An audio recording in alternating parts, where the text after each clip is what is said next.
Arsène Lupin vs. Herlock Sholmes. By Maurice Leblanc. Chapter 1. Lottery Ticket Number 514. On the 8th day of last December, Mon. Gerbois, professor of mathematics at the College of Versailles, while rummaging in an old curiosity shop, unearthed a small mahogany writing desk which pleased him very much on account of the multiplicity of its drawers. Just the thing for Suzanne's birthday present, thought he. And as he always tried to furnish some simple pleasures for his daughter, consistent with his modest income, he inquired the price, and, after some keen bargaining, purchased it for 65 francs. As he was giving his address to the shopkeeper, a young man, dressed with elegance and taste, who had been exploring the stock of antiques, caught sight of the writing desk, and immediately inquired its price. "It is sold," replied the shopkeeper. "Ah. To this gentleman, I presume?" Monsieur Gerbois bowed, and left the store, quite proud to be the possessor of an article which had attracted the attention of a gentleman of quality. But he had not taken a dozen steps in the street, when he was overtaken by the young man who, hat in hand and in a tone of perfect courtesy, thus addressed him. "I beg your pardon, monsieur. I am going to ask you a question that you may deem impertinent. It is this: did you have any special object in view when you bought that writing desk?" "No, I came across it by chance and it struck my fancy." "But you do not care for it particularly?" "Oh. I shall keep it, that is all." "Because it is an antique, perhaps?" "No. Because it is convenient," declared Mon. Gerbois. "In that case, you would consent to exchange it for another desk that would be quite as convenient and in better condition?" "Oh. This one is in good condition, and I see no object in making an exchange." "But Mon. Gerbois is a man of irritable disposition and hasty temper. So he replied, testily, "I beg of you, monsieur, do not insist." But the young man firmly held his ground. "I don't know how much you paid for it, monsieur, but I offer you double." "No. 3 times the amount." "Oh. That will do," exclaimed the professor, impatiently. "I don't wish to sell it." The young man stared at him for a moment in a manner that Mon. Gerbois would not readily forget, then turned and walked rapidly away. An hour later, the desk was delivered at the professor's house on the Viroflay road. He called his daughter, and said, "Here is something for you, Suzanne, provided you like it." Suzanne was a pretty girl, with a gay and affectionate nature. She threw her arms around her father's neck and kissed him rapturously. To her, the desk had all the semblance of a royal gift. That evening, assisted by Hortense, the servant, she placed the desk in her room. Then she dusted it, cleaned the drawers and pigeonholes, and carefully arranged within it her papers, writing material, correspondence, a collection of postcards, and some souvenirs of her cousin Philippe that she kept in secret. Next morning, at 7:30, Mon. Gerbois went to the college. At 10 o'clock, in pursuance of her usual custom, Suzanne went to meet him, and it was a great pleasure for him to see her slender figure and childish smile waiting for him at the college gate. They returned home together. "And your writing desk, how is it this morning?" "Marvelous. Hortense and I have polished the brass mountings until they look like gold." "So you are pleased with it?" "Pleased with it? Why, I don't see how I managed to get on without it for such a long time." As they were walking up the pathway to the house, Mon. Gerbois said, "Shall we go and take a look at it before breakfast?" "Oh. Yes, that's a splendid idea." She ascended the stairs ahead of her father, but, on arriving at the door of her room, she uttered a cry of surprise and dismay. "What's the matter?" stammered Mon. Gerbois. "The writing desk is gone." When the police were called in, they were astonished at the admirable simplicity of the means employed by the thief. During Suzanne's absence, the servant had gone to market, and while the house was thus left unguarded, a drayman, Wearing a badge, some of the neighbors saw it, stopped his cart in front of the house and rang twice. Not knowing that Hortense was absent, the neighbors were not suspicious. Consequently, the man carried on his work in peace and tranquility. Apart from the desk, not a thing in the house had been disturbed. Even Suzanne's purse, which she had left upon the writing desk, was found upon an adjacent table with its contents untouched. It was obvious that the thief had come with a set purpose, which rendered the crime even more mysterious, because, why did he assume so great a risk for such a trifling object? The only clue the professor could furnish was the strange incident of the preceding evening. He declared, "The young man was greatly provoked at my refusal, and I had an idea that he threatened me as he went away." But the clue was a vague one. The shopkeeper could not throw any light on the affair. He did not know either of the gentlemen. As to the desk itself, he had purchased it for 40 francs at an executor's sale at Chevreuse, and believed he had resold it at its fair value. The police investigation disclosed nothing more. But Mon. Gerbois entertained the idea that he had suffered an enormous loss.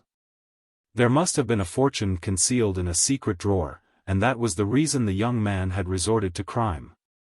"My poor father, what would we have done with that fortune?" asked Suzanne. "My child. With such a fortune, you could make a most advantageous marriage." Suzanne sighed bitterly.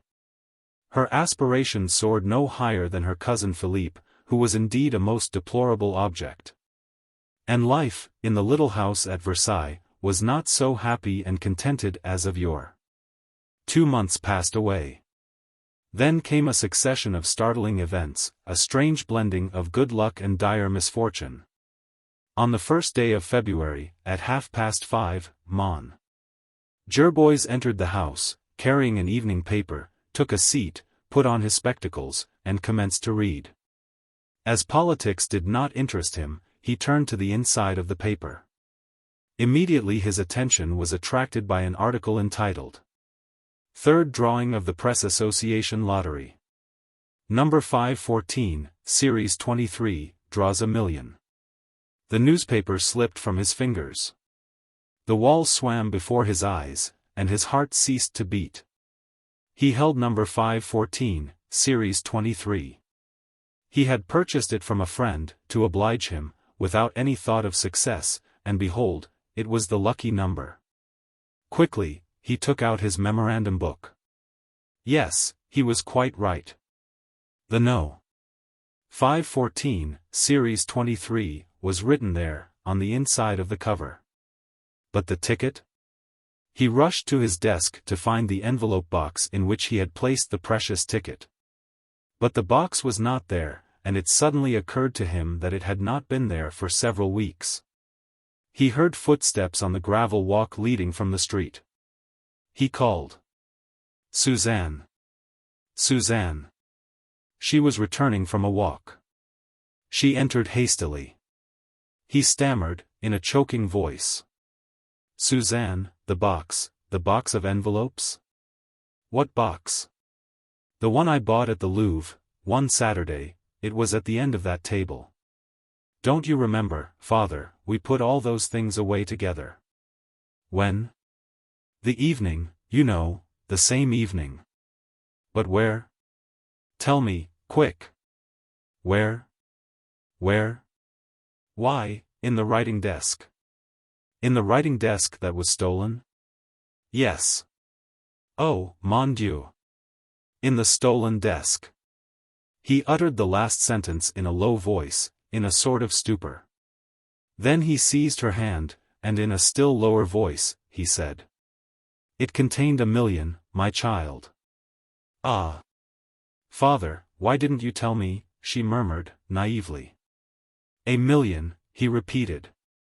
It contained the ticket that drew the grand prize in the press lottery. The colossal proportions of the disaster overwhelmed them, and for a long time they maintained a silence that they feared to break. At last, Suzanne said, "But, father, they will pay you just the same." "How? On what proof?" "Must you have proof?" "Of course." "And you haven't any?" It was in the box. In the box that has disappeared. Yes, and now the thief will get the money. Oh. That would be terrible, father. You must prevent it. For a moment he was silent. Then, in an outburst of energy, he leaped up, stamped on the floor, and exclaimed. No, no, he shall not have that million, he shall not have it. Why should he have it? Ah! Clever as he is, he can do nothing. If he goes to claim the money, they will arrest him. Ah! Now, we will see, my fine fellow. What will you do, father? Defend our just rights, whatever happens. And we will succeed. The 1,000,000 francs belong to me, and I intend to have them. A few minutes later, he sent this telegram. Governor Credit Foncier. Rue Capucines, Paris. Am holder of number 514, Series 23. Oppose by all legal means any other claimant. Gerbois. Almost at the same moment, the Credit Foncier received the following telegram. Number 514, Series 23, is in my possession. Arsène Lupin. Every time I undertake to relate one of the many extraordinary adventures that mark the life of Arsène Lupin, I experience a feeling of embarrassment. As it seems to me that the most commonplace of those adventures is already well known to my readers. In fact, there is not a movement of our national thief, as he has been so aptly described, that has not been given the widest publicity, not an exploit that has not been studied in all its phases. Not an action that has not been discussed with that particularity usually reserved for the recital of heroic deeds.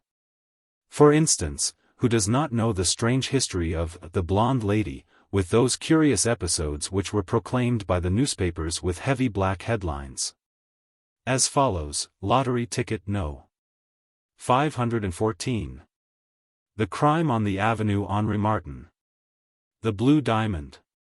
The interest created by the intervention of the celebrated English detective, Herlock Sholmes. The excitement aroused by the various vicissitudes which marked the struggle between those famous artists. And what a commotion on the boulevards, the day on which the newsboys announced, arrest of Arsène Lupin. My excuse for repeating these stories at this time is the fact that I produce the key to the enigma. Those adventures have always been enveloped in a certain degree of obscurity, which I now remove. I reproduce old newspaper articles, I relate old-time interviews, I present ancient letters, but I have arranged and classified all that material and reduced it to the exact truth. My collaborators in this work have been Arsène Lupin himself, and also the ineffable Wilson, the friend and confidant of Herlock Sholmes. Everyone will recall the tremendous burst of laughter which greeted the publication of those two telegrams. The name Arsène Lupin was in itself a stimulus to curiosity, a promise of amusement for the gallery. And, in this case, the gallery means the entire world. An investigation was immediately commenced by the Credit Foncier, which established these facts: that ticket No. 514, Series 23, had been sold by the Versailles branch office of the lottery to an artillery officer named Bessy, who was afterward killed by a fall from his horse. Some time before his death, he informed some of his comrades that he had transferred his ticket to a friend. And I am that friend, affirmed Mon. Gerbois. Prove it, replied the governor of the Credit Foncier. Of course I can prove it. 20 people can tell you that I was an intimate friend of Monsieur Bessy, and that we frequently met at the Café de la Place d'Armes. It was there, one day, I purchased the ticket from him for 20 francs, simply as an accommodation to him. Have you any witnesses to that transaction? No. Well, how do you expect to prove it? By a letter he wrote to me. What letter?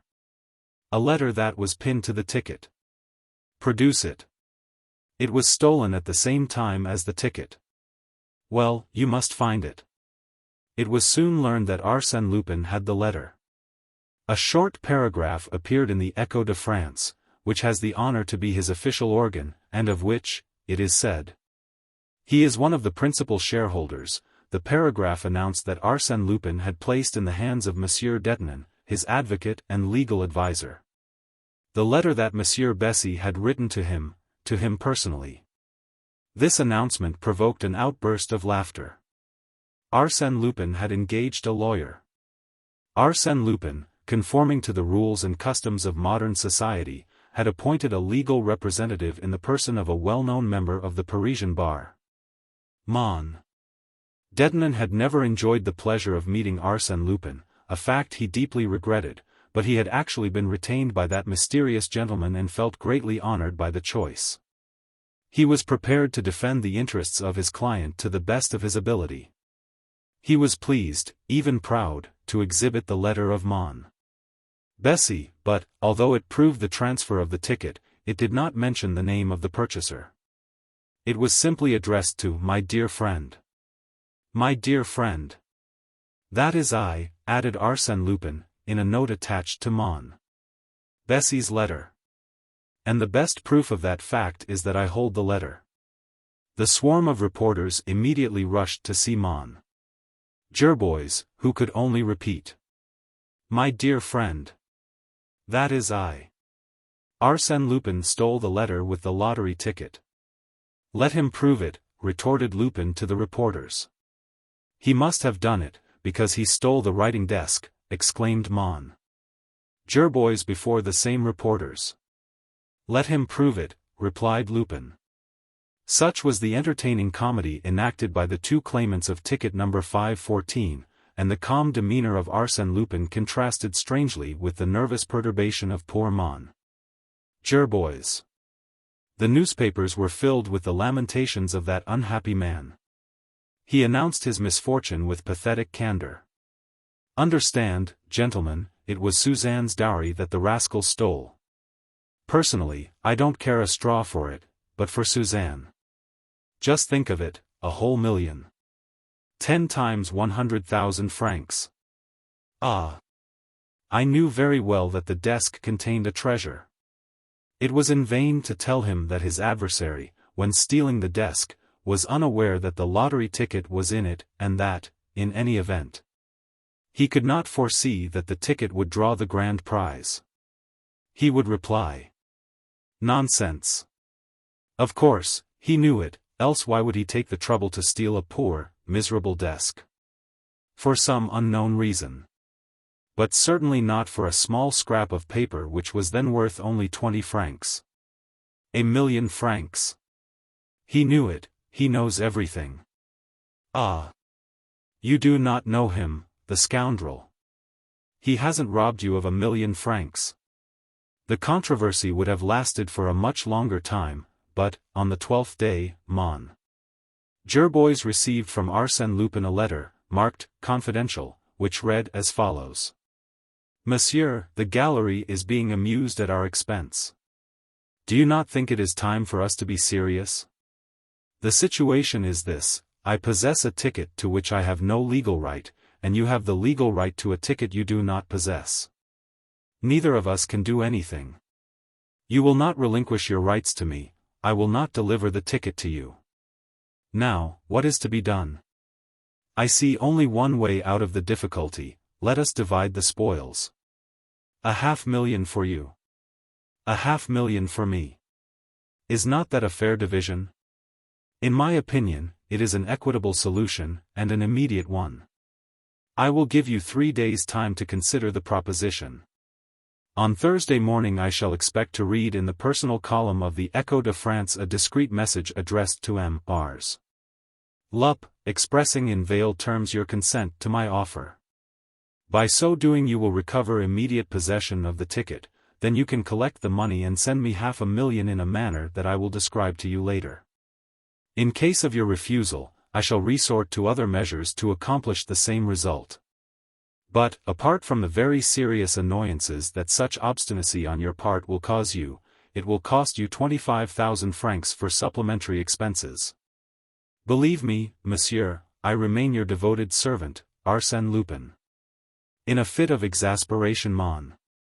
Jerbois committed the grave mistake of showing that letter and allowing a copy of it to be taken. His indignation overcame his discretion. Nothing. He shall have nothing," he exclaimed, before a crowd of reporters. "To divide my property with him? Never. Let him tear up the ticket if he wishes. Yet 500,000 francs is better than nothing. That is not the question. It is a question of my just right, and that right I will establish before the courts." What? Attack Arsène Lupin? That would be amusing. No, but the credit foncier. They must pay me the 1,000,000 francs. Without producing the ticket, or, at least, without proving that you bought it?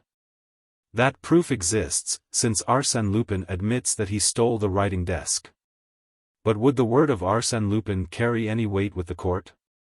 No matter, I will fight it out. The gallery shouted with glee, and wagers were freely made upon the result with the odds in favor of Lupin. On the following Thursday the personal column in the Echo de France was eagerly perused by the expectant public, but it contained nothing addressed to M.Rs. Lup. Mon. Gerbois had not replied to Arsène Lupin's letter. That was the declaration of war.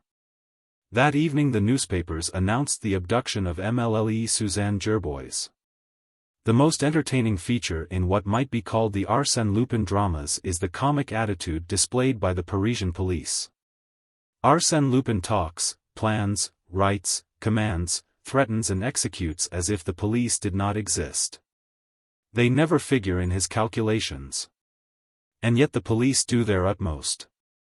But what can they do against such a foe that scorns and ignores them? Suzanne had left the house at 20 minutes to 10, such was the testimony of the servant. On leaving the college, at 5 minutes past 10, her father did not find her at the place she was accustomed to wait for him. Consequently, whatever had happened must have occurred during the course of Suzanne's walk from the house to the college. 2 neighbors had met her about 300 yards from the house. A lady had seen, on the avenue, a young girl corresponding to Suzanne's description. No one else had seen her. Inquiries were made in all directions. The employees of the railways and streetcar lines were questioned, but none of them had seen anything of the missing girl. However, at Ville d'Avray, they found a shopkeeper who had furnished gasoline to an automobile that had come from Paris on the day of the abduction. It was occupied by a blonde woman, extremely blonde, said the witness. An hour later, the automobile again passed through Ville d'Avray on its way from Versailles to Paris.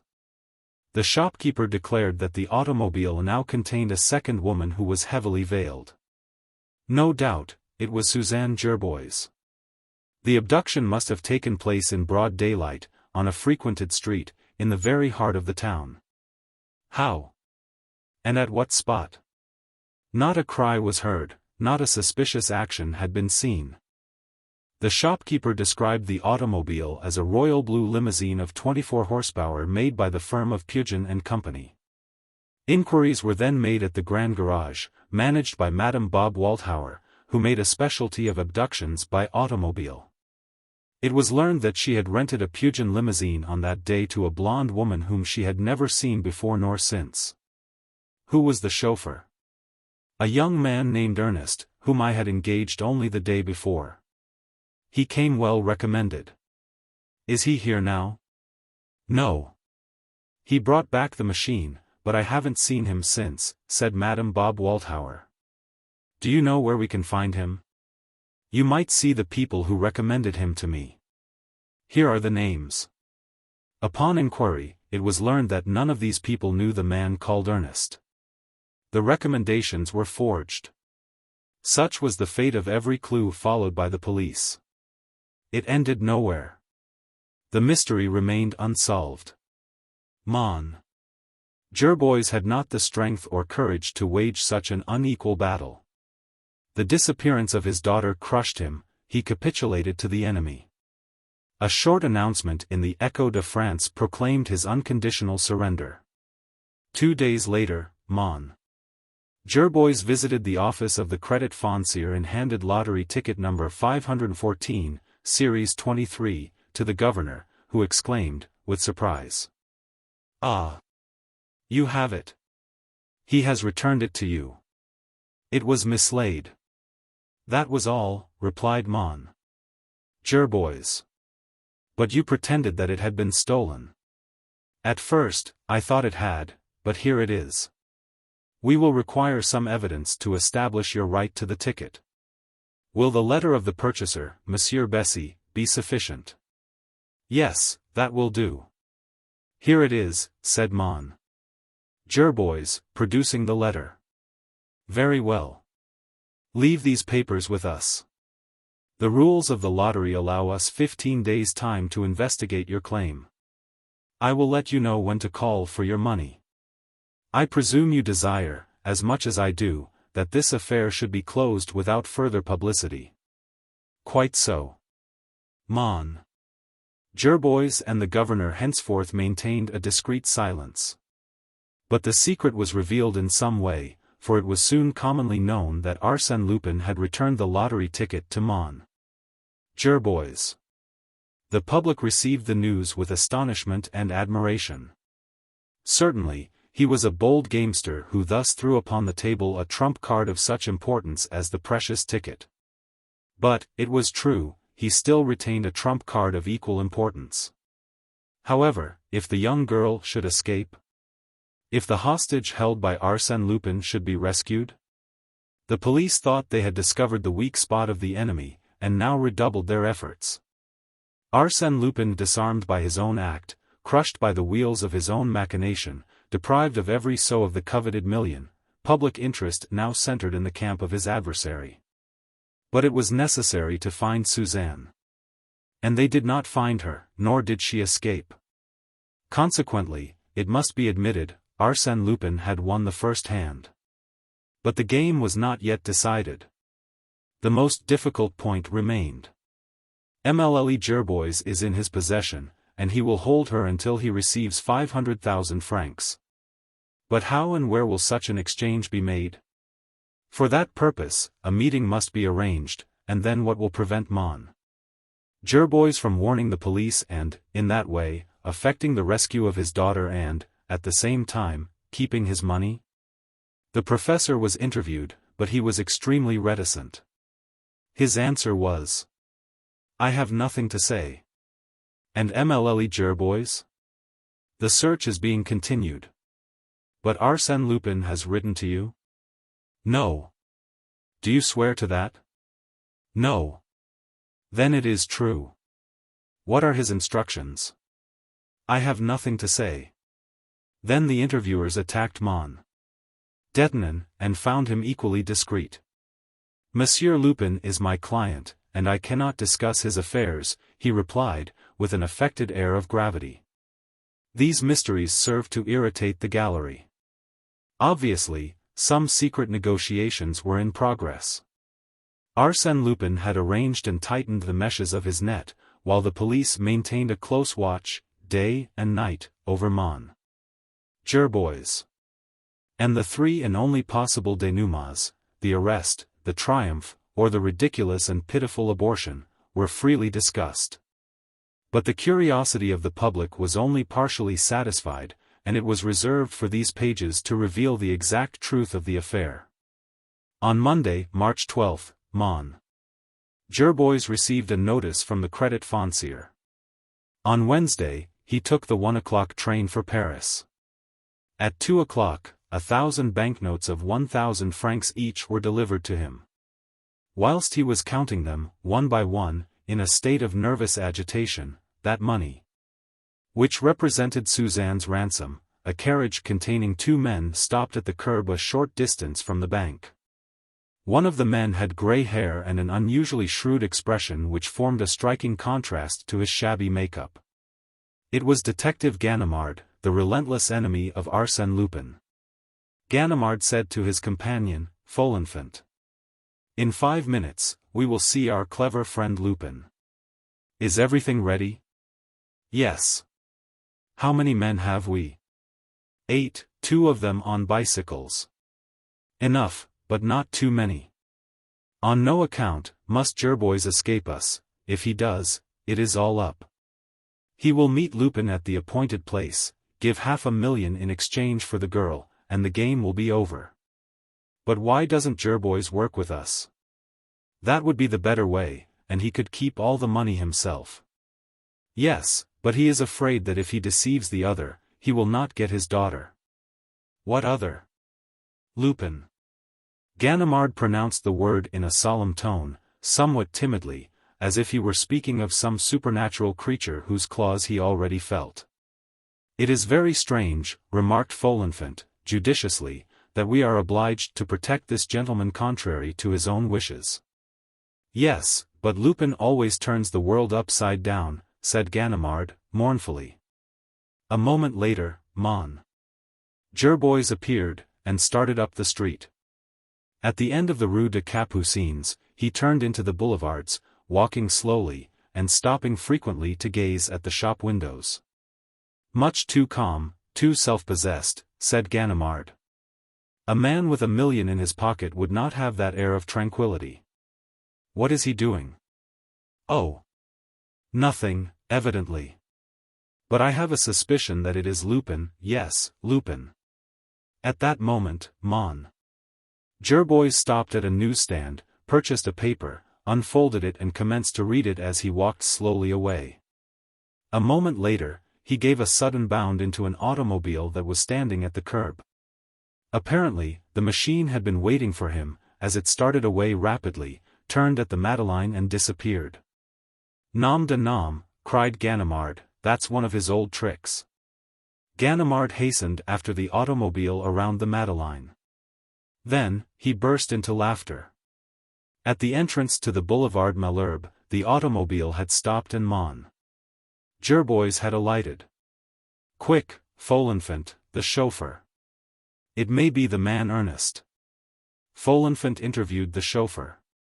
His name was Gaston, he was an employee of the automobile cab company.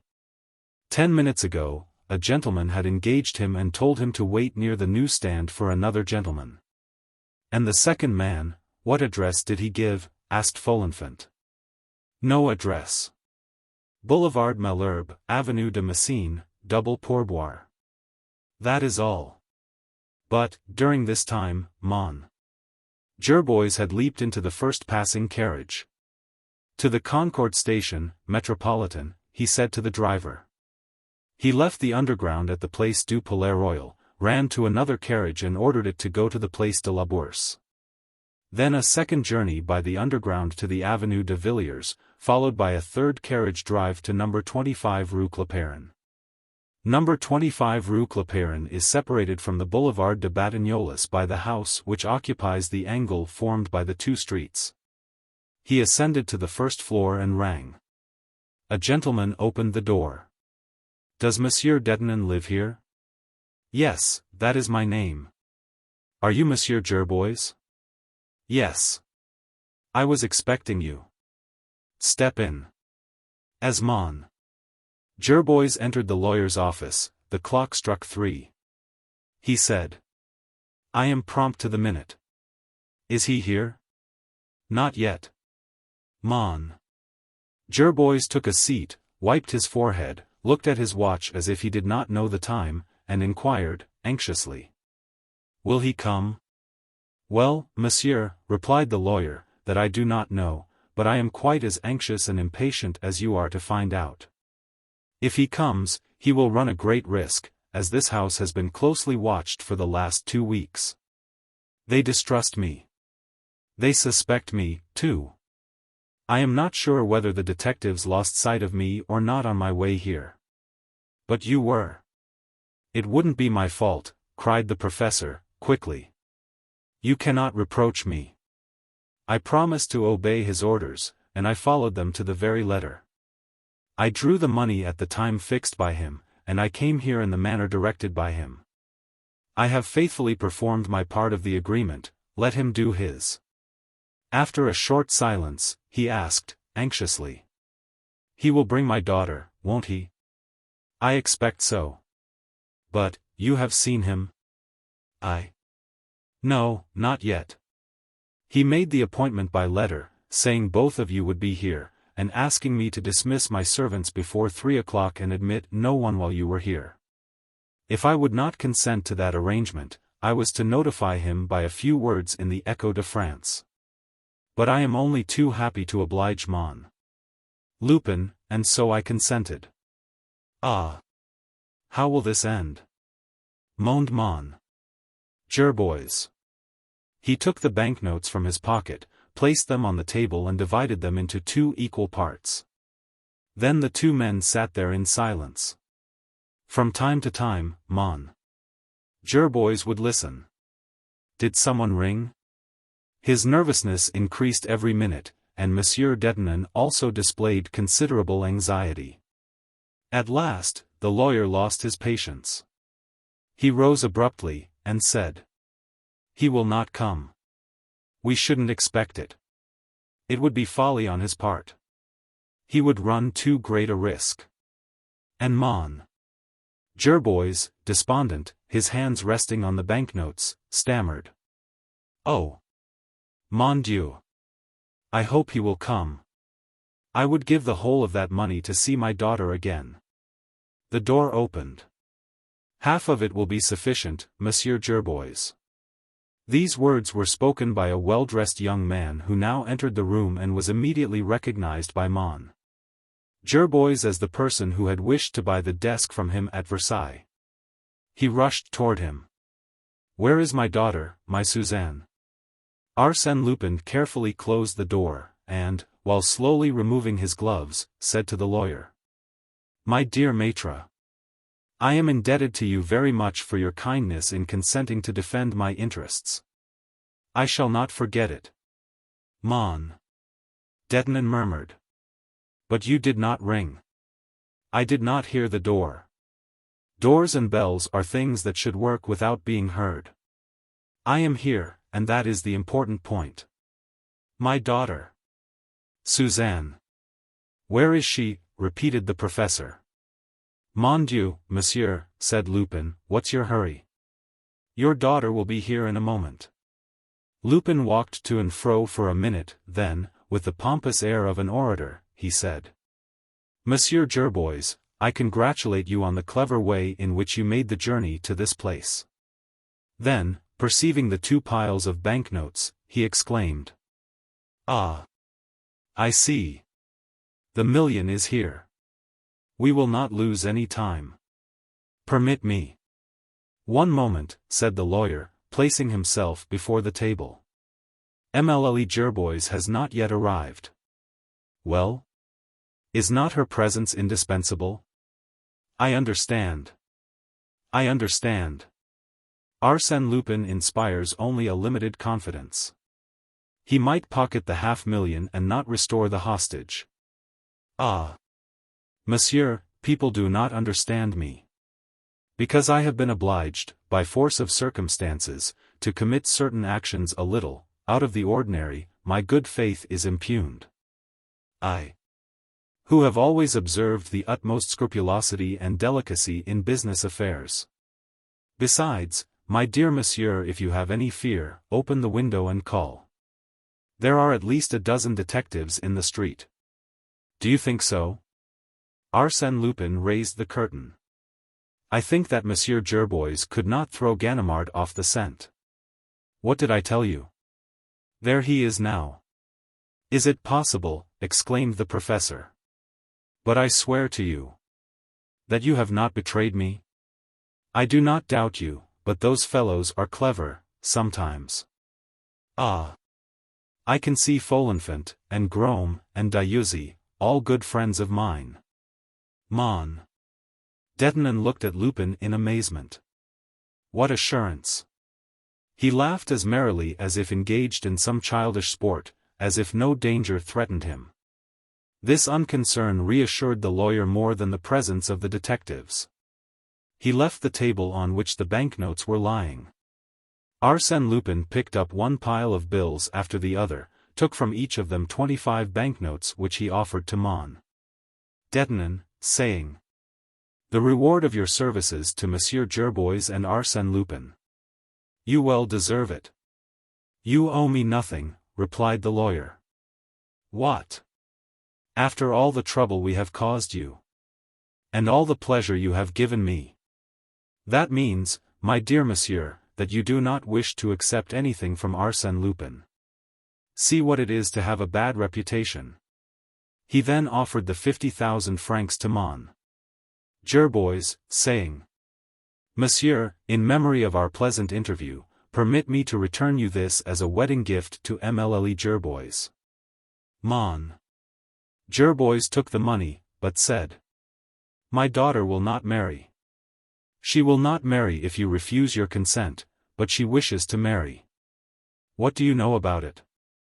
"I know that young girls often dream of such things unknown to their parents. Fortunately, there are sometimes good genii like Arsène Lupin who discover their little secrets in the drawers of their writing desks." "Did you find anything else?" asked the lawyer. "I confess I am curious to know why you took so much trouble to get possession of that desk." "On account of its historic interest, my friend. Although despite the opinion of Monsieur Gerbois, the desk contained no treasure except the lottery ticket, and that was unknown to me, I had been seeking it for a long time.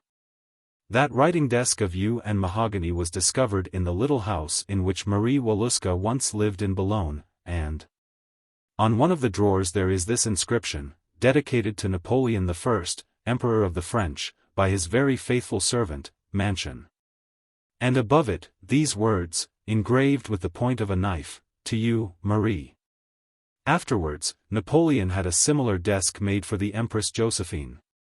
So that the secretary that was so much admired at the Malmaison was only an imperfect copy of the one that will henceforth form part of my collection. "Ah! If I had known, when in the shop, would gladly have given it up to you," said the professor. Arsène Lupin smiled, as he replied, "And you would have had the advantage of keeping for your own use lottery ticket number 514. And you would not have found it necessary to abduct my daughter." "Abduct your daughter?" "Yes. My dear monsieur, you are mistaken. Mlle Gerbois was not abducted." "No? Certainly not. Abduction means force or violence. And I assure you that she served as hostage of her own free will."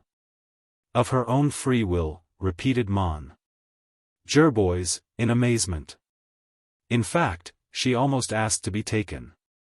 "Why, do you suppose that an intelligent young girl like Mlle Gerbois, and who, moreover, nourishes an unacknowledged passion, would hesitate to do what was necessary to secure her dowry?" "Ah! I swear to you it was not difficult to make her understand that it was the only way to overcome your obstinacy." Mon. Detonan was greatly amused. He replied to Lupin, "But I should think it was more difficult to get her to listen to you. How did you approach her?" "Oh! I didn't approach her myself. I have not the honor of her acquaintance. A friend of mine, a lady, carried on the negotiations." "The blonde woman in the automobile, no doubt." "Precisely. All arrangements were made at the first interview near the college. Since then, Mlle Gerbois and her new friend have been traveling in Belgium and Holland in a manner that should prove most pleasing and instructive to a young girl. She will tell you all about it herself." The bell of the vestibule door rang, 3 rings in quick succession, followed by 2 isolated rings. "It is she," said Lupin. "Monsieur Detonan, if you will be so kind." The lawyer hastened to the door. 2 young women entered. One of them threw herself into the arms of Mon. Gerbois. The other approached Lupin. The latter was a tall woman of a good figure, very pale complexion, and with blonde hair, parted over her forehead in undulating waves, that glistened and shone like the setting sun. She was dressed in black, with no display of jeweled ornaments, but, on the contrary, her appearance indicated good taste and refined elegance. Arsène Lupin spoke a few words to her. Then, bowing to Mlle Gerbois, he said, "I owe you an apology, mademoiselle, for all your troubles, but I hope you have not been too unhappy." "Unhappy? Why, I should have been very happy, indeed, if it hadn't been for leaving my poor father." "Then all is for the best. Kiss him again, and take advantage of the opportunity, it is an excellent one, to speak to him about your cousin." "My cousin? What do you mean? I don't understand." "Of course, you understand. Your cousin Philippe. The young man whose letters you kept so carefully." Suzanne blushed, but, following Lupin's advice, she again threw herself into her father's arms. Lupin gazed upon them with a tender look. "Ah! Such is my reward for a virtuous act. What a touching picture! A happy father and a happy daughter. And to know that their joy is your work, Lupin. Hereafter these people will bless you, and reverently transmit your name unto their descendants, even unto the 4th generation. What a glorious reward, Lupin, for one act of kindness." He walked to the window. "Is dear old Ganimard still waiting?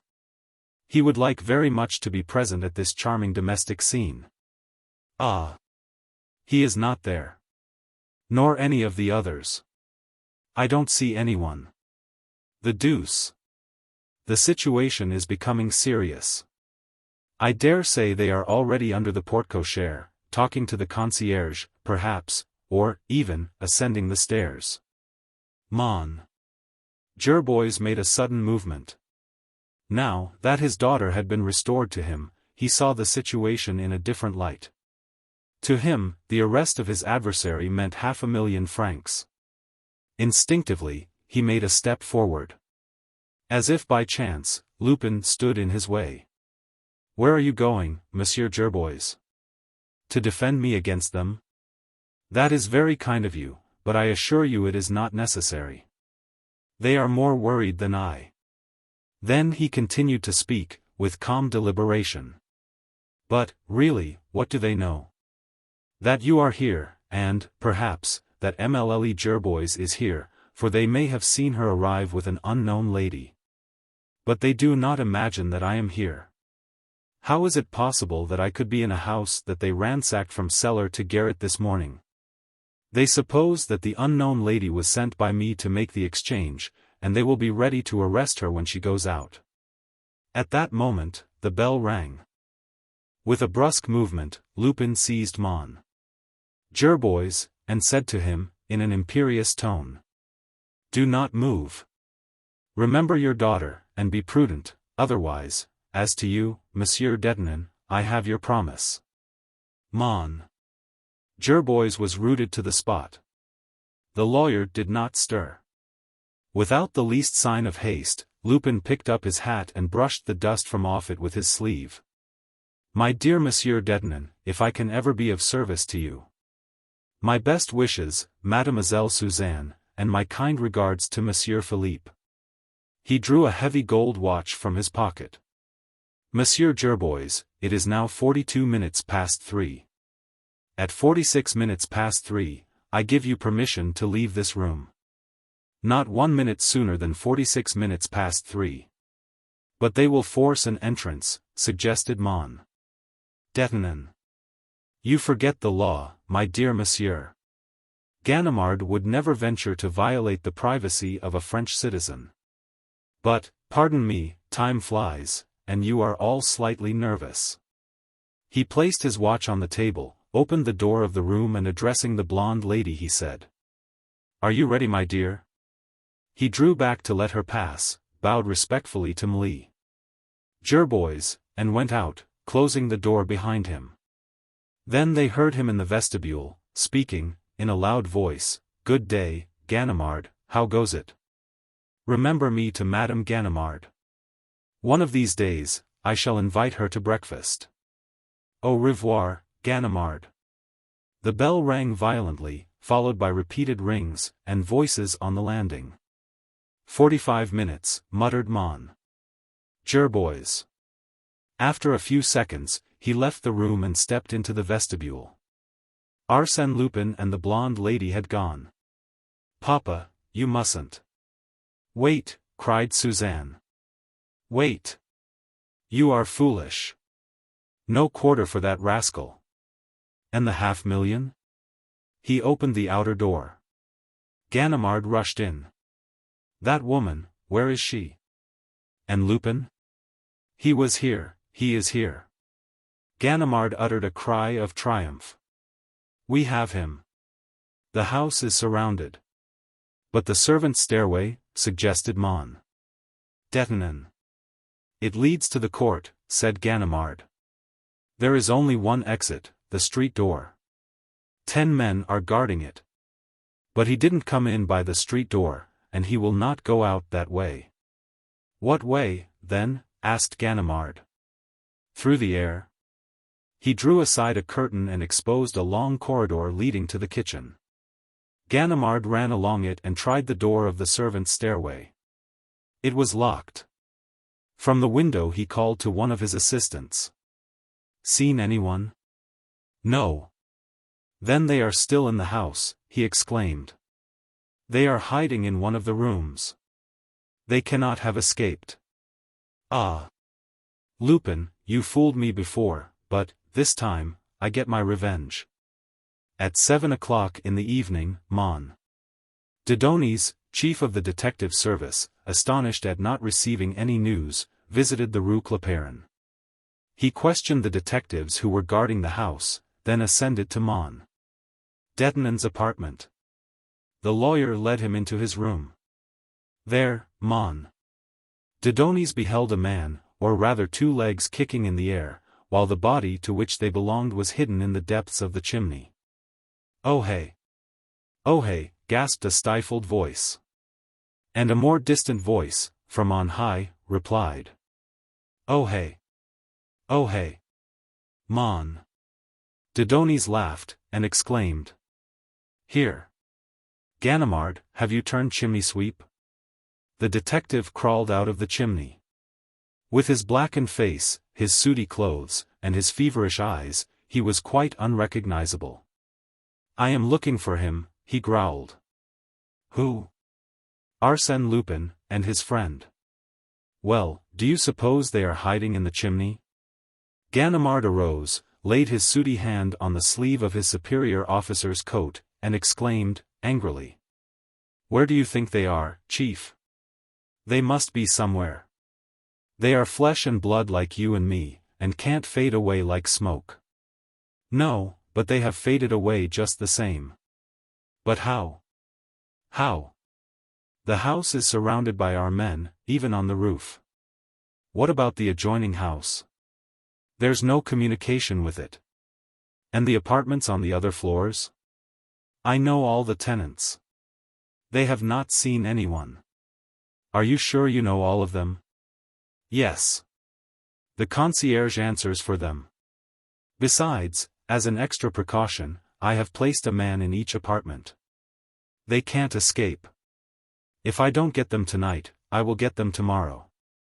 I shall sleep here." He slept there that night and the 2 following nights.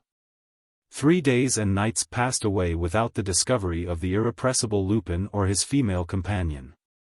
More than that, Ganimard did not unearth the slightest clue on which to base a theory to explain their escape. For that reason, he adhered to his first opinion. There is no trace of their escape. Therefore, they are here. It may be that, at the bottom of his heart, his conviction was less firmly established, but he would not confess it. No, 1,000 times, no. A man and a woman could not vanish like the evil spirits in a fairy tale. And, without losing his courage, he continued his searches, as if he expected to find the fugitives concealed in some impenetrable retreat, or embodied in the stone walls of the house. How do you find this book? Any thoughts about the book or the author? Any suggestion for improvement? Please take a moment to share your thoughts in a comment. If you like it, share it with your friends who might enjoy it as well. Subscribe to keep in touch. Visit CompleteAudiobooks.com for more quality content. Chapter 2. The Blue Diamonds. On the evening of March 27, at number 134 Avenue Henri Martin, in the house that he had inherited from his brother 6 months before, the old General Baron de Hautrec, ambassador at Berlin under the Second Empire, was asleep in a comfortable armchair, while his secretary was reading to him, and the sister Auguste was warming his bed and preparing the night lamp. At 11 o'clock, the sister, who was obliged to return to the convent of her order at that hour, said to the secretary. "Mademoiselle Antoinette, my work is finished, I am going." "Very well, sister. Do not forget that the cook is away, and that you are alone in the house with the servant. Have no fear for the Baron. I sleep in the adjoining room and always leave the door open." The sister left the house. A few moments later, Charles, the servant, came to receive his orders. The Baron was now awake, and spoke for himself.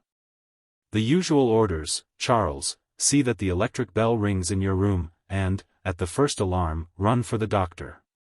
Now, Mademoiselle Antoinette, how far did we get in our reading? Is Monsieur not going to bed now?" "No, no, I will go later. Besides, I don't need anyone." 20 minutes later, he was sleeping again, and Antoinette crept away on tiptoe. At that moment, Charles was closing the shutters on the lower floor.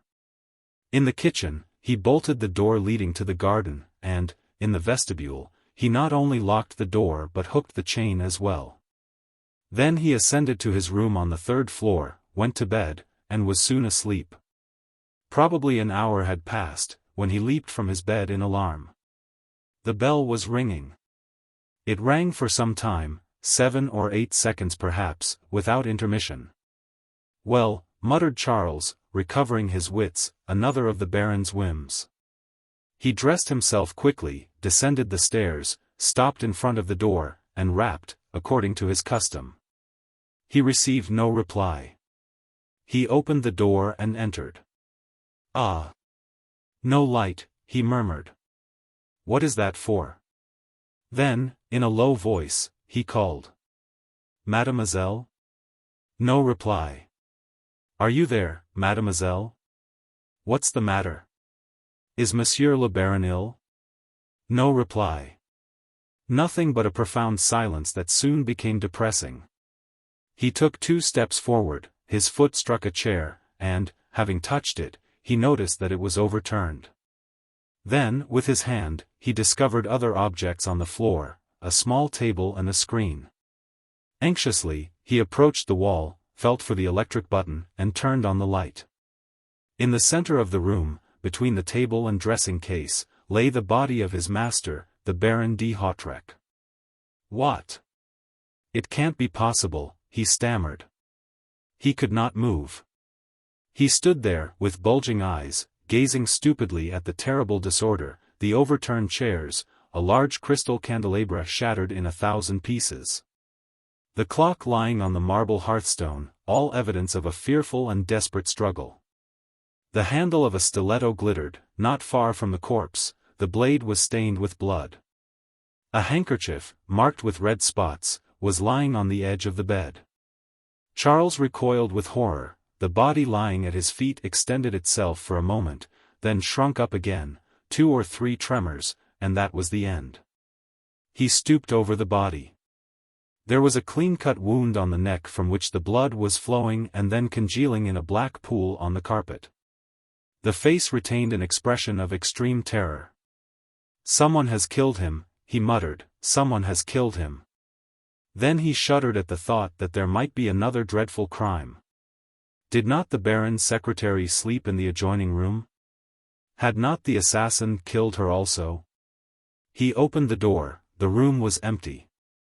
He concluded that Antoinette had been abducted, or else she had gone away before the crime. He returned to the Baron's chamber, his glance falling on the secretary. He noticed that that article of furniture remained intact. Then, he saw upon a table, beside a bunch of keys and a pocketbook that the Baron placed there every night, a handful of golden louis. Charles seized the pocketbook, opened it, and found some banknotes. He counted them. There were 13 notes of 100 francs each. Instinctively, mechanically, he put the banknotes in his pocket, rushed down the stairs, drew the bolt, unhooked the chain, closed the door behind him, and fled to the street. Charles was an honest man. He had scarcely left the gate, when, cooled by the night air and the rain, he came to a sudden halt. Now, he saw his action in its true light, and it filled him with horror. He hailed a passing cab, and said to the driver, "Go to the police office, and bring the commissary. Hurry. There has been a murder in that house." The cab driver whipped his horse. Charles wished to return to the house, but found the gate locked. He had closed it himself when he came out, and it could not be opened from the outside. On the other hand, it was useless to ring, as there was no one in the house. It was almost an hour before the arrival of the police. When they came, Charles told his story and handed the banknotes to the commissary. A locksmith was summoned, and, after considerable difficulty, he succeeded in forcing open the garden gate and the vestibule door. The commissary of police entered the room first, but, immediately, turned to Charles and said, "You told me that the room was in the greatest disorder." Charles stood at the door, amazed, bewildered. All the furniture had been restored to its accustomed place. The small table was standing between the two windows, the chairs were upright, and the clock was on the center of the mantel. The debris of the candelabra had been removed. "Where is Monsieur le Baron?" stammered Charles. "That's so," exclaimed the officer. "Where is the victim?" He approached the bed, and drew aside a large sheet, under which reposed the Baron de Hautrec, formerly French ambassador at Berlin. Over him, lay his military coat, adorned with the Cross of Honor. His features were calm. His eyes were closed. "Someone has been here," said Charles. "How did they get in?" "I don't know, but someone has been here during my absence. There was a stiletto on the floor, there. And a handkerchief, stained with blood, on the bed. They are not here now. They have been carried away.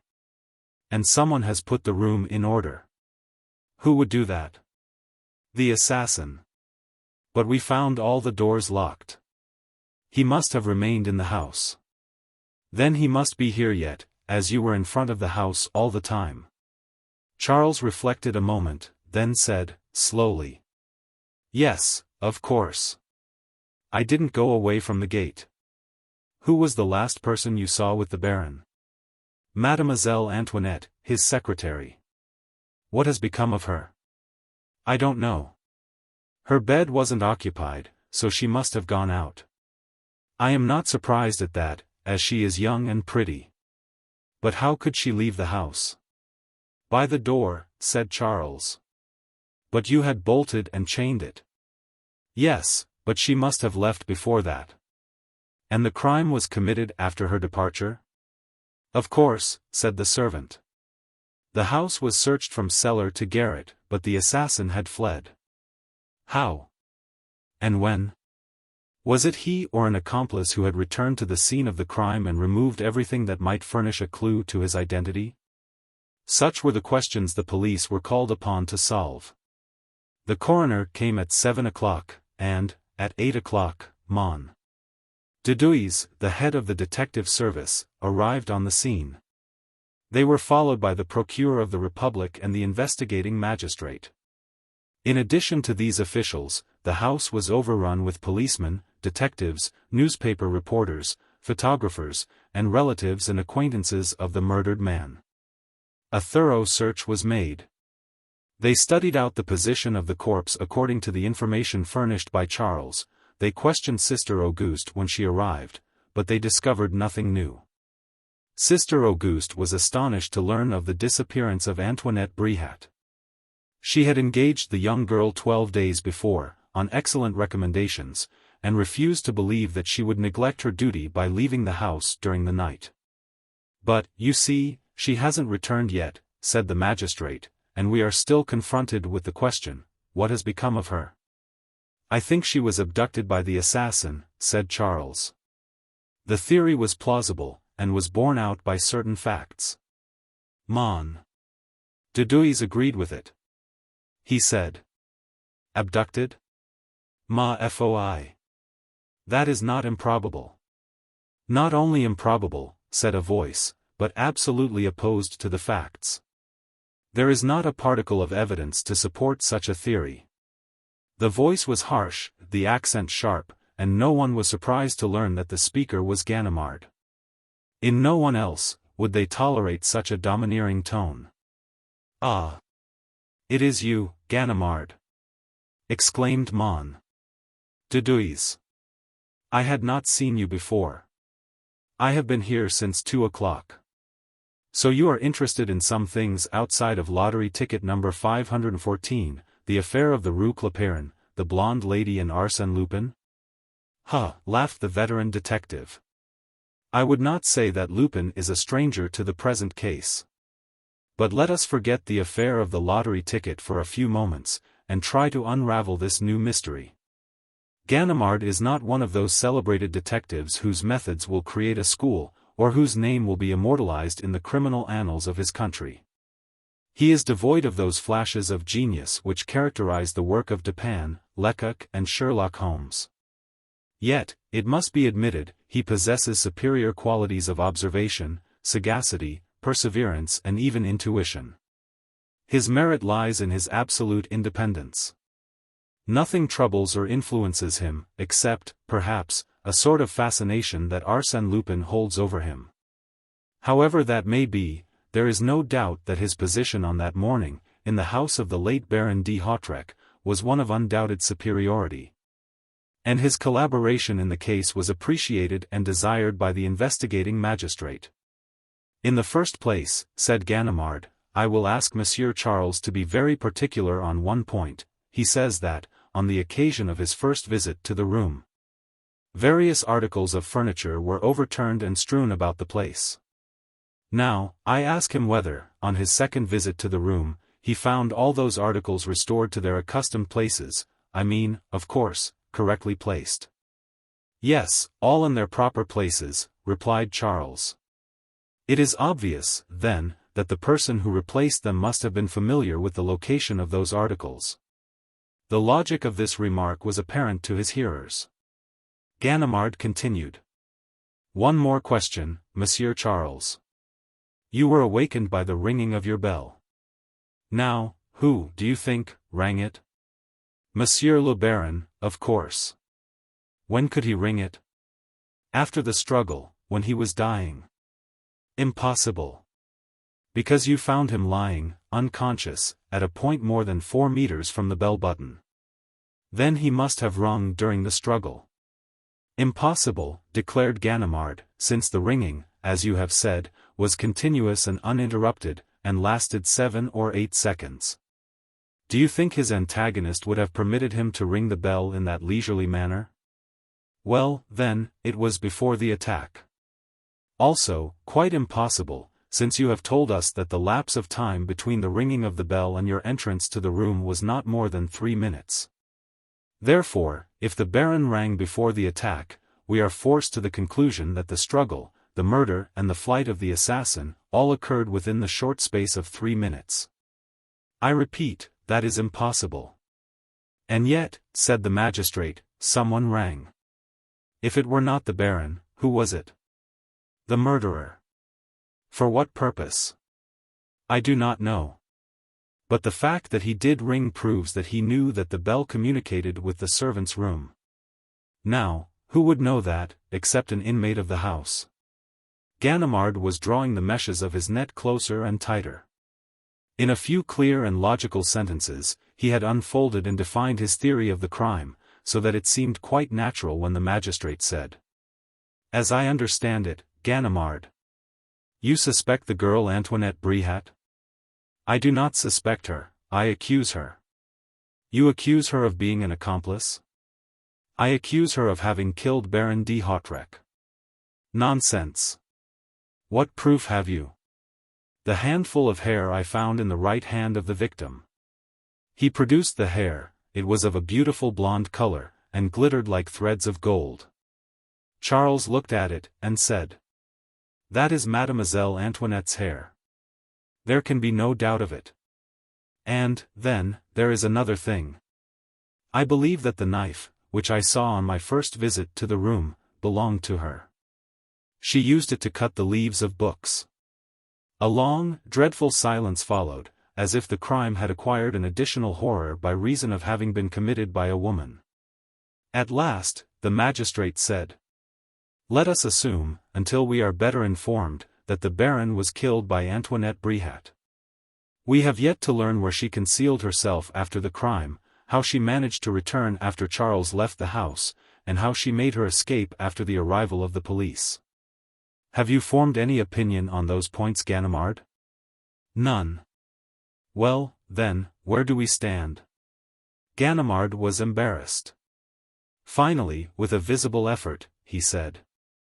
All I can say is that I find in this case the same method of procedure as we found in the affair of the lottery ticket number 514. The same phenomena, which might be termed the faculty of disappearing. Antoinette Bréhat has appeared and disappeared in this house as mysteriously as Arsène Lupin entered the house of Monsieur Detinan and escaped therefrom in the company of the blonde lady. Does that signify anything? It does to me. I can see a probable connection between those two strange incidents. Antoinette Bréhat was hired by Sister Auguste 12 days ago, that is to say, on the day after the blonde lady so cleverly slipped through my fingers. In the second place, the hair of the blonde lady was exactly of the same brilliant golden hue as the hair found in this case. So that, in your opinion, Antoinette Bréhat is the blonde lady, precisely. And that Lupin had a hand in both cases? Yes, that is my opinion. This statement was greeted with an outburst of laughter. It came from Mon. De Duis. Lupin. Always Lupin. Lupin is into everything, Lupin is everywhere. Yes, Lupin is into everything of any consequence, replied Ganimard, vexed at the ridicule of his superior. Well, so far as I see, observed Mon. De Duis, you have not discovered any motive for this crime.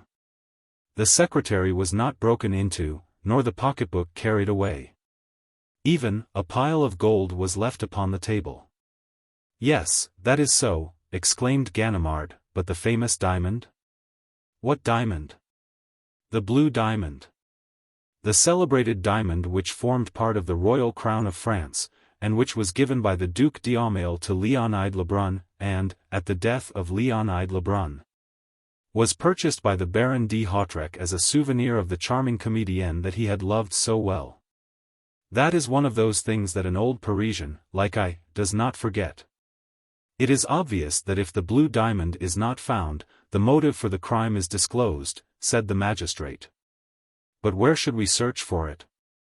On the Baron's finger, replied Charles. He always wore the blue diamond on his left hand.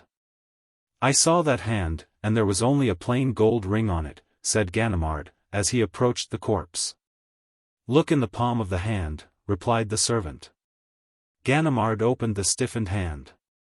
The bezel was turned inward, and, in the center of that bezel, the blue diamond shone with all its glorious splendor. The deuce, muttered Ganimard, absolutely amazed, I don't understand it. You will now apologize to Lupin for having suspected him, said Mon. De Duis, laughing. Ganimard paused for a moment's reflection, and then replied, sententiously. It is only when I do not understand things that I suspect Arsène Lupin. Such were the facts established by the police on the day after the commission of that mysterious crime. Facts that were vague and incoherent in themselves, and which were not explained by any subsequent discoveries. The movements of Antoinette Bréhat remained as inexplicable as those of the blonde lady. And the police discovered no trace of that mysterious creature with the golden hair who had killed Baron de Hautrec and had failed to take from his finger the famous diamond that had once shone in the royal crown of France. The heirs of the Baron de Hautrec could not fail to benefit by such notoriety. They established in the house an exhibition of the furniture and other objects which were to be sold at the auction rooms of Drouet and Company. Modern furniture of indifferent taste, various objects of no artistic value, but, in the center of the room, in a case of purple velvet, protected by a glass globe, and guarded by 2 officers, was the famous blue diamond ring. A large magnificent diamond of incomparable purity, and of that indefinite blue which the clear water receives from an unclouded sky, of that blue which can be detected in the whiteness of linen. Some admired, some enthused, and some looked with horror on the chamber of the victim, on the spot where the corpse had lain, on the floor divested of its blood-stained carpet. And especially the walls, the unsurmountable walls over which the criminal must have passed. Some assured themselves that the marble mantle did not move, others imagined gaping holes, mouths of tunnels, secret connections with the sewers and the catacombs. The sale of the blue diamond took place at the salesroom of Drowett and Company. The place was crowded to suffocation, and the bidding was carried to the verge of folly. The sale was attended by all those who usually appear at similar events in Paris. Those who buy, and those who make a pretense of being able to buy. Bankers, brokers, artists, women of all classes, 2 cabinet ministers, an Italian tenor, an exiled king who, in order to maintain his credit, bid, with much ostentation, and in a loud voice, as high as 100,000 francs. 100,000 francs. He could offer that sum without any danger of his bid being accepted. The Italian tenor risked 150,000, and a member of the Comédie Française bid 175,000 francs. When the bidding reached 200,000 francs, the smaller competitors fell out of the race. At 250,000, only 2 bidders remained in the field, Hirschman, the well-known capitalist, the king of gold mines, and the Countess de Crozon, the wealthy American, whose collection of diamonds and precious stones is famed throughout the world. 260,000, 270,000, 75, 80, exclaimed the auctioneer, as he glanced at the 2 competitors in succession. 280,000 for Madame. Do I hear any more? 300,000, said Hirschman. There was a short silence. The Countess was standing, smiling, but pale from excitement. She was leaning against the back of the chair in front of her. She knew, and so did everyone present, that the issue of the duel was certain. Logically, inevitably, it must terminate to the advantage of the capitalist, who had untold millions with which to indulge his caprices. However, the Countess made another bid. 305,000. Another silence. All eyes were now directed to the capitalist in the expectation that he would raise the bidding. But Hirschman was not paying any attention to the sale, his eyes were fixed on a sheet of paper which he held in his right hand, while the other hand held a torn envelope. 305,000, repeated the auctioneer. Once. Twice. For the last time. Do I hear any more? Once. Twice. Am I offered any more? Last chance. Hirschman did not move. Third and last time. Sold, exclaimed the auctioneer, as his hammer fell. 400,000, cried Hirschman, starting up, as if the sound of the hammer had roused him from his stupor. Too late, the auctioneer's decision was irrevocable. Some of Hirschman's acquaintances pressed around him. What was the matter? Why did he not speak sooner? He laughed, and said, "Ma foi. I simply forgot, in a moment of abstraction. That is strange. You see, I just received a letter. And that letter was sufficient. To distract my attention? Yes, for a moment. Ganimard was there. He had come to witness the sale of the ring. He stopped one of the attendants of the auction room, and said, 'Was it you who carried the letter to Monsieur Hirschman?' 'Yes.' 'Who gave it to you?' 'A lady.' 'Where is she?' 'Where is she?' 'She was sitting down there, the lady who wore a thick veil.' 'She has gone?' 'Yes, just this moment.' Ganimard hastened to the door, and saw the lady descending the stairs. He ran after her. A crush of people delayed him at the entrance. When he reached the sidewalk, she had disappeared. He returned to the auction room, accosted Hirschman, introduced himself, and inquired about the letter. Hirschman handed it to him. It was carelessly scribbled in pencil, in a handwriting unknown to the capitalist, and contained these few words. "The blue diamond brings misfortune. Remember the Baron de Hautrec." The vicissitudes of the Blue Diamond were not yet at an end. Although it had become well known through the murder of the Baron de Hautrec and the incidents at the auction rooms, it was 6 months later that it attained even greater celebrity. During the following summer, the Countess de Crozon was robbed of the famous jewel she had taken so much trouble to acquire. Let me recall that strange affair, of which the exciting and dramatic incidents sent a thrill through all of us, and over which I am now permitted to throw some light.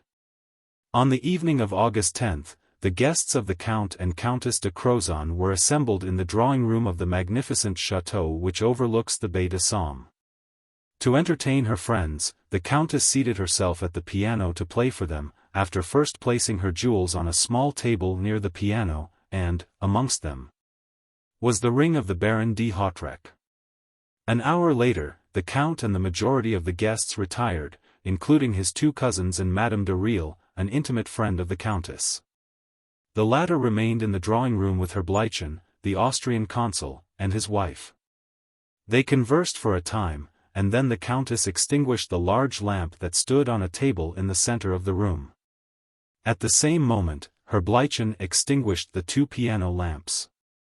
There was a momentary darkness, then the consul lighted a candle, and the 3 of them retired to their rooms.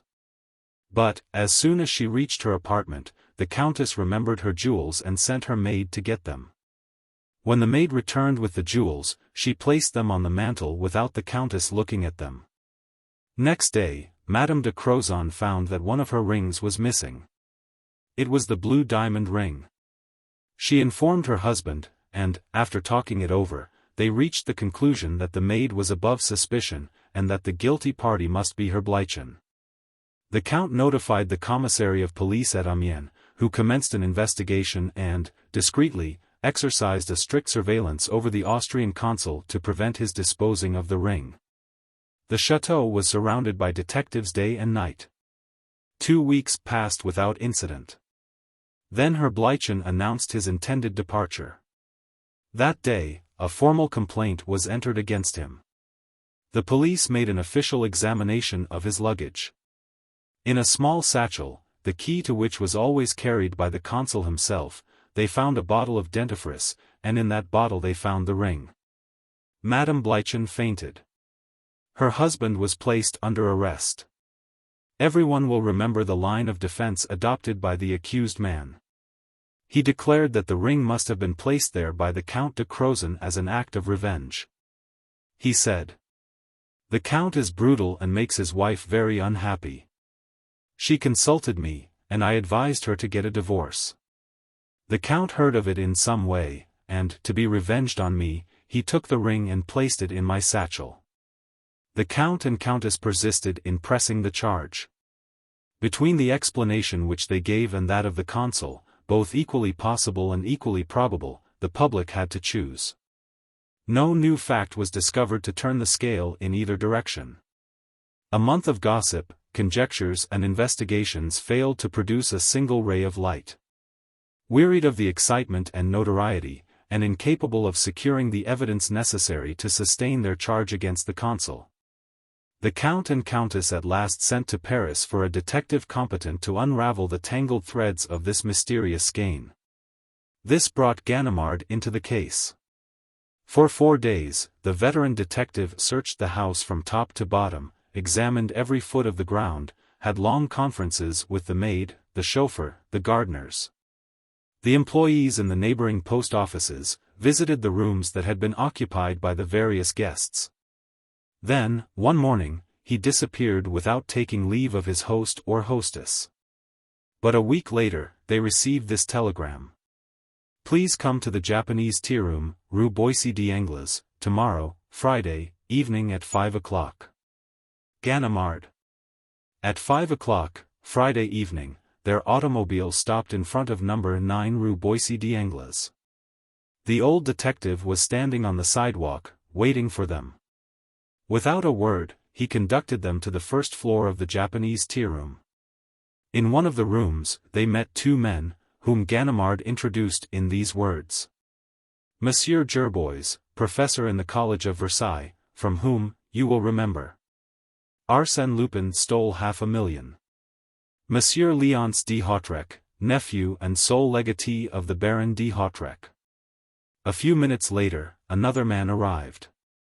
It was Mon de Douys, head of the detective service, and he appeared to be in a particularly bad temper. He bowed, and then said, "What's the trouble now, Ganimard? I received your telephone message asking me to come here. Is it anything of consequence?" "Yes, Chief, it is a very important matter.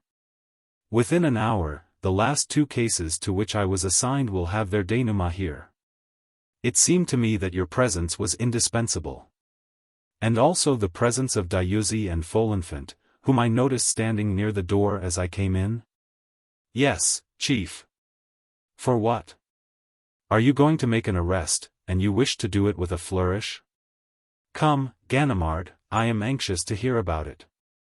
Ganimard hesitated a moment, then spoke with the obvious intention of making an impression on his hearers. "In the first place, I wish to state that Herr Bleichen had nothing to do with the theft of the ring." "Oh! Oh!" exclaimed Mon de Douys, "that is a bold statement and a very serious one." "And is that all you have discovered?" asked the Count de Crozon. "Not at all.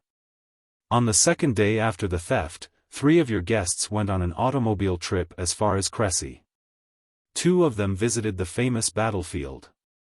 And, while they were there, the third party paid a hasty visit to the post office, and mailed a small box, tied and sealed according to the regulations. And declared its value to be 100 francs. "I see nothing strange in that," said the Count. "Perhaps you will see something strange in it when I tell you that this person, in place of giving her true name, sent the box under the name of Rousseau, and the person to whom it was addressed. A certain Monsieur Belleau of Paris, moved his place of residence immediately after receiving the box, in other words, the ring. I presume you refer to one of my cousins D'Andel?" "No," replied Ganimard. "Madame de Riel, then?" "Yes." "You accuse my friend, Madame de Riel?" cried the Countess, shocked and amazed. "I wish to ask you one question, madame," said Ganimard. "Was Madame de Riel present when you purchased the ring?" "Yes, but we did not go there together." "Did she advise you to buy the ring?" The Countess considered for a moment, then said, "Yes, I think she mentioned it first." "Thank you, madame. Your answer establishes the fact that it was Madame de Riel who was the first to mention the ring, and it was she who advised you to buy it. But, I consider my friend is quite incapable. Pardon me, Countess, when I remind you that Madame de Riel is only a casual acquaintance and not your intimate friend. As the newspapers have announced. It was only last winter that you met her for the first time. Now, I can prove that everything she has told you about herself, her past life, and her relatives, is absolutely false. That Madame Blanche de Riel had no actual existence before she met you, and she has now ceased to exist." "Well?" "Well," replied Ganimard. "Your story is a very strange one," said the Countess, "but it has no application to our case. If Madame de Riel had taken the ring, how do you explain the fact that it was found in her Bleichen's tooth powder? Anyone who would take the risk and trouble of stealing the blue diamond would certainly keep it. What do you say to that?" "Nothing, but Madame de Riel will answer it." "Oh. She does exist, then?" "She does, and does not. I will explain in a few words. 3 days ago, while reading a newspaper, I glanced over the list of hotel arrivals at Trouville, and there I read, Hotel Beaurivage, Madame de Riel, etc. I went to Trouville immediately, and interviewed the proprietor of the hotel. From the description and other information I received from him, I concluded that she was the very Madame de Riel that I was seeking. But she had left the hotel, giving her address in Paris as number 3 Rue de Colisée. The day before yesterday I went to that address, and learned that there was no person there called Madame de Riel, but there was a Madame Riel, living on the 2nd floor. Who acted as a diamond broker and was frequently away from home. She had returned from a journey on the preceding evening. Yesterday, I called on her and, under an assumed name, I offered to act as an intermedium in the sale of some diamonds to certain wealthy friends of mine. She is to meet me here today to carry out that arrangement. What? You expect her to come here? Yes, at 5:30. Are you sure it is she? Madame de Real of the Château de Crozon? Certainly. I have convincing evidence of that fact. But, listen. I hear Folenfant's signal. It was a whistle. Ganimard arose quickly. There is no time to lose. Monsieur and Madame de Crozon, will you be kind enough to go into the next room? You also, Monsieur de Hautrec, and you, Monsieur Gerbois. The door will remain open, and when I give the signal, you will come out. Of course, Chief, you will remain here. We may be disturbed by other people, said Mon. De Duis. No. This is a new establishment, and the proprietor is one of my friends. He will not let anyone disturb us, except the blonde lady. The blonde lady? What do you mean? Yes, the blonde lady herself, Chief, the friend and accomplice of Arsène Lupin, the mysterious blonde lady against whom I hold convincing evidence. But, in addition to that, I wish to confront her with all the people she has robbed. He looked through the window. I see her. She is coming in the door now. She can't escape, Folenfant and Dieuzy are guarding the door. The blonde lady is captured at last, Chief. A moment later a woman appeared at the door. She was tall and slender, with a very pale complexion and bright golden hair. Ganimard trembled with excitement, he could not move, nor utter a word. She was there, in front of him, at his mercy. What a victory over Arsène Lupin! And what a revenge! And, at the same time, the victory was such an easy one that he asked himself if the blonde lady would not yet slip through his fingers by one of those miracles that usually terminated the exploits of Arsène Lupin. She remained standing near the door, surprised at the silence, and looked about her without any display of suspicion or fear. She will get away. She will disappear, thought Ganimard. Then he managed to get between her and the door. She turned to go out. No, no, he said. Why are you going away? Really, monsieur, I do not understand what this means. Allow me. There is no reason why you should go, madam, and very good reasons why you should remain. But it is useless, madam. You cannot go. Trembling, she sat on a chair, and stammered. What is it you want? Ganimard had won the battle and captured the blonde lady. He said to her, allow me to present the friend I mentioned, who desires to purchase some diamonds. Have you procured the stones you promised to bring? No, no, I don't know. I don't remember. Come. Jog your memory. A person of your acquaintance intended to send you a tinted stone. Something like the blue diamond, I said, laughing. And you replied, exactly, I expect to have just what you want. Do you remember? She made no reply. A small satchel fell from her hand. She picked it up quickly, and held it securely. Her hands trembled slightly. Come, said Ganimard, I see you have no confidence in us, Madame de Real. I shall set you a good example by showing you what I have. He took from his pocketbook a paper which he unfolded, and disclosed a lock of hair.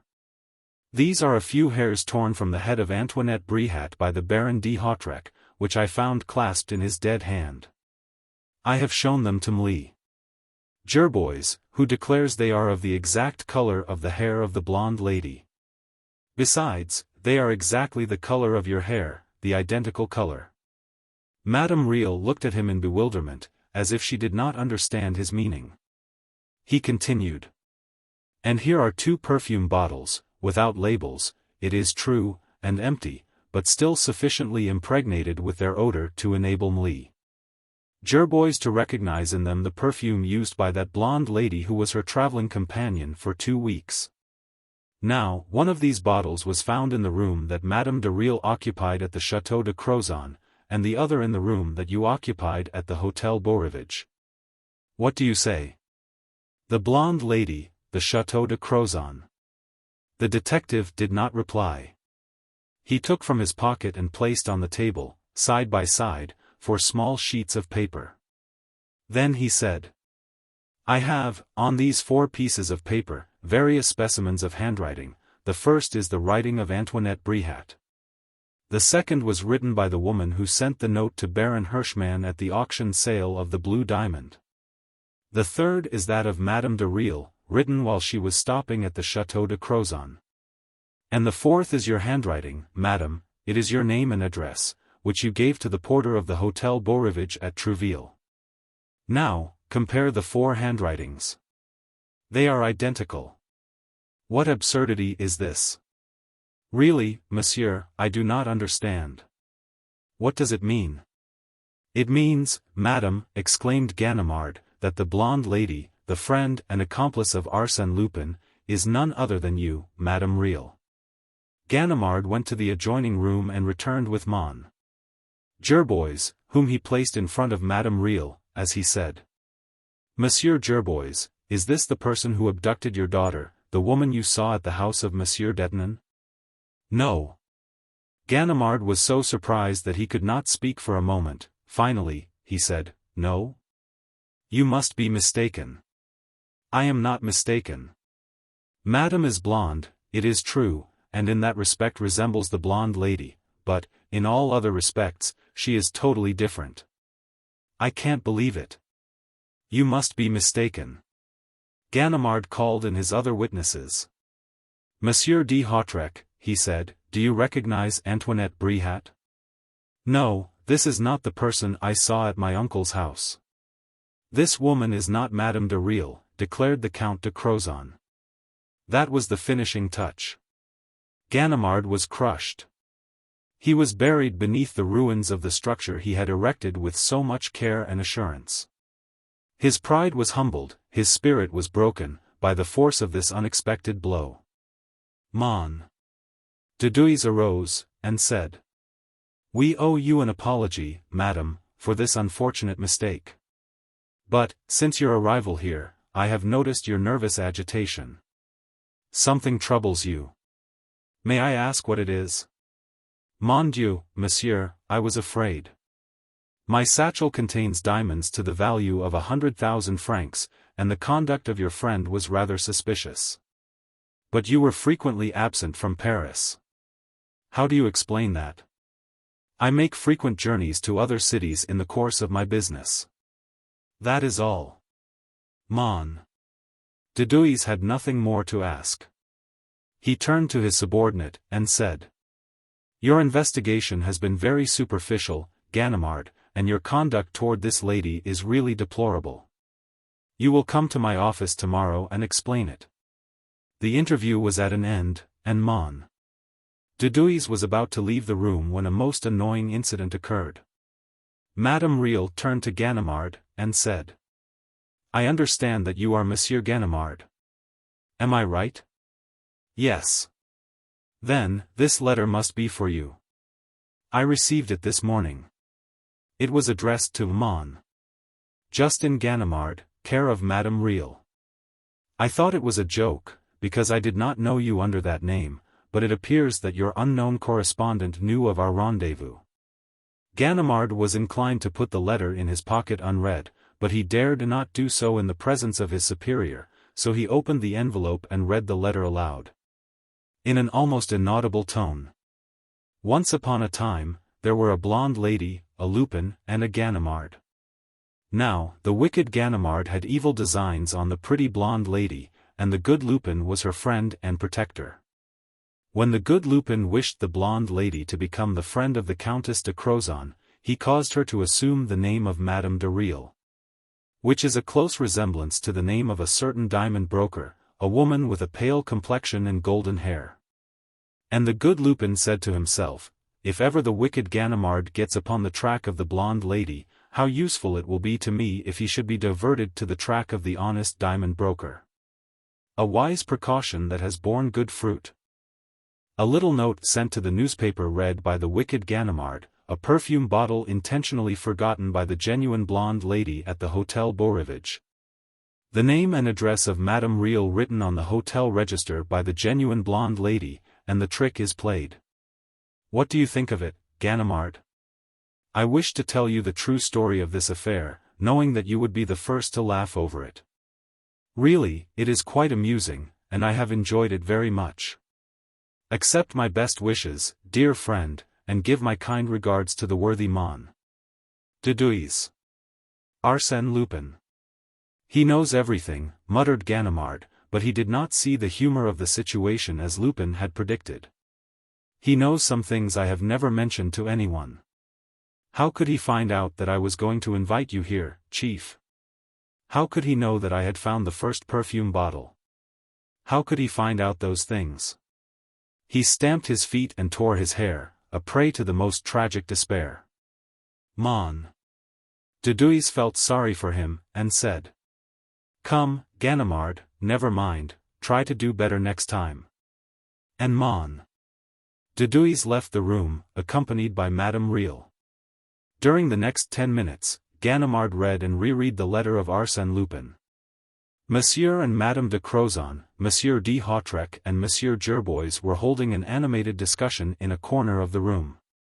At last, the Count approached the detective, and said, "My dear monsieur, after your investigation, we are no nearer the truth than we were before. Pardon me, but my investigation has established these facts, that the blonde lady is the mysterious heroine of these exploits, and that Arsène Lupin directed them. Those facts do not solve the mystery, in fact, they render it more obscure. The blonde lady commits a murder in order to steal the blue diamond, and yet she does not steal it. Afterward she steals it and gets rid of it by secretly giving it to another person. How do you explain her strange conduct? I cannot explain it. Of course, but, perhaps, someone else can. Who? The Count hesitated, so the Countess replied, frankly. There is only one man besides yourself who is competent to enter the arena with Arsène Lupin and overcome him. Have you any objection to our engaging the services of Herlock Sholmes in this case? Ganimard was vexed at the question, but stammered a reply. No, but... I do not understand what. Let me explain. All this mystery annoys me. I wish to have it cleared up. Monsieur Gerbois and Monsieur de Hautrec have the same desire, and we have agreed to send for the celebrated English detective. You are right, madam, replied the detective, with a loyalty that did him credit, you are right. Old Ganimard is not able to overcome Arsène Lupin. But will Herlock Sholmes succeed? I hope so, as I have the greatest admiration for him. But, it is improbable. Do you mean to say that he will not succeed? That is my opinion. I can foresee the result of a duel between Herlock Sholmes and Arsène Lupin. The Englishman will be defeated. But, in any event, can we count on your assistance? Quite so, madam. I shall be pleased to render Monsieur Sholmes all possible assistance. Do you know his address? Yes, 219 Parker Street. That evening Monsieur and Madame de Crozon withdrew the charge they had made against Herlock, and a joint letter was addressed to Herlock Sholmes. Chapter 3. Herlock Sholmes opens hostilities. What does Monsieur wish? Anything, replied Arsène Lupin, like a man who never worries over the details of a meal. Anything you like, but no meat or alcohol. The waiter walked away, disdainfully. What? Still a vegetarian? I exclaimed. More so than ever, replied Lupin. Through taste, faith, or habit. Hygiene. And do you never fall from grace? Oh. Yes, when I am dining out, and wish to avoid being considered eccentric. We were dining near the Northern Railway Station, in a little restaurant to which Arsène Lupin had invited me. Frequently he would send me a telegram asking me to meet him in some obscure restaurant, where we could enjoy a quiet dinner, well served. and which was always made interesting to me by his recital of some startling adventure theretofore unknown to me. On that particular evening he appeared to be in a more lively mood than usual. He laughed and joked with careless animation, and with that delicate sarcasm that was habitual with him, a light and spontaneous sarcasm that was quite free from any tinge of malice. It was a pleasure to find him in that jovial mood, and I could not resist the desire to tell him so. "Ah! Yes," he exclaimed, "there are days in which I find life as bright and gay as a spring morning, then life seems to be an infinite treasure which I can never exhaust. And yet God knows I lead a careless existence. Too much so, perhaps. Ah! But I tell you, the treasure is infinite. I can spend it with a lavish hand. I can cast my youth and strength to the four winds of heaven, and it is replaced by a still younger and greater force. Besides, my life is so pleasant. If I wished to do so, I might become, what shall I say? An orator, a manufacturer, a politician. But, I assure you, I shall never have such a desire. Arsène Lupin, I am. Arsène Lupin, I shall remain. I have made a vain search in history to find a career comparable to mine, a life better filled or more intense. Napoleon?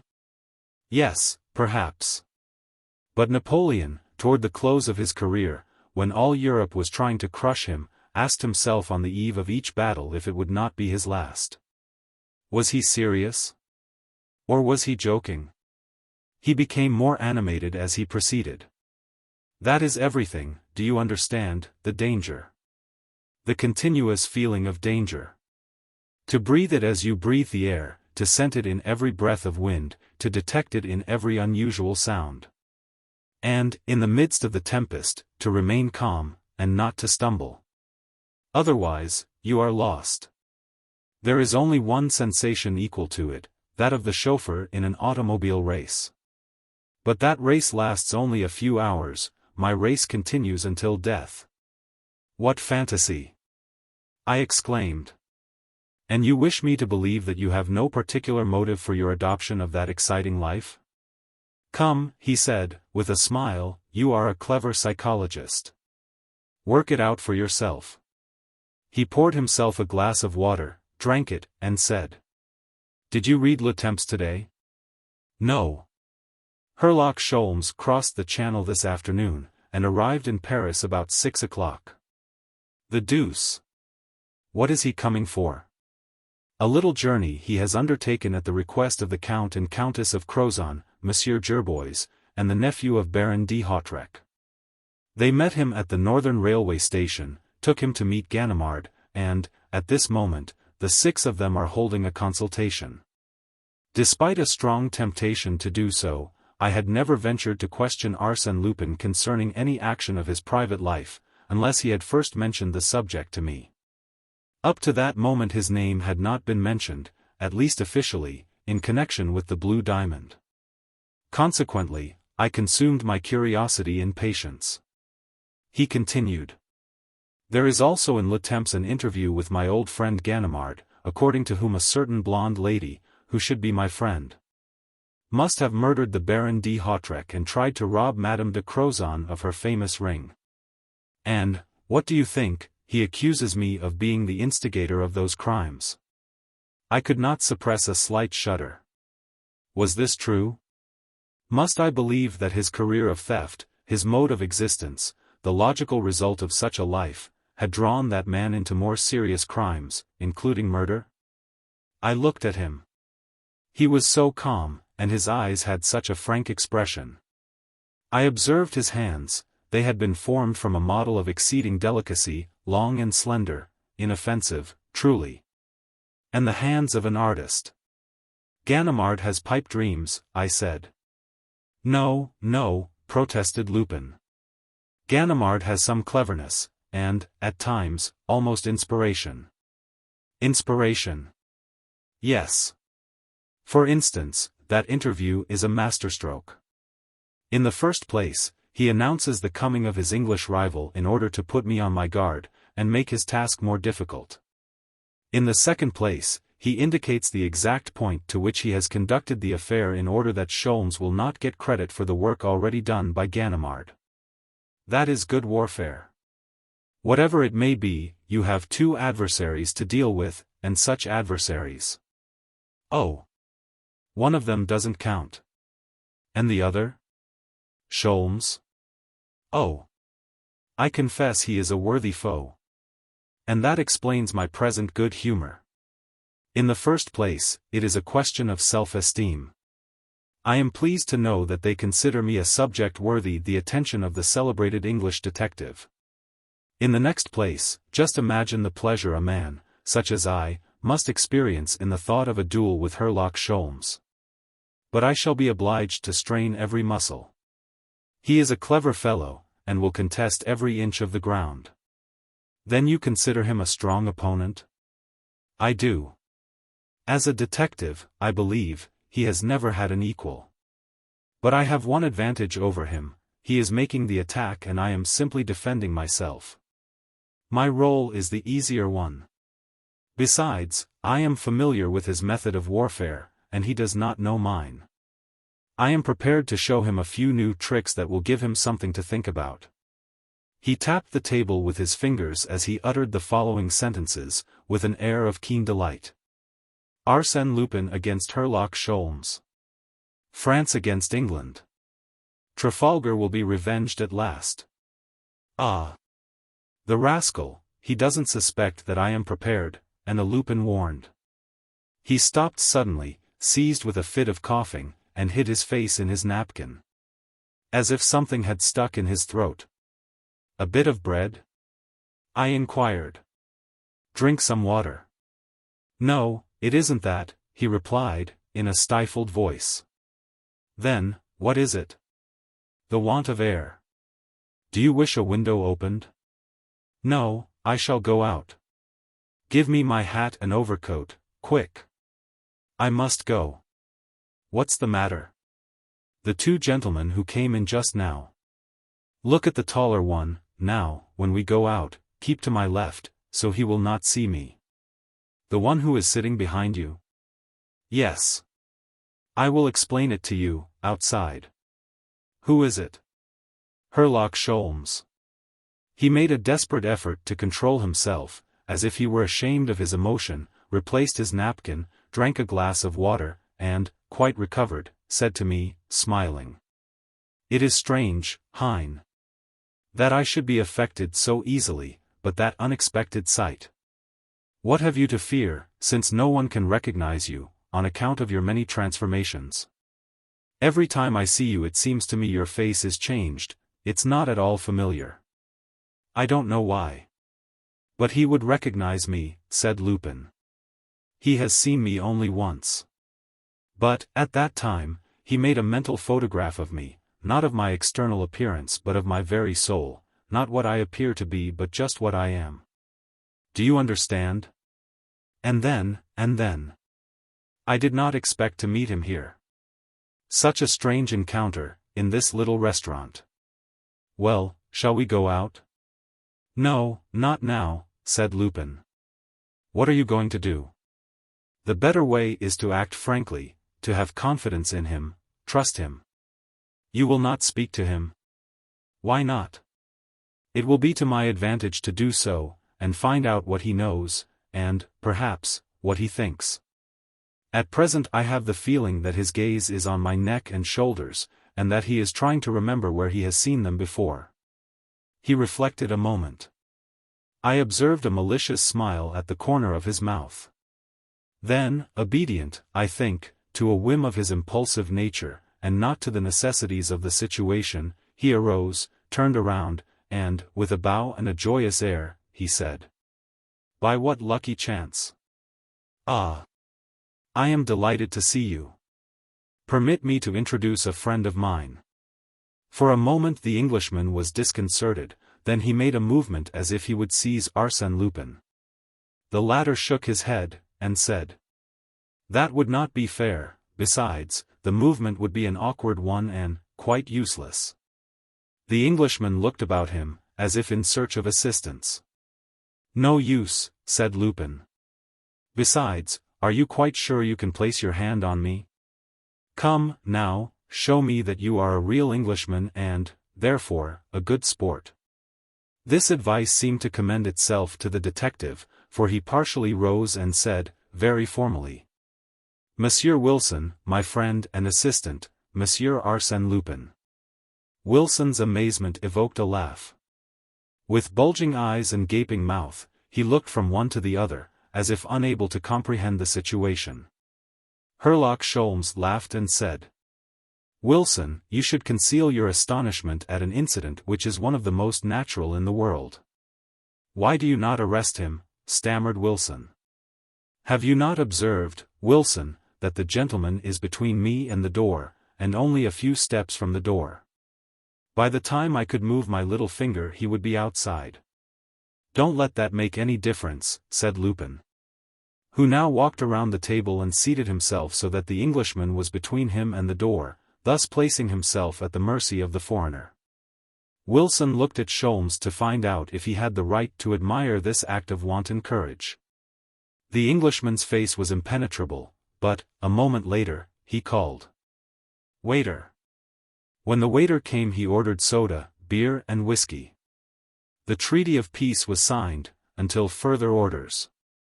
In a few moments the four men were conversing in an apparently friendly manner. Herlock Sholmes is a man such as you might meet every day in the business world. He is about 50 years of age, and looks as if he might have passed his life in an office, adding up columns of dull figures or writing out formal statements of business accounts. There was nothing to distinguish him from the average citizen of London, except the appearance of his eyes, his terribly keen and penetrating eyes. But then he is Herlock Sholmes, which means that he is a wonderful combination of intuition, observation, clairvoyance and ingenuity. One could readily believe that nature had been pleased to take the two most extraordinary detectives that the imagination of man has hitherto conceived. The Dupin of Edgar Allan Poe and the Lecoq of Émile Gaboriau, and, out of that material, constructed a new detective, more extraordinary and supernatural than either of them. And when a person reads the history of his exploits, which have made him famous throughout the entire world, he asks himself whether Herlock Sholmes is not a mythical personage. A fictitious hero born in the brain of a great novelist, Conan Doyle, for instance. When Arsène Lupin questioned him in regard to the length of his sojourn in France he turned the conversation into its proper channel by saying, That depends on you, monsieur. Oh! Exclaimed Lupin, laughing, if it depends on me you can return to England tonight. That is a little too soon, but I expect to return in the course of 8 or 9 days, 10 at the outside. Are you in such a hurry? I have many cases to attend to, such as the robbery of the Anglo-Chinese bank, the abduction of Lady Eccleston. But, don't you think, Monsieur Lupin, that I can finish my business in Paris within a week? Certainly, if you confine your efforts to the case of the Blue Diamond. It is, moreover, the length of time that I require to make preparations for my safety in case the solution of that affair should give you certain dangerous advantages over me. And yet, said the Englishman, I expect to close the business in 8 or 10 days. And arrest me on the 11th, perhaps? No, the 10th is my limit. Lupin shook his head thoughtfully, as he said, That will be difficult, very difficult. Difficult, perhaps, but possible, therefore certain. Absolutely certain, said Wilson. As if he had clearly worked out the long series of operations which would conduct his collaborator to the desired result. Of course, said Herlock Sholmes, I do not hold all the trump cards, as these cases are already several months old. And I lack certain information and clues upon which I am accustomed to base my investigations. Such as spots of mud and cigarette ashes, said Wilson, with an air of importance. In addition to the remarkable conclusions formed by Monsieur Ganimard, I have obtained all the articles written on the subject, and have formed a few deductions of my own.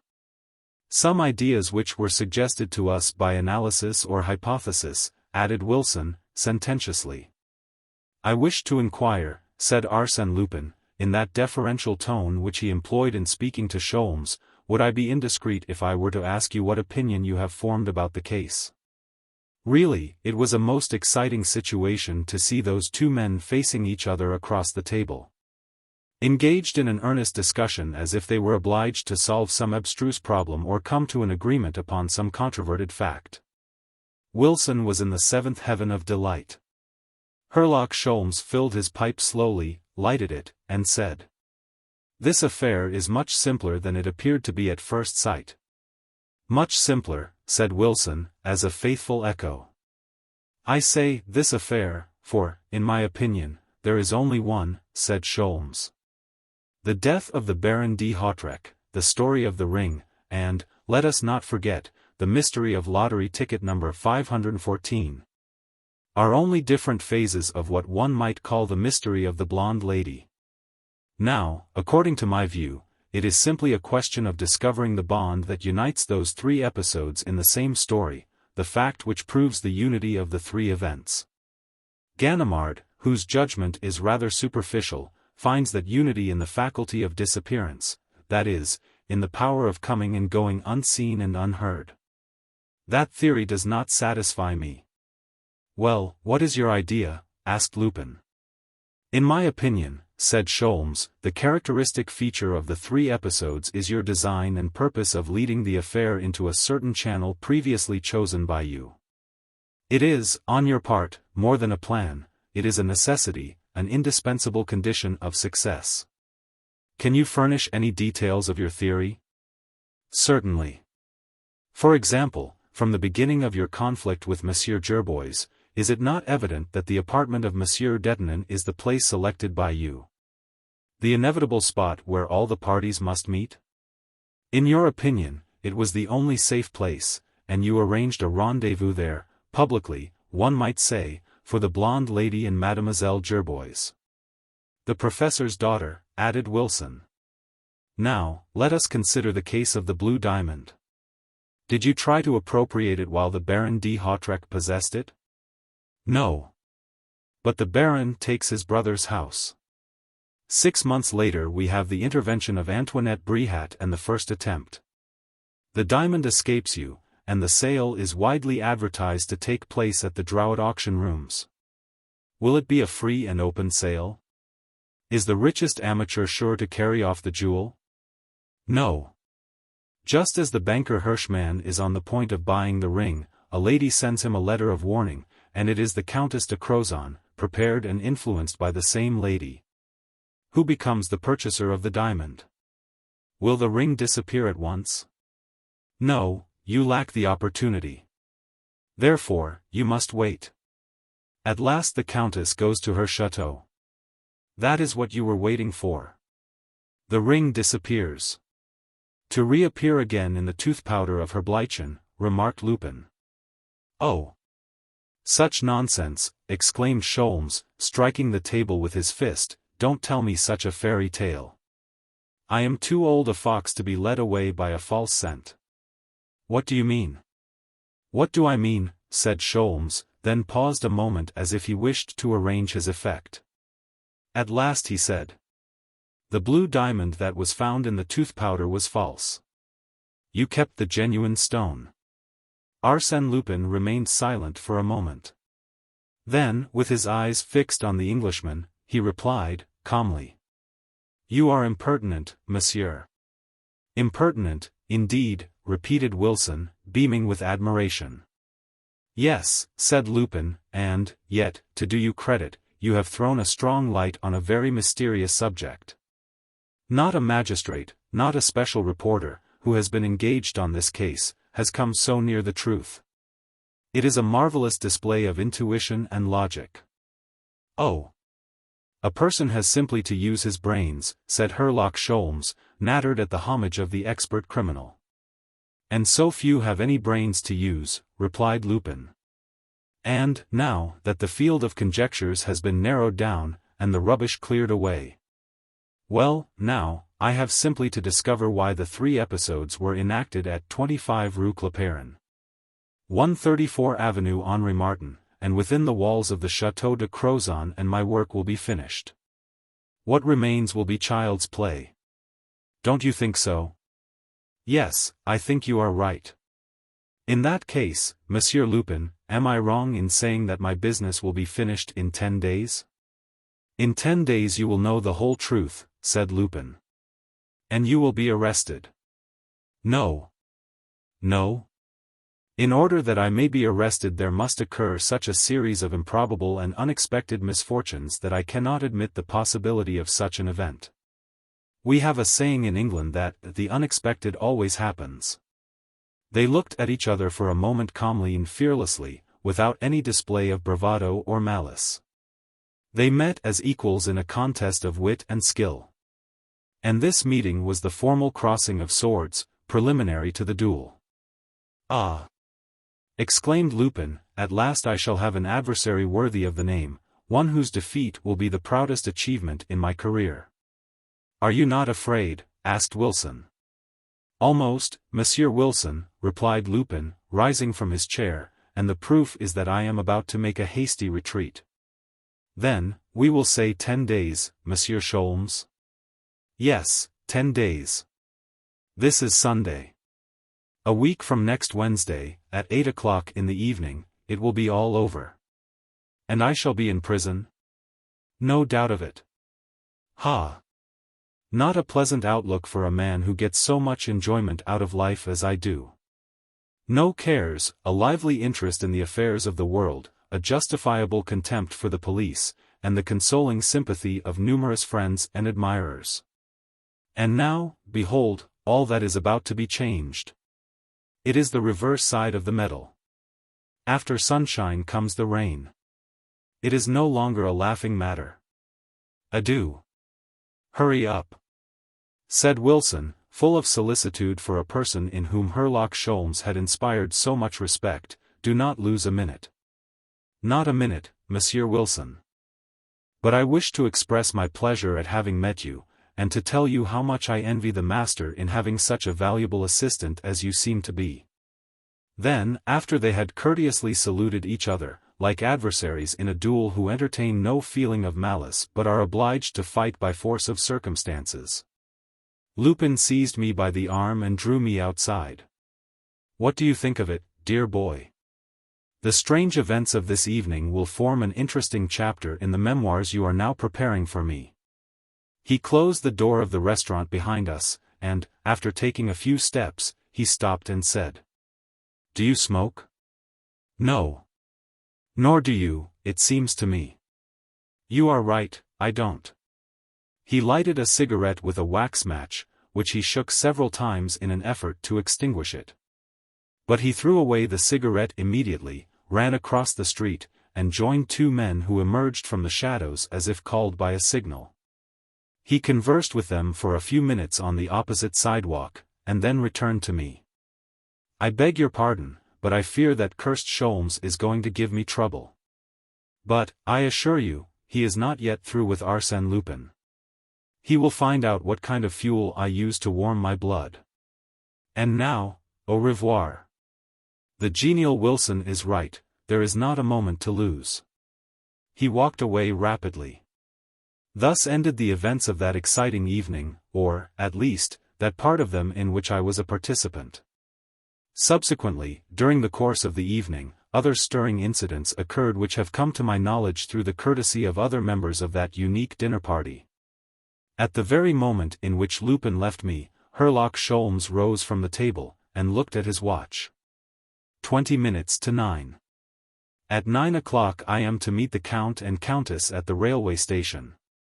Then, we must be off, exclaimed Wilson, between two drinks of whiskey. They left the restaurant. Wilson, don't look behind. We may be followed, and, in that case, let us act as if we did not care. Wilson, I want your opinion, why was Lupin in that restaurant? To get something to eat, replied Wilson, quickly. Wilson, I must congratulate you on the accuracy of your deduction. I couldn't have done better myself. Wilson blushed with pleasure, and Sholmes continued. To get something to eat. Very well, and, after that, probably, to assure himself whether I am going to the Château de Crozon, as announced by Ganimard in his interview. I must go in order not to disappoint him. But, in order to gain time on him, I shall not go. Ah, said Wilson, nonplussed. You, my friend, will walk down this street, take a carriage, 2, 3 carriages. Return later and get the valises that we left at the station, and make for the Élysée Palace at a gallop. And when I reach the Élysée Palace? Engage a room, go to sleep, and await my orders. Quite proud of the important role assigned to him, Wilson set out to perform his task. Herlock Sholmes proceeded to the railway station, bought a ticket, and repaired to the Amiens Express in which the Count and Countess de Crozon were already installed. He bowed to them, lighted his pipe, and had a quiet smoke in the corridor. The train started. 10 minutes later he took a seat beside the Countess, and said to her, "Have you the ring here, madam?" "Yes." "Will you kindly let me see it?" He took it, and examined it closely. "Just as I suspected, it is a manufactured diamond." "A manufactured diamond?" "Yes. A new process which consists in submitting diamond dust to a tremendous heat until it melts and is then molded into a single stone." "But my diamond is genuine." "Yes, your diamond is. But this is not yours." "Where is mine?" "It is held by Arsène Lupin." "And this stone?" "Was substituted for yours, and slipped into her Bleichens tooth powder, where it was afterwards found." "Then you think this is false?" "Absolutely false." The Countess was overwhelmed with surprise and grief, while her husband scrutinized the diamond with an incredulous air. Finally she stammered. "Is it possible? And why did they not merely steal it and be done with it? And how did they steal it?" "That is exactly what I am going to find out." "At the Château de Crozon?" "No. I shall leave the train at Creil and return to Paris. It is there the game between me and Arsène Lupin must be played. In fact, the game has commenced already, and Lupin thinks I am on my way to the château." "But what does it matter to you, madam? The essential thing is your diamond, is it not?" "Yes." "Well, don't worry. I have just undertaken a much more difficult task than that. You have my promise that I will restore the true diamond to you within 10 days. The train slackened its speed. He put the false diamond in his pocket and opened the door. The Count cried out. "That is the wrong side of the train. You are getting out on the tracks." "That is my intention. If Lupin has anyone on my track, he will lose sight of me now. Adieu." An employee protested in vain. After the departure of the train, the Englishman sought the stationmaster's office. 40 minutes later he leaped into a train that landed him in Paris shortly before midnight. He ran across the platform, entered the lunchroom, made his exit at another door, and jumped into a cab. Driver, Rue Clapeyron. Having reached the conclusion that he was not followed, he stopped the carriage at the end of the street, and proceeded to make a careful examination of Monsieur Detenon's house and the 2 adjoining houses. He made measurements of certain distances and entered the figures in his notebook. Driver, Avenue Henri Martin. At the corner of the avenue and the Rue de la Pampa, he dismissed the carriage, walked down the street to number 134. And performed the same operations in front of the house of the late Baron de Hautrec and the 2 adjoining houses. Measuring the width of the respective facades and calculating the depth of the little gardens that stood in front of them. The avenue was deserted, and was very dark under its 4 rows of trees, between which, at considerable intervals, a few gas lamps struggled in vain to light the deep shadows. One of them threw a dim light over a portion of the house, and Sholmes perceived the "To Let" sign posted on the gate, the neglected walks which encircled the small lawn, and the large bare windows of the vacant house. "I suppose," he said to himself, "the house has been unoccupied since the death of the Baron. Ah! If I could only get in and view the scene of the murder." No sooner did the idea occur to him than he sought to put it in execution. But how could he manage it? He could not climb over the gate, it was too high. So he took from his pocket an electric lantern and a skeleton key which he always carried. Then, to his great surprise, he discovered that the gate was not locked. In fact, it was open about 3 or 4 inches. He entered the garden, and was careful to leave the gate as he had found it, partly open. But he had not taken many steps from the gate when he stopped. He had seen a light pass one of the windows on the 2nd floor. He saw the light pass a 2nd window and a 3rd, but he saw nothing else, except a silhouette outlined on the walls of the rooms. The light descended to the 1st floor, and, for a long time, wandered from room to room. Who the deuce is walking, at 1 o'clock in the morning, through the house in which the Baron de Hautrec was killed? Herlock Sholmes asked himself, deeply interested. There was only one way to find out, and that was to enter the house himself. He did not hesitate, but started for the door of the house. However, at the moment when he crossed the streak of gaslight that came from the street lamp, the man must have seen him. For the light in the house was suddenly extinguished and Herlock Sholmes did not see it again. Softly, he tried the door. It was open, also. Hearing no sound, he advanced through the hallway, encountered the foot of the stairs, and ascended to the 1st floor. Here there was the same silence, the same darkness. He entered one of the rooms and approached a window through which came a feeble light from the outside. On looking through the window he saw the man, who had no doubt descended by another stairway and escaped by another door. The man was threading his way through the shrubbery which bordered the wall that separated the 2 gardens. "The deuce!" exclaimed Sholmes, "he is going to escape." He hastened down the stairs and leaped over the steps in his eagerness to cut off the man's retreat. But he did not see anyone, and, owing to the darkness, it was several seconds before he was able to distinguish a bulky form moving through the shrubbery. This gave the Englishman food for reflection. Why had the man not made his escape, which he could have done so easily? Had he remained in order to watch the movements of the intruder who had disturbed him in his mysterious work? At all events, concluded Sholmes, it is not Lupin, he would be more adroit. It may be one of his men. For several minutes Herlock Sholmes remained motionless, with his gaze fixed on the adversary who, in his turn was watching the detective. But as that adversary had become passive, and as the Englishman was not one to consume his time in idle waiting, he examined his revolver to see if it was in good working order. Removed his knife from its sheath, and walked toward the enemy with that cool effrontery and scorn of danger for which he had become famous.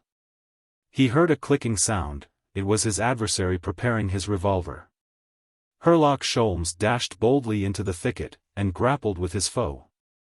There was a sharp, desperate struggle, in the course of which Sholmes suspected that the man was trying to draw a knife. But the Englishman, believing his antagonist to be an accomplice of Arsène Lupin and anxious to win the first trick in the game with that redoubtable foe, fought with unusual strength and determination. He hurled his adversary to the ground, held him there with the weight of his body, and, gripping him by the throat with one hand, he used his free hand to take out his electric lantern, press the button, and throw the light over the face of his prisoner. "Wilson," he exclaimed, in amazement. Herlock Sholmes stammered a weak, stifled voice. For a long time they remained silent, astounded, foolish. The shriek of an automobile rent the air. A slight breeze stirred the leaves. Suddenly, Herlock Sholmes seized his friend by the shoulders and shook him violently, as he cried, "What are you doing here? Tell me." "What? Did I tell you to hide in the bushes and spy on me?" "Spy on you," muttered Wilson, "why, I didn't know it was you. But what are you doing here? You ought to be in bed." "I was in bed." "You ought to be asleep." "I was asleep." "Well, what brought you here?" asked Sholmes. "Your letter." "My letter? I don't understand." "Yes, a messenger brought it to me at the hotel." "From me? Are you crazy?" "It is true, I swear it." "Where is the letter?" Wilson handed him a sheet of paper, which he read by the light of his lantern. It was as follows. Wilson, come at once to Avenue Henri Martin. The house is empty. Inspect the whole place and make an exact plan.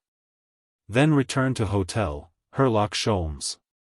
I was measuring the rooms, said Wilson, when I saw a shadow in the garden. I had only one idea. That was to seize the shadow. The idea was excellent. But remember this, Wilson, whenever you receive a letter from me, be sure it is my handwriting and not a forgery. Ah! Exclaimed Wilson, as the truth dawned on him, then the letter wasn't from you? No. Who sent it, then? Arsène Lupin. Why? For what purpose? Asked Wilson. I don't know, and that's what worries me. I don't understand why he took the trouble to disturb you.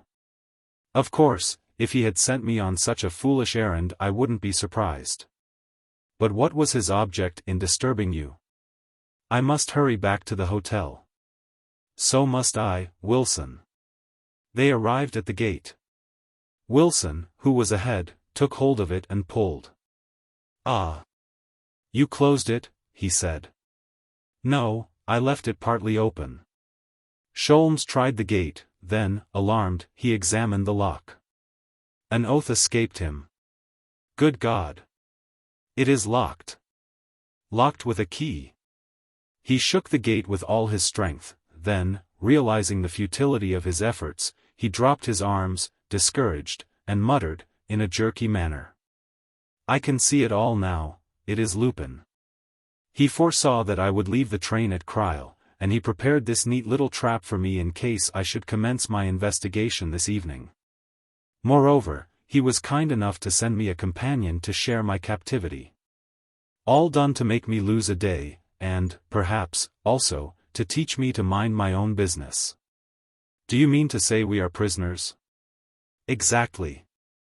Herlock Sholmes and Wilson are the prisoners of Arsène Lupin. It's a bad beginning, but he laughs best who laughs last. Wilson seized Sholmes' arm, and exclaimed. Look!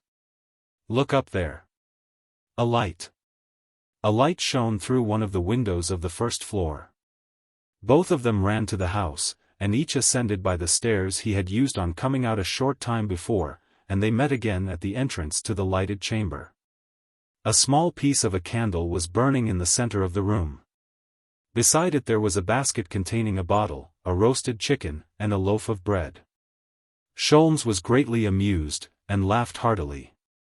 Wonderful! We are invited to supper.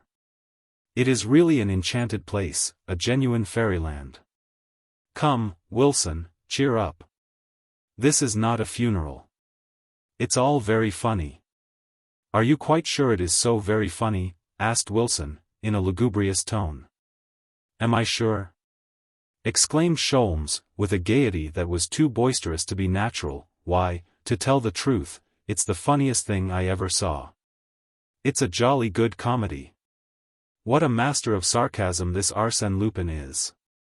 He makes a fool of you with the utmost grace and delicacy. I wouldn't miss this feast for all the money in the Bank of England. Come, Wilson, you grieve me. You should display that nobility of character which rises superior to misfortune. I don't see that you have any cause for complaint, really, I don't. After a time, by dint of good humor and sarcasm, he managed to restore Wilson to his normal mood, and make him swallow a morsel of chicken and a glass of wine. But when the candle went out and they prepared to spend the night there, with the bare floor for a mattress and the hard wall for a pillow, the harsh and ridiculous side of the situation was impressed upon them. That particular incident will not form a pleasant page in the memoirs of the famous detective. Next morning Wilson awoke, stiff and cold. A slight noise attracted his attention.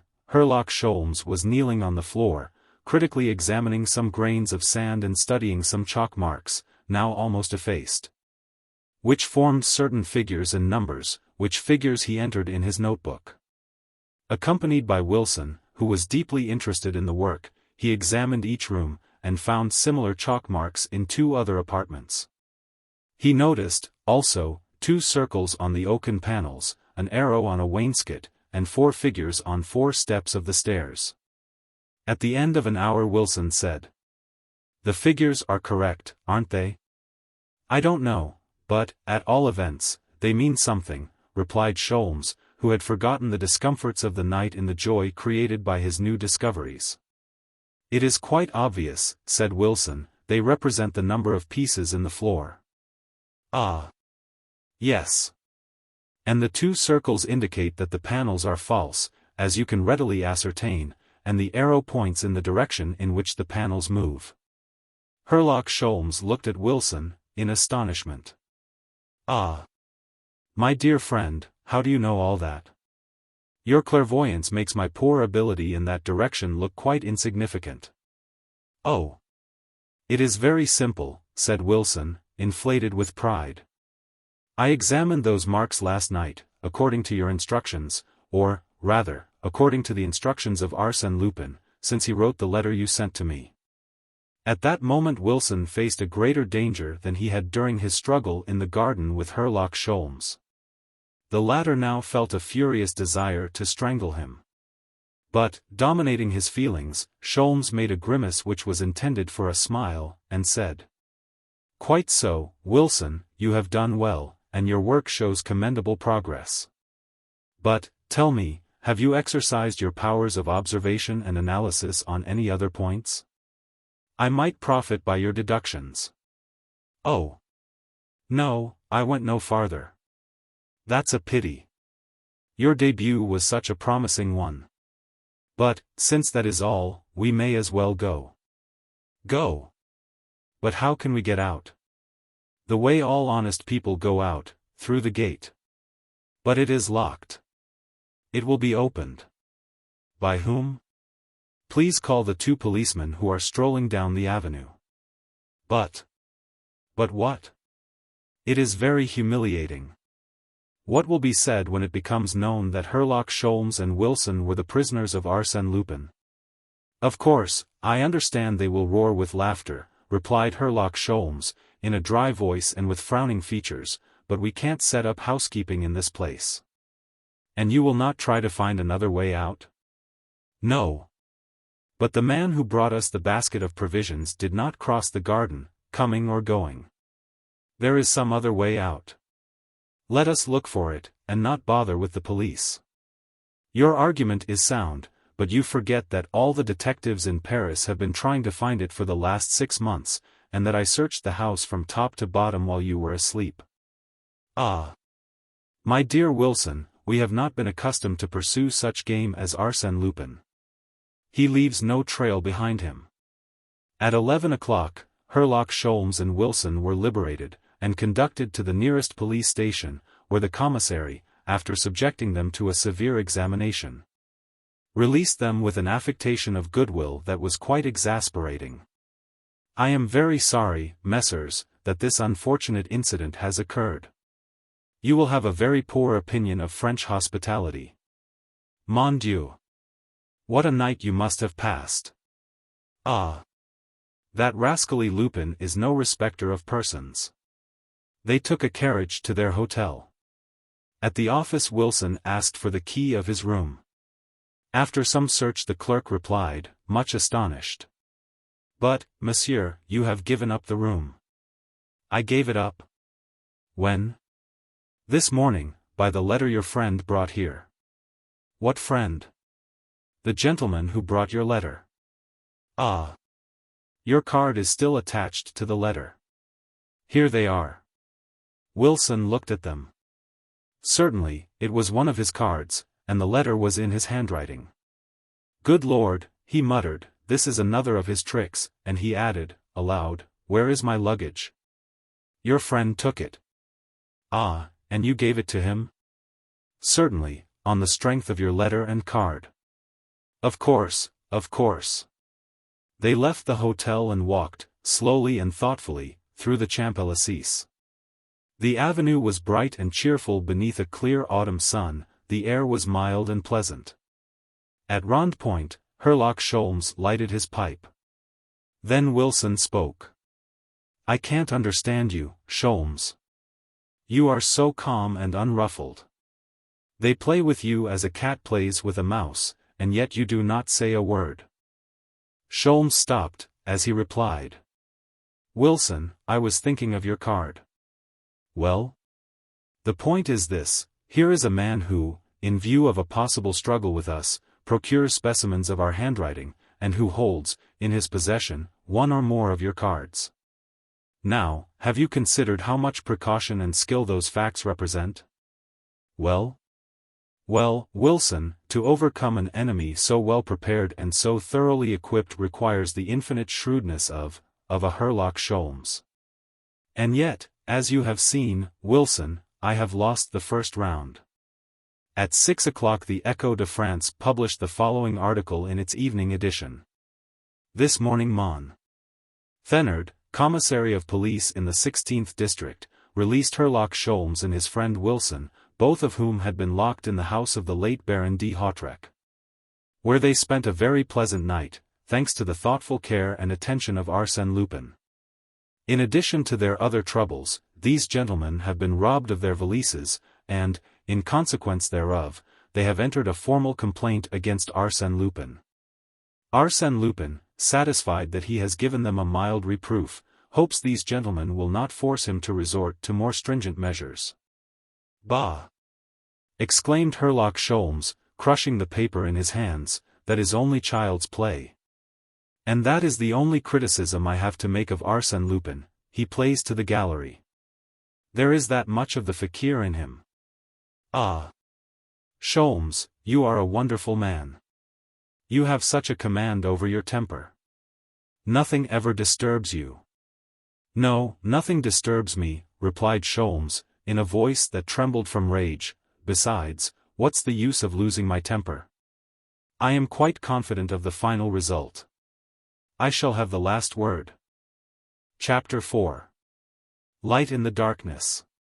However well-tempered a man's character may be, and Herlock Sholmes is one of those men over whom ill fortune has little or no hold, there are circumstances wherein the most courageous combatant feels the necessity of marshalling his forces before risking the chances of a battle. I shall take a vacation today, said Sholmes. And what shall I do? Asked Wilson. You, Wilson, let me see. You can buy some underwear and linen to replenish our wardrobe, while I take a rest. Very well, Sholmes, I will watch while you sleep. Wilson uttered these words with all the importance of a sentinel on guard at the outpost, and therefore exposed to the greatest danger. His chest was expanded, his muscles were tense. Assuming a shrewd look, he scrutinized, officially, the little room in which they had fixed their abode. Very well, Wilson, you can watch. I shall occupy myself in the preparation of a line of attack more appropriate to the methods of the enemy we are called upon to meet. Do you see, Wilson, we have been deceived in this fellow Lupin. My opinion is that we must commence at the very beginning of this affair. And even before that, if possible. But have we sufficient time? 9 days, dear boy. That is 5 too many. The Englishman spent the entire afternoon in smoking and sleeping. He did not enter upon his new plan of attack until the following day. Then he said, Wilson, I am ready. Let us attack the enemy. Lead on, Macduff, exclaimed Wilson, full of martial ardor. I wish to fight in the front rank. Oh! Have no fear. I shall do credit to my king and country, for I am an Englishman. In the first place, Sholmes had 3 long and important interviews, with Monsieur Detinan, whose rooms he examined with the greatest care and precision. With Suzanne Gerbois, whom he questioned in regard to the blonde lady, and with Sister Auguste, who had retired to the convent of the Visitandines since the murder of Baron de Hautrec. At each of these interviews Wilson had remained outside, and each time he asked, Satisfactory? Quite so. I was sure we were on the right track. They paid a visit to the 2 houses adjoining that of the late Baron de Hautrec in the Avenue Henri Martin. Then they visited the Rue Clapeyron, and, while he was examining the front of number 25, Sholmes said, All these houses must be connected by secret passages, but I can't find them." For the first time in his life, Wilson doubted the omnipotence of his famous associate. Why did he now talk so much and accomplish so little? "Why?" exclaimed Sholmes, in answer to Wilson's secret thought, "because, with this fellow Lupin, a person has to work in the dark, and, instead of deducting the truth from established facts, a man must extract it from his own brain, and afterward learn if it is supported by the facts in the case. But what about the secret passages? They must exist. But even though I should discover them, and thus learn how Arsène Lupin made his entrance to the lawyer's house and how the blonde lady escaped from the house of Baron de Hautrec after the murder, what good would it do? How would it help me? Would it furnish me with a weapon of attack?" "Let us attack him just the same," exclaimed Wilson, who had scarcely uttered these words when he jumped back with a cry of alarm. Something had fallen at their feet. It was a bag filled with sand which might have caused them serious injury if it had struck them. Sholmes looked up. Some men were working on a scaffolding attached to the balcony at the 5th floor of the house. He said, "We were lucky, one step more, and that heavy bag would have fallen on our heads. I wonder if—" Moved by a sudden impulse, he rushed into the house, up the 5 flights of stairs, rang the bell, pushed his way into the apartment to the great surprise and alarm of the servant who came to the door, and made his way to the balcony in front of the house. But there was no one there. "Where are the workmen who were here a moment ago?" he asked the servant. "They have just gone." "Which way did they go?" "By the servants' stairs." Sholmes leaned out of the window. He saw 2 men leaving the house, carrying bicycles. They mounted them and quickly disappeared around the corner. "How long have they been working on this scaffolding?" "Those men, only since this morning. It's their first day." Sholmes returned to the street, and joined Wilson. Together they returned to the hotel, and thus the second day ended in a mournful silence. On the following day their program was almost similar. They sat together on a bench in the Avenue Henri Martin, much to Wilson's disgust, who did not find it amusing to spend long hours watching the house in which the tragedy had occurred. "What do you expect, Sholmes? That Arsène Lupin will walk out of the house?" "No." "That the blonde lady will make her appearance?" "No." "What then?" "I am looking for something to occur. Some slight incident that will furnish me with a clue to work on. And if it does not occur?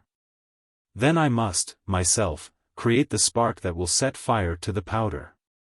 A solitary incident, and that of a disagreeable nature, broke the monotony of the forenoon. A gentleman was riding along the avenue when his horse suddenly turned aside in such a manner that it ran against the bench on which they were sitting, and struck Sholmes a slight blow on the shoulder. "Huh!" exclaimed Sholmes, "a little more and I would have had a broken shoulder." The gentleman struggled with his horse. The Englishman drew his revolver and pointed it. But Wilson seized his arm, and said, "Don't be foolish. What are you going to do? Kill the man? Leave me alone, Wilson. Let go." During the brief struggle between Sholmes and Wilson the stranger rode away. "Now, you can shoot," said Wilson, triumphantly, when the horseman was at some distance. "Wilson, you're an idiot. Don't you understand that the man is an accomplice of Arsène Lupin?" Sholmes was trembling from rage. Wilson stammered pitifully. "What, that man, an accomplice?" "Yes, the same as the workman who tried to drop the bag of sand on us yesterday." "It can't be possible." "Possible or not, there was only one way to prove it." "By killing the man?" "No, by killing the horse. If you hadn't grabbed my arm, I should have captured one of Lupin's accomplices. Now, do you understand the folly of your act?" Throughout the afternoon both men were morose. They did not speak a word to each other. At 5 o'clock they visited the Rue Clopin, but were careful to keep at a safe distance from the houses. However, 3 young men who were passing through the street, arm in arm, singing, ran against Sholmes and Wilson and refused to let them pass. Sholmes, who was in an ill humor, contested the right of way with them.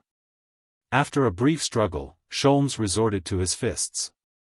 He struck one of the men a hard blow on the chest, another a blow in the face, and thus subdued two of his adversaries. Thereupon the three of them took to their heels and disappeared. "Ah!"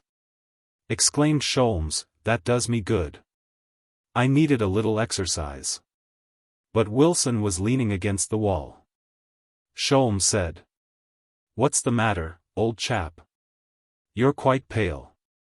Wilson pointed to his left arm, which hung inert, and stammered, "I don't know what it is. My arm pains me. Very much. Is it serious?" "Yes, I am afraid so." He tried to raise his arm, but it was helpless. Sholmes felt it, gently at first, then in a rougher way, to see how badly it was hurt, he said. He concluded that Wilson was really hurt, so he led him to a neighboring pharmacy, where a closer examination revealed the fact that the arm was broken and that Wilson was a candidate for the hospital. In the meantime they bared his arm and applied some remedies to ease his suffering. "Come, come, old chap, cheer up," said Sholmes, who was holding Wilson's arm. "In 5 or 6 weeks you will be all right again. But I will pay them back, the rascals. Especially Lupin, for this is his work, no doubt of that. I swear to you if ever." He stopped suddenly, dropped the arm, which caused Wilson such an access of pain that he almost fainted, and, striking his forehead, Sholmes said, "Wilson, I have an idea. You know, I have one occasionally." He stood for a moment, silent, with staring eyes, and then muttered, in short, sharp phrases. "Yes, that's it, that will explain all, right at my feet, and I didn't see it, parbleu. I should have thought of it before. Wilson, I shall have good news for you." Abruptly leaving his old friend, Sholmes ran into the street and went directly to the house known as number 25. On one of the stones, to the right of the door, he read this inscription, "Destange, Architect, 1875. There was a similar inscription on the house numbered 23. Of course, there was nothing unusual in that. But what might be read on the houses in the avenue Henri Martin? A carriage was passing. He engaged it and directed the driver to take him to No. 134 Avenue Henri Martin. He was roused to a high pitch of excitement. He stood up in the carriage and urged the horse to greater speed. He offered extra pourboires to the driver. Quicker! Quicker! How great was his anxiety as they turned from the Rue de la Pampa. Had he caught a glimpse of the truth at last? On one of the stones of the late Baron's house he read the words, "Destange, Architect, 1874. And a similar inscription appeared on the 2 adjoining houses. The reaction was such that he settled down in the seat of the carriage, trembling from joy.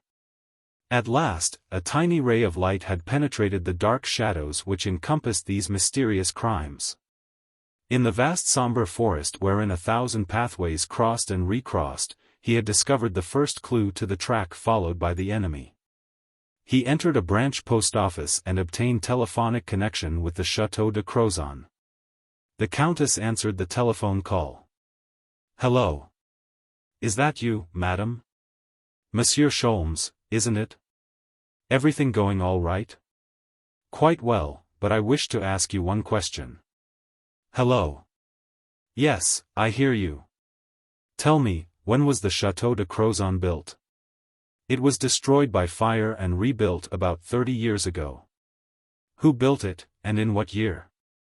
"There is an inscription on the front of the house which reads, Lucien Destange, Architect, 1877. "Thank you, madam, that is all. Goodbye." He went away, murmuring, "Destange. Lucien Destange, that name has a familiar sound." He noticed a public reading room, entered, consulted a dictionary of modern biography, and copied the following information: Lucien Destange, born 1840, Grand Prix de Rome. Officer of the Legion of Honor, author of several valuable books on architecture, etc. Then he returned to the pharmacy and found that Wilson had been taken to the hospital. There Sholmes found him with his arm in splints, and shivering with fever. "Victory! Victory!" cried Sholmes. "I hold one end of the thread." "Of what thread?" "The one that leads to victory. I shall now be walking on solid ground, where there will be footprints, clues." "Cigarette ashes?" asked Wilson, whose curiosity had overcome his pain. "And many other things. Just think, Wilson, I have found the mysterious link which unites the different adventures in which the blonde lady played a part. Why did Lupin select those 3 houses for the scenes of his exploits? Yes, why? Because those 3 houses were built by the same architect. That was an easy problem, eh? Of course, but who would have thought of it? No one but you. And who, except I, knows that the same architect, by the use of analogous plans, has rendered it possible for a person to execute 3 distinct acts which, though miraculous in appearance, are, in reality, quite simple and easy? That was a stroke of good luck. And it was time, dear boy, as I was becoming very impatient. You know, this is our 4th day. Out of 10.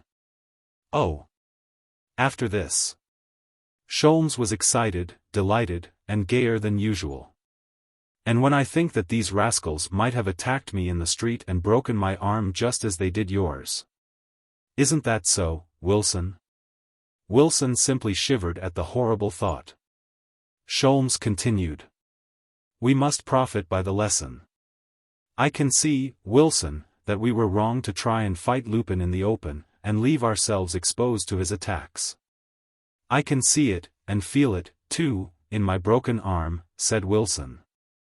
You have one consolation, Wilson, that is, that I escaped. Now, I must be doubly cautious. In an open fight he will defeat me. But if I can work in the dark, unseen by him, I have the advantage, no matter how strong his forces may be. Ganimard might be of some assistance. Never. On the day that I can truly say, Arsène Lupin is there, I show you the quarry, and how to catch it. I shall go and see Ganimard at one of the 2 addresses that he gave me, his residence in the Rue Pergolese, or at the Suisse Tavern in the Place du Châtelet. But, until that time, I shall work alone. He approached the bed, placed his hand on Wilson's shoulder, on the sore one, of course, and said to him. Take care of yourself, old fellow. Henceforth your role will be to keep 2 or 3 of Arsène Lupin's men busy watching here in vain for my return to inquire about your health. It is a secret mission for you, eh? Yes, and I shall do my best to fulfill it conscientiously. Then you do not expect to come here any more? What for? Asked Sholmes. I don't know, of course. I am getting on as well as possible. But, Herlock, do me a last service. Give me a drink. A drink? Yes, I am dying of thirst. And with my fever. To be sure, directly. He made a pretense of getting some water, perceived a package of tobacco, lighted his pipe, and then, as if he had not heard his friend's request, he went away, whilst Wilson uttered a mute prayer for the inaccessible water. Monsieur Destange. The servant eyed from head to foot the person to whom he had opened the door of the house, the magnificent house that stood at the corner of the Place Malherbe and the Rue Montchanin, and at the sight of the man with grey hairs. Badly shaved, dressed in a shabby black coat, with a body as ill-formed and ungracious as his face. He replied with the disdain which he thought the occasion warranted. Monsieur Destange may or may not be at home. That depends. Has Monsieur a card? Monsieur did not have a card, but he had a letter of introduction and, after the servant had taken the letter to Mon. Destange, he was conducted into the presence of that gentleman who was sitting in a large circular room or rotunda which occupied one of the wings of the house. It was a library, and contained a profusion of books and architectural drawings. When the stranger entered, the architect said to him, You are Monsieur Stickman? Yes, monsieur. My secretary tells me that he is ill, and has sent you to continue the general catalogue of the books which he commenced under my direction, and, more particularly, the catalogue of German books. Are you familiar with that kind of work? Yes, monsieur, quite so, he replied, with a strong German accent. Under those circumstances the bargain was soon concluded, and Mon. Destange commenced work with his new secretary. Herlock Sholmes had gained access to the house. In order to escape the vigilance of Arsène Lupin and gain admittance to the house occupied by Lucien Destange and his daughter Clotilde, the famous detective had been compelled to resort to a number of stratagems, and, under a variety of names, to ingratiate himself into the good graces and confidence of a number of persons, in short, to live, during 48 hours, a most complicated life. During that time he had acquired the following information: Mon. Destange, having retired from active business on account of his failing health, now lived amongst the many books he had accumulated on the subject of architecture. He derived infinite pleasure in viewing and handling those dusty old volumes. His daughter Clotilde was considered eccentric. She passed her time in another part of the house, and never went out. Of course, Sholmes said to himself, as he wrote in a register the titles of the books which Mon. Destange dictated to him, all that is vague and incomplete, but it is quite a long step in advance. I shall surely solve one of these absorbing problems. Is Mon. Destange associated with Arsène Lupin? Does he continue to see him? Are the papers relating to the construction of the three houses still in existence? Will those papers not furnish me with the location of other houses of similar construction which Arsène Lupin and his associates will plunder in the future? Monsieur Destange, an accomplice of Arsène Lupin. That venerable man, an officer of the Legion of Honor, working in league with a burglar, such an idea was absurd.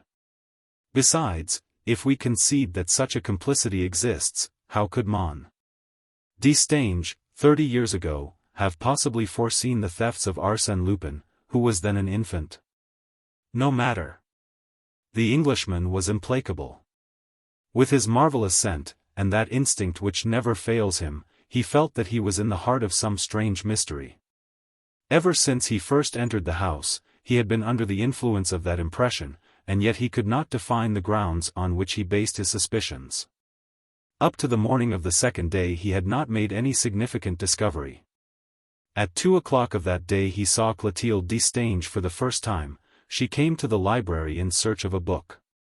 She was about 30 years of age, a brunette, slow and silent in her movements, with features imbued with that expression of indifference which is characteristic of people who live a secluded life.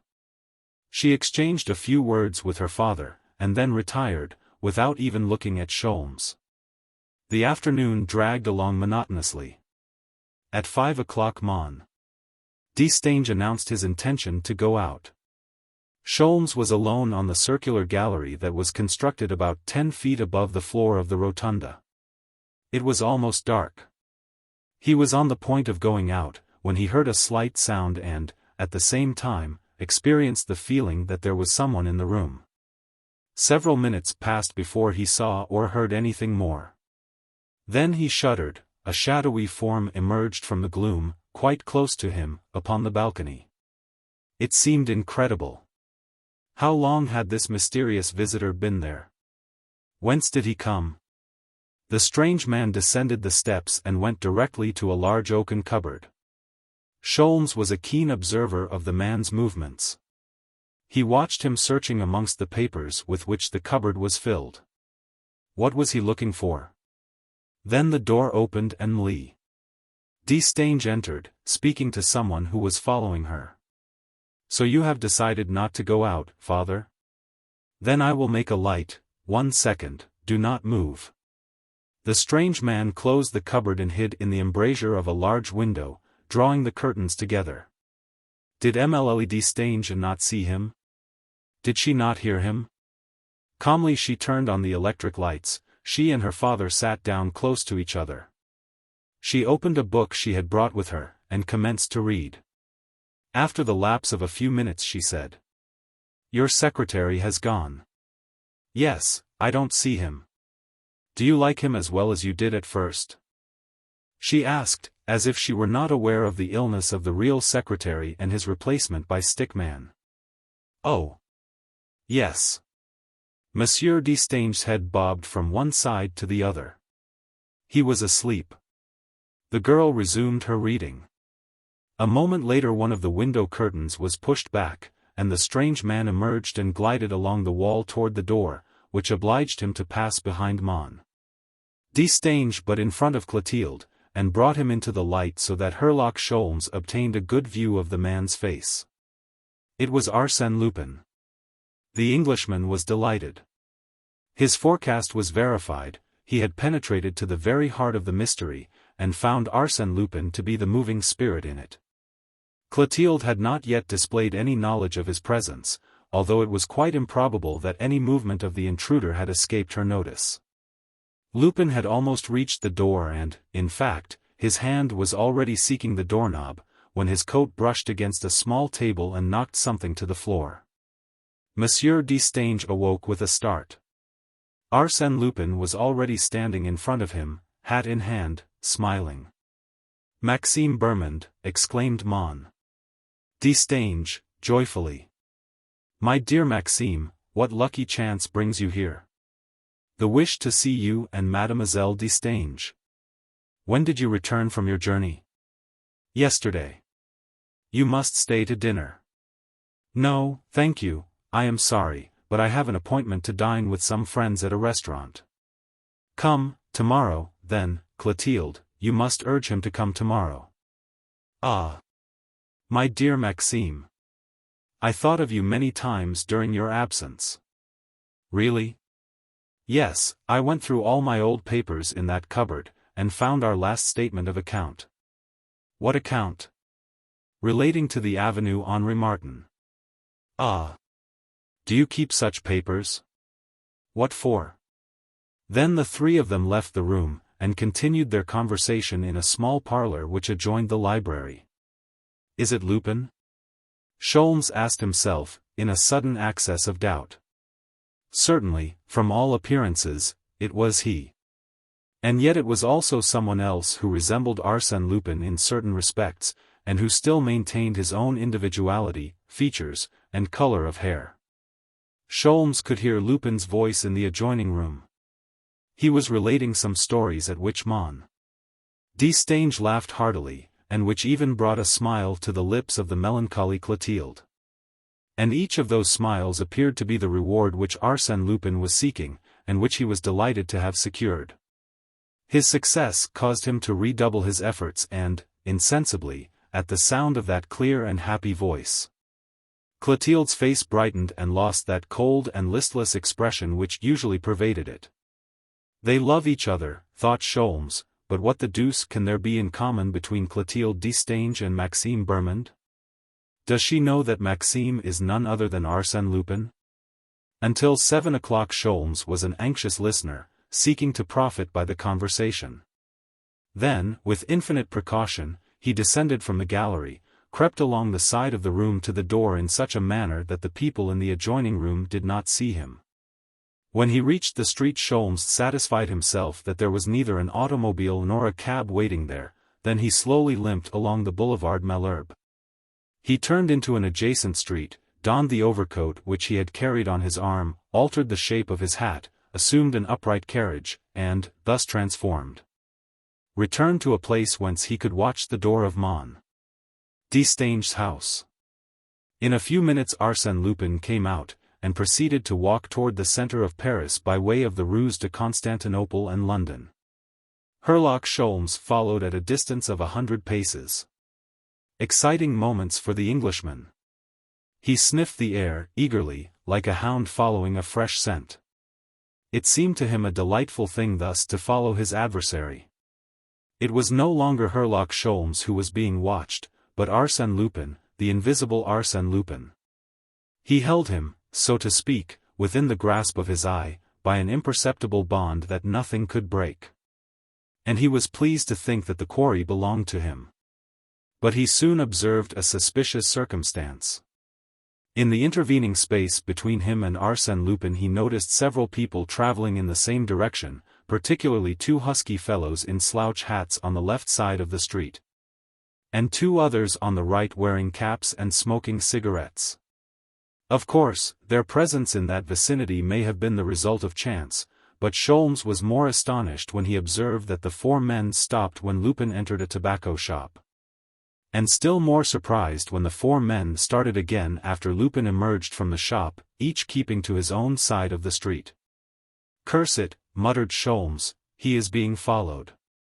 He was annoyed at the idea that others were on the trail of Arsène Lupin. That someone might deprive him, not of the glory, he cared little for that, but of the immense pleasure of capturing, single-handed, the most formidable enemy he had ever met. And he felt that he was not mistaken. The men presented to Sholmes' experienced eye the appearance and manner of those who, while regulating their gait to that of another, wished to present a careless and natural air. "Is this some of Ganimard's work?" muttered Sholmes. "Is he playing me false?" He felt inclined to speak to one of the men with a view of acting in concert with him. But as they were now approaching the boulevard the crowd was becoming denser, and he was afraid he might lose sight of Lupin. So he quickened his pace and turned into the boulevard just in time to see Lupin ascending the steps of the Hungarian restaurant at the corner of the Rue du Helder. The door of the restaurant was open, so that Sholmes, while sitting on a bench on the other side of the boulevard, could see Lupin take a seat at a table luxuriously appointed and decorated with flowers, at which three gentlemen and two ladies of elegant appearance were already seated and who extended to Lupin a hearty greeting. Sholmes now looked about for the four men and perceived them amongst a crowd of people who were listening to a gypsy orchestra that was playing in a neighboring café. It was a curious thing that they were paying no attention to Arsène Lupin, but seemed to be friendly with the people around them. One of them took a cigarette from his pocket and approached a gentleman who wore a frock coat and silk hat.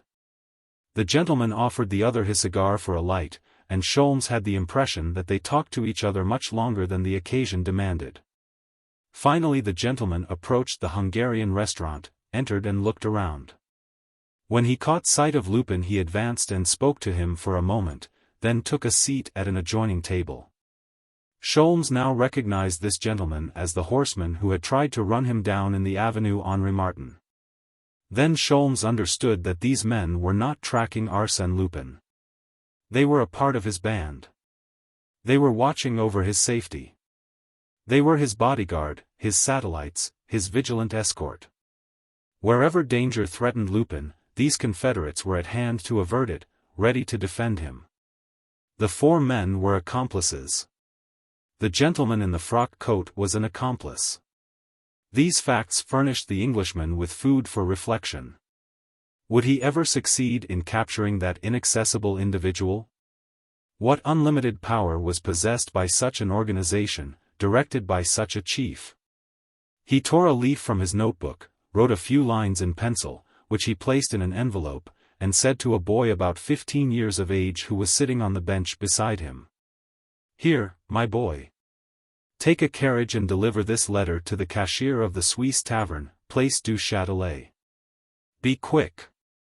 He gave him a 5-franc piece. The boy disappeared. A half-hour passed away. The crowd had grown larger, and Sholmes perceived only at intervals the accomplices of Arsène Lupin. Then someone brushed against him and whispered in his ear. "Well. What is it, Monsieur Sholmes?" "Ah. It is you, Ganimard?" "Yes, I received your note at the tavern." "What's the matter?" "He is there." "What do you mean?" "There, in the restaurant. Lean to the right." "Do you see him now?" "No. He is pouring a glass of champagne for the lady."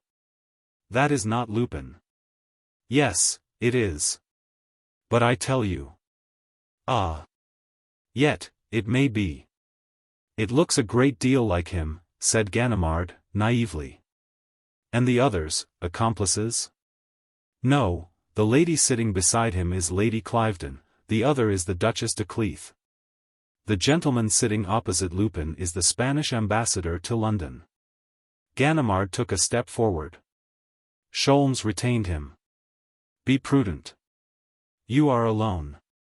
"So is he." "No, he has a number of men on the boulevard mounting guard. And inside the restaurant that gentleman. And when I take Arsène Lupin by the collar and announce his name, I shall have the entire room on my side and all the waiters. I should prefer to have a few policemen. But, Monsieur Sholmes, we have no choice. We must catch him when we can." He was right, Sholmes knew it. It was better to take advantage of the opportunity and make the attempt. Sholmes simply gave this advice to Ganimard. "Conceal your identity as long as possible." Sholmes glided behind a newspaper kiosk, whence he could still watch Lupin, who was leaning toward Lady Cliveden, talking and smiling. Ganimard crossed the street, hands in his pockets, as if he were going down the boulevard, but when he reached the opposite sidewalk he turned quickly and bounded up the steps of the restaurant. There was a shrill whistle. Ganimard ran against the head waiter, who had suddenly planted himself in the doorway and now pushed Ganimard back with a show of indignation. As if he were an intruder whose presence would bring disgrace upon the restaurant. Ganimard was surprised. At the same moment the gentleman in the frock coat came out. He took the part of the detective and entered into an exciting argument with the waiter. Both of them hung on to Ganimard, one pushing him in, the other pushing him out in such a manner that, despite all his efforts and despite his furious protestations, the unfortunate detective soon found himself on the sidewalk. The struggling men were surrounded by a crowd. Two policemen, attracted by the noise, tried to force their way through the crowd, but encountered a mysterious resistance and could make no headway through the opposing backs and pressing shoulders of the mob. But suddenly, as if by magic, the crowd parted and the passage to the restaurant was clear. The head waiter, recognizing his mistake, was profuse in his apologies. The gentleman in the frock coat ceased his efforts on behalf of the detective, the crowd dispersed, the policeman passed on, and Ganimard hastened to the table at which the 6 guests were sitting. But now there were only 5.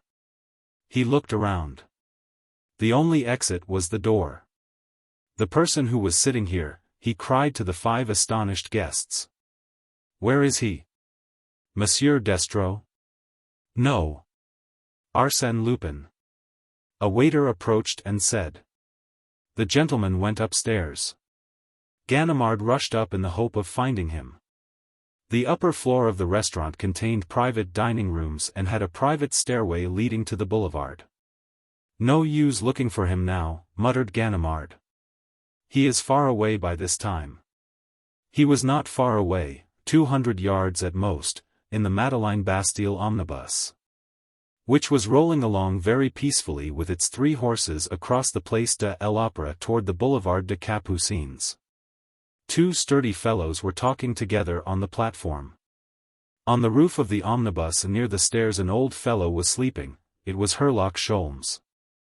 With bobbing head, rocked by the movement of the vehicle, the Englishman said to himself, "If Wilson could see me now, how proud he would be of his collaborator."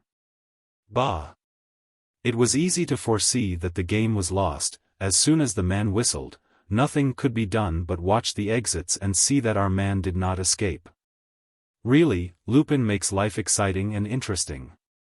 At the terminal point Herlock Sholmes, by leaning over, saw Arsène Lupin leaving the omnibus, and as he passed in front of the men who formed his bodyguard Sholmes heard him say, "A l'etoile."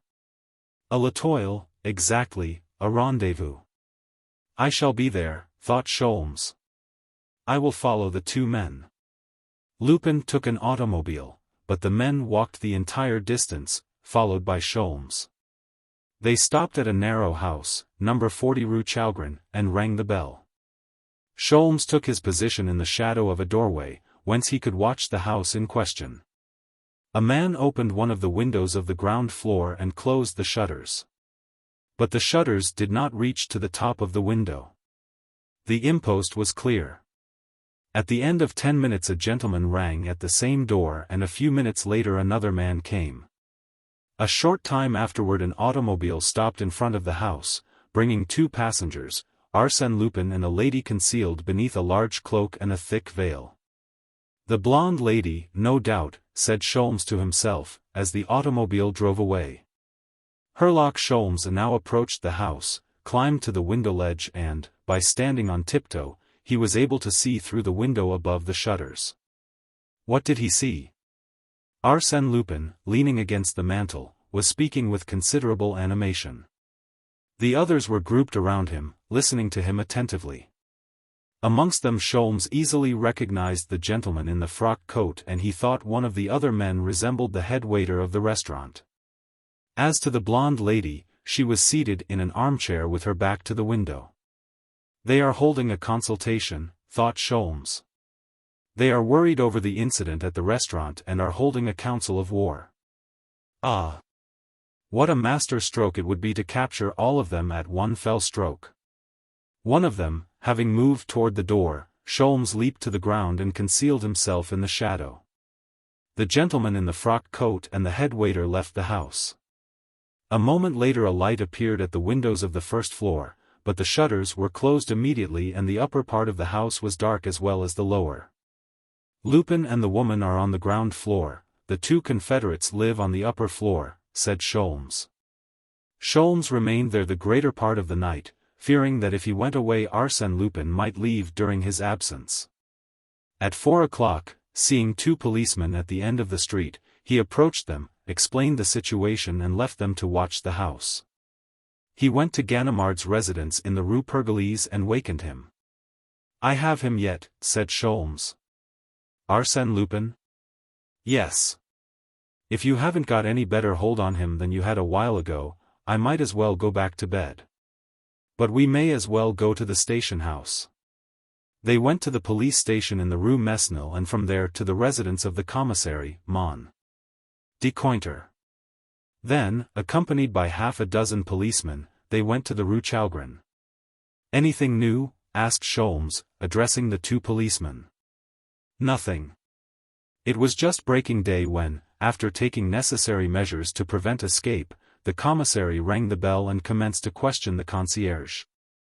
The woman was greatly frightened at this early morning invasion, and she trembled as she replied that there were no tenants on the ground floor." "What? Not a tenant?" exclaimed Ganimard. "No. But on the first floor there are 2 men named Leroux. They have furnished the apartment on the ground floor for some country relations." "A gentleman and lady?" "Yes." "Who came here last night?" "Perhaps, but I don't know. I was asleep. But I don't think so, for the key is here." "They did not ask for it." With that key the commissary opened the door of the ground floor apartment. It comprised only 2 rooms and they were empty. "Impossible," exclaimed Sholmes. "I saw both of them in this room." "I don't doubt your word," said the commissary, "but they are not here now. Let us go to the first floor. They must be there. The first floor is occupied by 2 men named Leroux. We will examine the Messrs. Leroux." They all ascended the stairs and the commissary rang. At the second ring a man opened the door. He was in his shirt sleeves. Sholmes recognized him as one of Lupin's bodyguard. The man assumed a furious air. "What do you mean by making such a row at this hour of the morning, waking people up?" But he stopped suddenly, astounded. "God forgive me. Really, gentlemen, I didn't notice who it was. Why, it is Monsieur de Cointer, and you, Monsieur Ganimard. What can I do for you?" Ganimard burst into an uncontrollable fit of laughter, which caused him to bend double and turn black in the face. "Ah! It is you, Leroux," he stammered. "Oh! This is too funny. Leroux, an accomplice of Arsène Lupin. Oh, I shall die. And your brother, Leroux, where is he?" "Edmond," called the man. "It is Ganimard, who has come to visit us."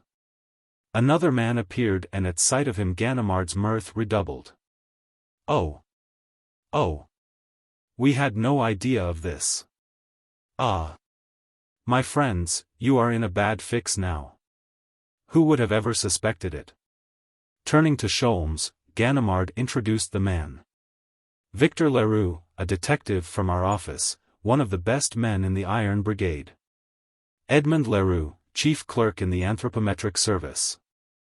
Chapter 5. An abduction. Herlock Sholmes said nothing.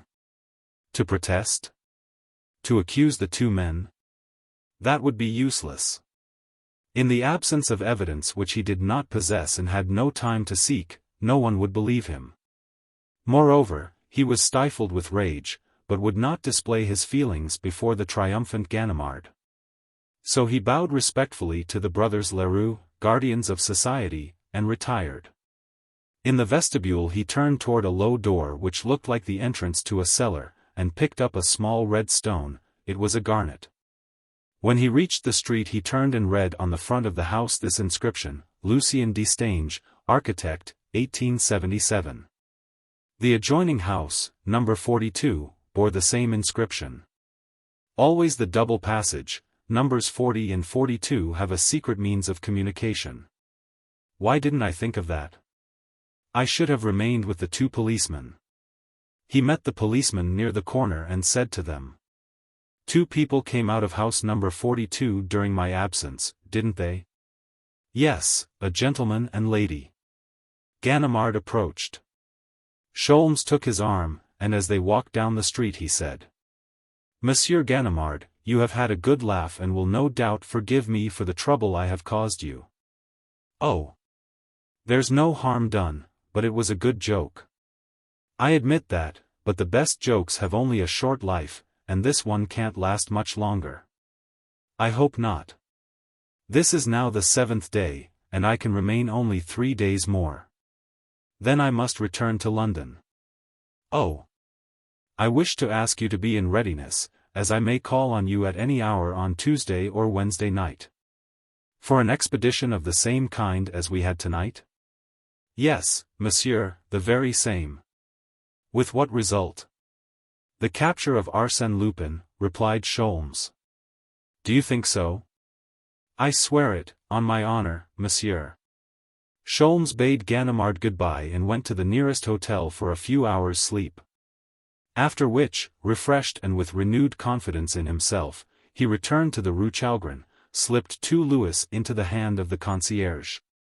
Assured himself that the brothers Leroux had gone out, learned that the house belonged to a Monsieur Harmingit, and, provided with a candle, descended to the cellar through the low door near which he had found the garnet. At the bottom of the stairs he found another exactly like it. "I am not mistaken," he thought, "this is the means of communication. Let me see if my skeleton key will open the cellar reserved for the tenant of the ground floor.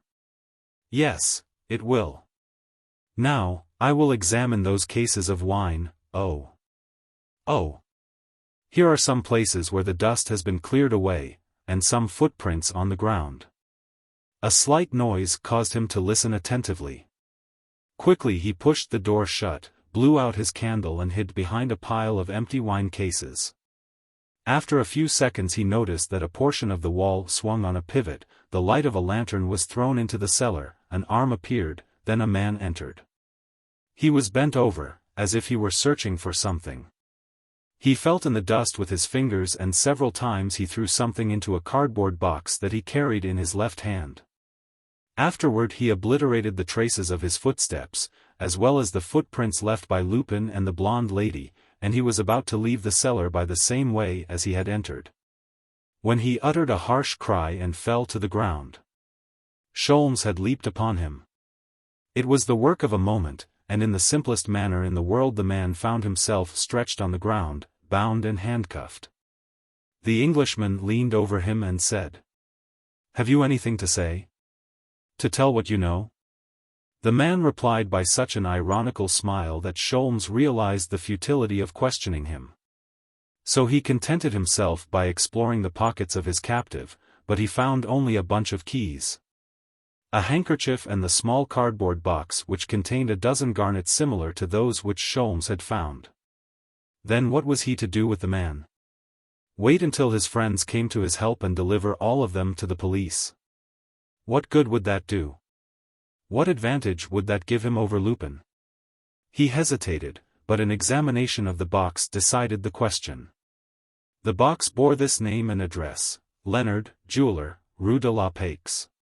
He resolved to abandon the man to his fate. He locked the cellar and left the house. At a branch post office he sent a telegram to Monsieur Destange, saying that he could not come that day. Then he went to see the jeweler and, handing him the garnets, said, "Madame sent me with these stones. She wishes to have them reset." Sholmes had struck the right key. The jeweler replied, "Certainly, the lady telephoned to me. She said she would be here today." Sholmes established himself on the sidewalk to wait for the lady, but it was 5 o'clock when he saw a heavily veiled lady approach and enter the store. Through the window he saw her place on the counter a piece of antique jewelry set with garnets. She went away almost immediately, walking quickly, and passed through streets that were unknown to the Englishman. As it was now almost dark, he walked close behind her and followed her into a 5-story house of double flats and, therefore, occupied by numerous tenants. At the second floor she stopped and entered.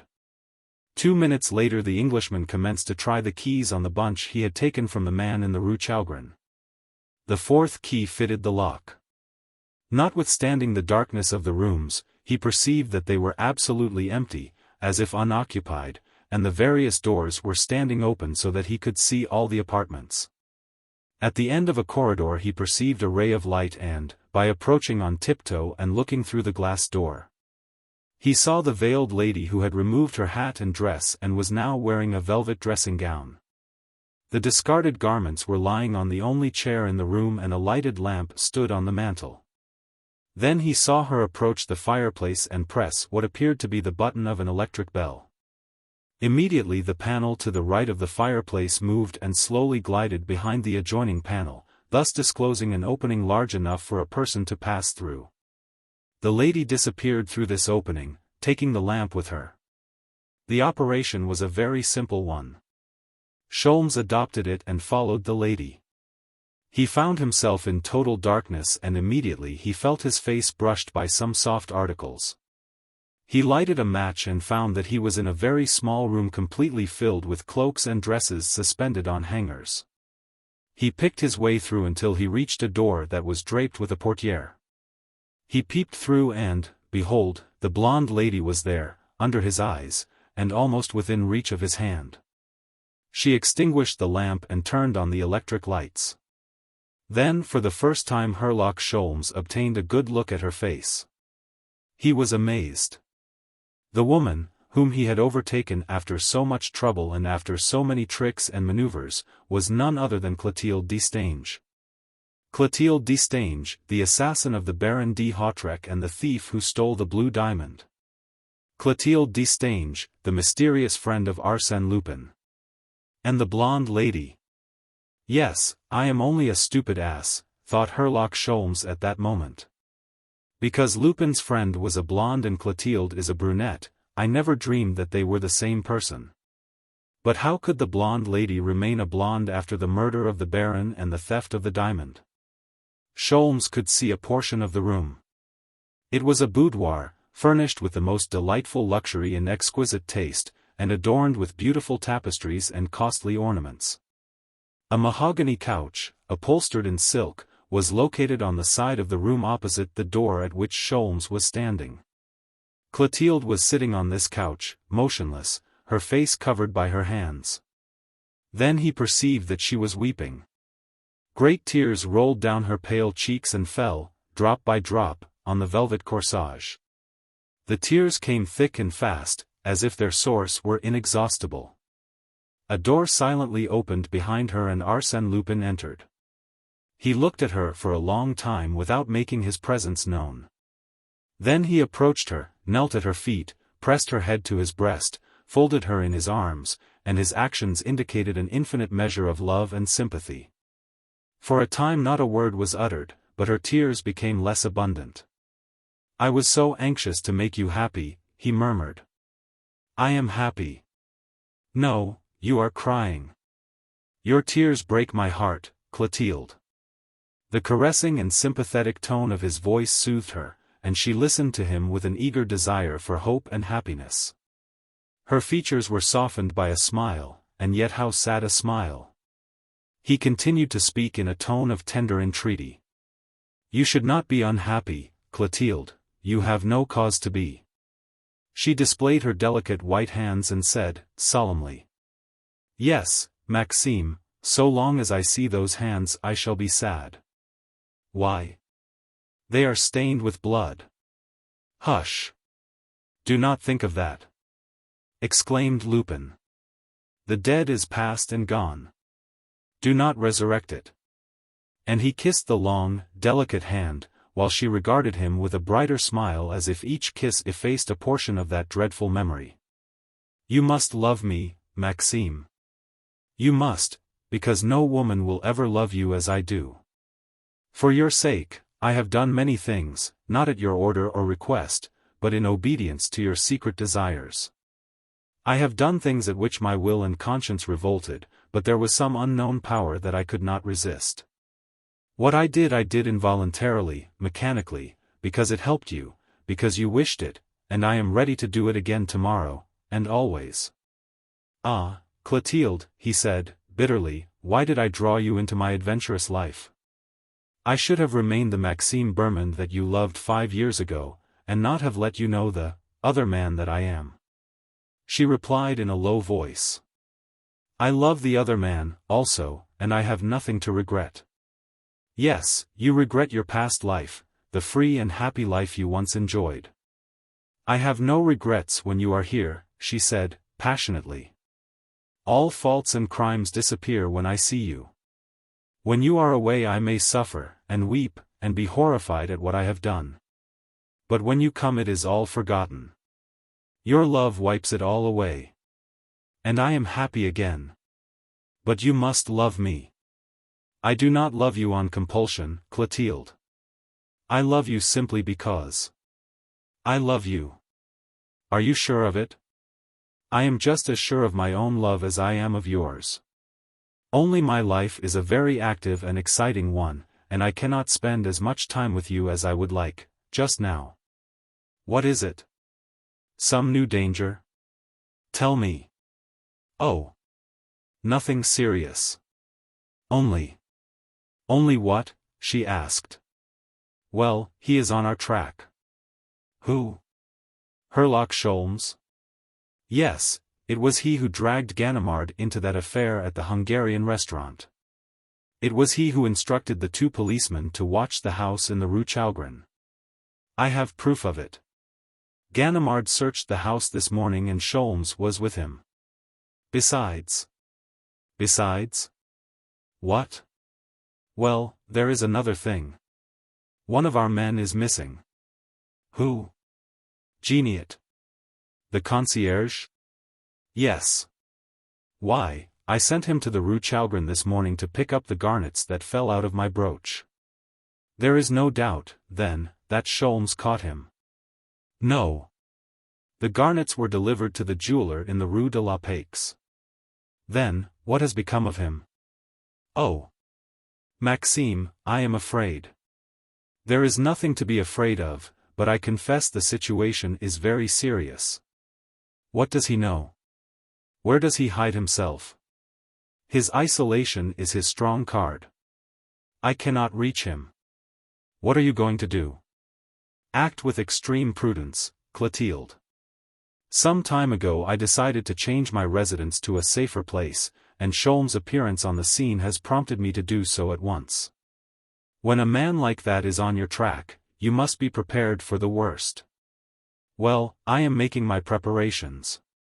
Day after tomorrow, Wednesday, I shall move. At noon it will be finished. At 2 o'clock I shall leave the place, after removing the last trace of our residence there, which will be no small matter. Until then. Well? Until then we must not see each other and no one must see you, Clotilde. Do not go out. I have no fear for myself, but I have for you. That Englishman cannot possibly reach me. I am not so sure of that. He is a dangerous man. Yesterday I came here to search the cupboard that contains all of Monsieur Destange's old papers and records. There is danger there. There is danger everywhere. I feel that he is watching us, that he is drawing his net around us closer and closer. It is one of those intuitions which never deceive me. In that case, Maxime, go, and think no more of my tears. I shall be brave, and wait patiently until the danger is past. Adieu, Maxime. They held one another for some time in a last fond embrace. And it was she that gently pushed him outside. Sholmes could hear the sound of their voices in the distance. Emboldened by the necessities of the situation and the urgent need of bringing his investigation to a speedy termination, Sholmes proceeded to make an examination of the house in which he now found himself. He passed through Clotilde's boudoir into a corridor, at the end of which there was a stairway leading to the lower floor. He was about to descend this stairway when he heard voices below, which caused him to change his route. He followed the corridor, which was a circular one, and discovered another stairway, which he descended and found himself amidst surroundings that bore a familiar appearance. He passed through a door that stood partly open and entered a large circular room. It was Monsieur Destange's library. Ah! Splendid, he exclaimed. Now I understand everything. The boudoir of Mademoiselle Clotilde, the blonde lady, communicates with a room in the adjoining house, and that house does not front on the Place Malherbe, but upon an adjacent street. The Rue Montchanin, if I remember the name correctly. And I now understand how Clotilde Destange can meet her lover and at the same time create the impression that she never leaves the house. And I understand also how Arsène Lupin was enabled to make his mysterious entrance to the gallery last night. Ah! There must be another connection between the library and the adjoining room. One more house full of ways that are dark. And no doubt Lucien Destange was the architect, as usual. I should take advantage of this opportunity to examine the contents of the cupboard and perhaps learn the location of other houses with secret passages constructed by Monsieur Destange. Sholmes ascended to the gallery and concealed himself behind some draperies, where he remained until late in the evening. At last a servant came and turned off the electric lights. An hour later the Englishman, by the light of his lantern, made his way to the cupboard. As he had surmised, it contained the architect's old papers, plans, specifications and books of account. It also contained a series of registers, arranged according to date, and Sholmes, having selected those of the most recent dates, searched in the indexes for the name Harmingeat. He found it in one of the registers with a reference to page 63. Turning to that page, he read: Harmingeat, 40 Rue Chalgrin. This was followed by a detailed account of the work done in and about the installation of a furnace in the house. And in the margin of the book someone had written these words, "See account M.B." Ah! I thought so, said Sholmes, the account M.B. is the one I want. I shall learn from it the actual residence of Monsieur Lupin. It was morning before he found that important account. It comprised 16 pages, one of which was a copy of the page on which was described the work done for Mon Harmingeat of the Rue Chalgrin. Another page described the work performed for Mon Vatinel as owner of the house at number 25 Rue Clapeyron. Another page was reserved for the Baron de Hautrec, 134 Avenue Henri Martin. Another was devoted to the Château de Crozon, and the 11 other pages to various owners of houses in Paris. Sholmes made a list of those 11 names and addresses. After which he returned the books to their proper places, opened a window, jumped out onto the deserted street and closed the shutters behind him. When he reached his room at the hotel he lighted his pipe with all the solemnity with which he was wont to characterize that act. And amidst clouds of smoke he studied the deductions that might be drawn from the account of M.B., or rather, from the account of Maxime Bermond alias Arsène Lupin. At 8 o'clock he sent the following message to Ganimard. I expect to pass through the Rue Pergolese this forenoon and will inform you of a person whose arrest is of the highest importance. In any event, be at home tonight and tomorrow until noon and have at least 30 men at your service. Then he engaged an automobile at the stand on the boulevard, choosing one whose chauffeur looked good-natured but dull-witted, and instructed him to drive to the Place Malherbe, where he stopped him about 100 feet from Monsieur Destange's house. "My boy, close your carriage," he said to the chauffeur, "turn up the collar of your coat, for the wind is cold, and wait patiently. At the end of an hour and a half, crank up your machine. When I return we will go to the Rue Pergolese." As he was ascending the steps leading to the door, a doubt entered his mind. Was it not a mistake on his part to be spending his time on the affairs of the blonde lady, while Arsène Lupin was preparing to move? Would he not be better engaged in trying to find the abode of his adversary amongst the 11 houses on his list? "Ah!" he exclaimed, "when the blonde lady becomes my prisoner, I shall be master of the situation." And he rang the bell. Monsieur Destange was already in the library. They had been working only a few minutes, when Clotilde entered, bade her father good morning, entered the adjoining parlor and sat down to write. From his place Sholmes could see her leaning over the table and from time to time absorbed in deep meditation. After a short time he picked up a book and said to Monsieur Destange, "Here is a book that Mademoiselle Destange asked me to bring to her when I found it." He went into the little parlor, stood before Clotilde in such a manner that her father could not see her, and said, "I am Monsieur Stickman, your father's new secretary." "Ah," said Clotilde, without moving, "my father has changed his secretary? I didn't know it." "Yes, mademoiselle, and I desire to speak with you." "Kindly take a seat, monsieur, I have finished." She added a few words to her letter, signed it, enclosed it in the envelope, sealed it, pushed her writing material away, rang the telephone, got in communication with her dressmaker. Asked the latter to hasten the completion of a traveling dress, as she required it at once, and then, turning to Sholmes, she said, "I am at your service, monsieur. But do you wish to speak before my father? Would not that be better?" "No, mademoiselle, and I beg of you, do not raise your voice. It is better that Monsieur Destange should not hear us." "For whose sake is it better?" "Yours, mademoiselle. I cannot agree to hold any conversation with you that my father may not hear. But you must agree to this. It is imperative." Both of them arose, eye to eye. She said, "Speak, monsieur." Still standing, he commenced. "You will be so good as to pardon me if I am mistaken on certain points of secondary importance. I will guarantee, however, the general accuracy of my statements. Can we not dispense with these preliminaries, monsieur? Or are they necessary?" Sholmes felt the young woman was on her guard, so he replied, "Very well, I will come to the point. 5 years ago your father made the acquaintance of a certain young man called Maxime Bermond, who was introduced as a contractor or an architect, I am not sure which it was. But it was one or the other. Monsieur Destange took a liking to the young man, and as the state of his health compelled him to retire from active business, he entrusted to Monsieur Bermond the execution of certain orders he had received from some of his old customers and which seemed to come within the scope of Monsieur Bermond's ability." Herlock Sholmes stopped.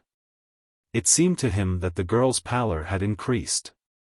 Yet there was not the slightest tremor in her voice when she said, "I know nothing about the circumstances to which you refer, monsieur, and I do not see in what way they can interest me. In this way, mademoiselle, you know, as well as I, that Maxime Bermond is also known by the name of Arsène Lupin." She laughed, and said, "Nonsense. Arsène Lupin? Maxime Bermond is Arsène Lupin? Oh. No. It isn't possible. I have the honor to inform you of that fact, and since you refuse to understand my meaning, I will add that Arsène Lupin has found in this house a friend, more than a friend, an accomplice. Blindly and passionately devoted to him." Without emotion, or at least with so little emotion that Sholmes was astonished at her self-control, she declared, I do not understand your object, monsieur, and I do not care to. But I command you to say no more and leave this house. I have no intention of forcing my presence on you, replied Sholmes, with equal sang-froid, but I shall not leave this house alone. And who will accompany you, monsieur? You will. I. Yes, mademoiselle, we will leave this house together, and you will follow me without one word of protest. The strange feature of the foregoing interview was the absolute coolness of the two adversaries.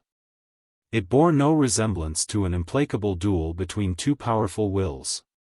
But, judging solely from their attitude and the tone of their voices, an onlooker would have supposed their conversation to be nothing more serious than a courteous argument over some impersonal subject. Clotilde resumed her seat without deigning to reply to the last remark of Herlock Sholmes, except by a shrug of her shoulders. Sholmes looked at his watch and said, "It is 10:30. We will leave here in 5 minutes. Perhaps. If not, I shall go to Monsieur Destange, and tell him." "What?"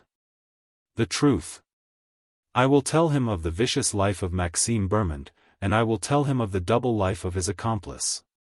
"Of his accomplice?" "Yes, of the woman known as the blonde lady, of the woman who was blonde." "What proofs will you give him?" "I will take him to the Rue Chalgrin, and show him the secret passage made by Arsène Lupin's workmen, while doing the work of which he had the control, between the houses numbered 40 and 42. The passage which you and he used 2 nights ago." "Well?" "I will then take Monsieur Destange to the house of Monsieur Detinan. We will descend the servants' stairway which was used by you and Arsène Lupin when you escaped from Ganimard, and we will search together the means of communication with the adjoining house, which fronts on the Boulevard de Batignolles, and not upon the Rue Clapeyron." "Well?" "I will take Monsieur Destange to the Château de Crozon, and it will be easy for him, who knows the nature of the work performed by Arsène Lupin in the restoration of the château, to discover the secret passages constructed there by his workmen. It will thus be established that those passages allowed the blonde lady to make a nocturnal visit to the Countess' room and take the blue diamond from the mantel, and, 2 weeks later, by similar means, to enter the room of her Bleichen and conceal the blue diamond in his tooth powder. A strange action, I confess, a woman's revenge, perhaps. But I don't know, and I don't care." "Well?" "After that," said Herlock Sholmes, in a more serious tone, "I will take Monsieur Destange to 134 Avenue Henri Martin, and we will learn how the Baron de Hautrec—" "No, no, keep quiet," stammered the girl, struck with a sudden terror. "I forbid you. You dare to say that it was I, you accuse me?" "I accuse you of having killed the Baron de Hautrec." "No, no, it is a lie. You killed the Baron de Hautrec, mademoiselle. You entered his service under the name of Antoinette Bréhat, for the purpose of stealing the blue diamond, and you killed him." "Keep quiet, monsieur," she implored him. "Since you know so much, you must know that I did not murder the Baron." "I did not say that you murdered him, mademoiselle. Baron de Hautrec was subject to fits of insanity that only Sister Auguste could control. She told me so herself. In her absence, he must have attacked you, and in the course of the struggle you struck him in order to save your own life. Frightened at your awful situation, you rang the bell, and fled without even taking the blue diamond from the finger of your victim. A few minutes later you returned with one of Arsène Lupin's accomplices, who was a servant in the adjoining house. You placed the Baron on the bed, you put the room in order. But you were afraid to take the blue diamond. Now, I have told you what happened on that night. I repeat, you did not murder the Baron, and yet it was your hand that struck the blow." She had crossed them over her forehead, those long delicate white hands, and kept them thus for a long time. At last, loosening her fingers, she said, in a voice rent by anguish, "And do you intend to tell all that to my father?" "Yes. And I will tell him that I have secured as witnesses, Mademoiselle Gerboise, who will recognize the blonde lady, Sister Auguste, who will recognize Antoinette Bréhat, and the Countess de Crozon, who will recognize Madame de Riel." That is what I shall tell him. You will not dare, she said, recovering her self-possession in the face of an immediate peril. He arose, and made a step toward the library. Clotilde stopped him. One moment, monsieur. She paused, reflected a moment, and then, perfect mistress of herself, said. You are Herlock Sholmes? Yes. What do you want of me? What do I want? I am fighting a duel with Arsène Lupin, and I must win. The contest is now drawing to a climax, and I have an idea that a hostage as precious as you will give me an important advantage over my adversary. Therefore, you will follow me, mademoiselle. I will entrust you to one of my friends. As soon as the duel is ended, you will be set at liberty. Is that all? That is all. I do not belong to the police service of this country, and, consequently, I do not consider that I am under any obligation to cause your arrest. She appeared to have come to a decision, yet she required a momentary respite. She closed her eyes, the better to concentrate her thoughts. Sholmes looked at her in surprise. She was now so tranquil and, apparently, indifferent to the dangers which threatened her. Sholmes thought, does she believe that she is in danger? Probably not, since Lupin protects her. She has confidence in him. She believes that Lupin is omnipotent and infallible. Mademoiselle, he said, I told you that we would leave here in 5 minutes. That time has almost expired. Will you permit me to go to my room, monsieur, to get some necessary articles? Certainly, mademoiselle, and I will wait for you in the Rue Montchanin. Geniat, the concierge, is a friend of mine. Ah. You know, she said, visibly alarmed. I know many things. Very well. I will ring for the maid. The maid brought her hat and jacket. Then Sholmes said. You must give Monsieur Destange some reason for our departure, and, if possible, let your excuse serve for an absence of several days. That shall not be necessary. I shall be back very soon. They exchanged defiant glances and an ironic smile. What faith you have in him, said Sholmes. Absolute. He does everything well, doesn't he? He succeeds in everything he undertakes. And whatever he does receives your approval and cooperation. I love him, she said, with a touch of passion in her voice. And you think that he will save you? She shrugged her shoulders, and, approaching her father, she said. I am going to deprive you of Monsieur Stickman. We are going to the National Library. You will return for luncheon? Perhaps, no, I think not, but don't be uneasy. Then she said to Sholmes, in a firm voice. I am at your service, monsieur. Absolutely? Quite so. I warn you that if you attempt to escape, I shall call the police and have you arrested. Do not forget that the blonde lady is on parole.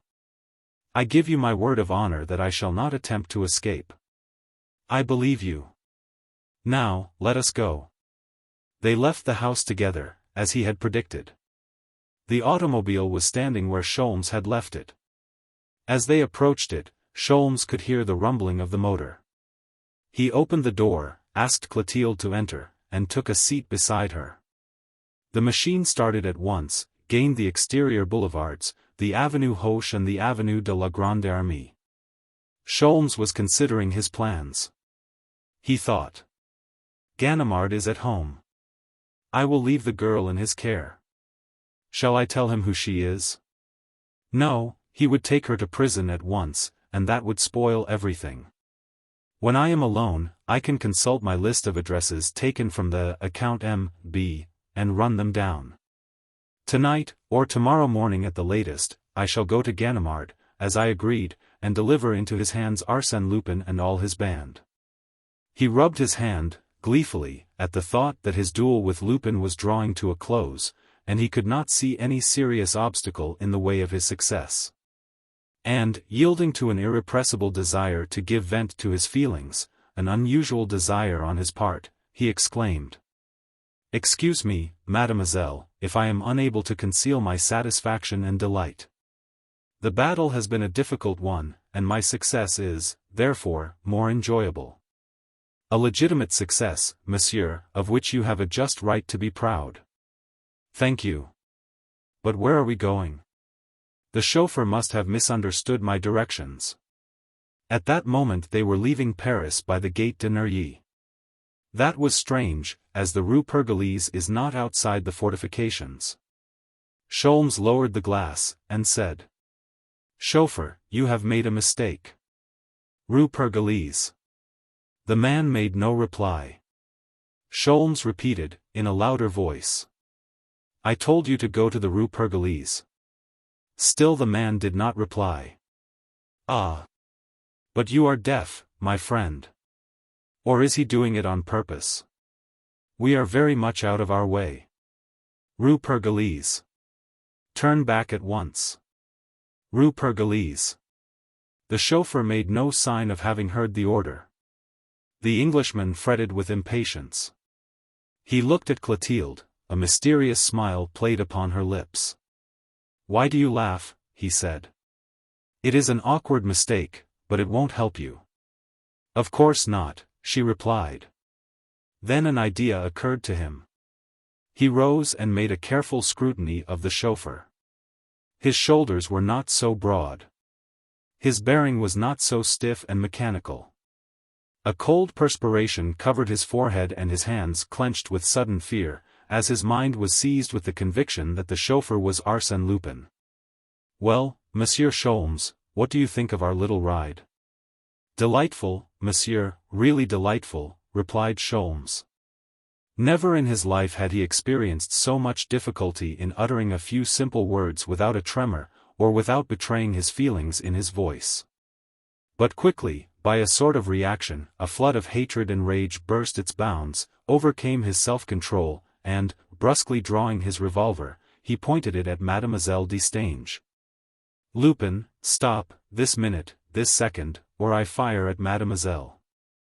"I advise you to aim at the cheek if you wish to hit the temple," replied Lupin, without turning his head. "Maxime, don't go so fast," said Clotilde, "the pavement is slippery and I am very timid." She was smiling.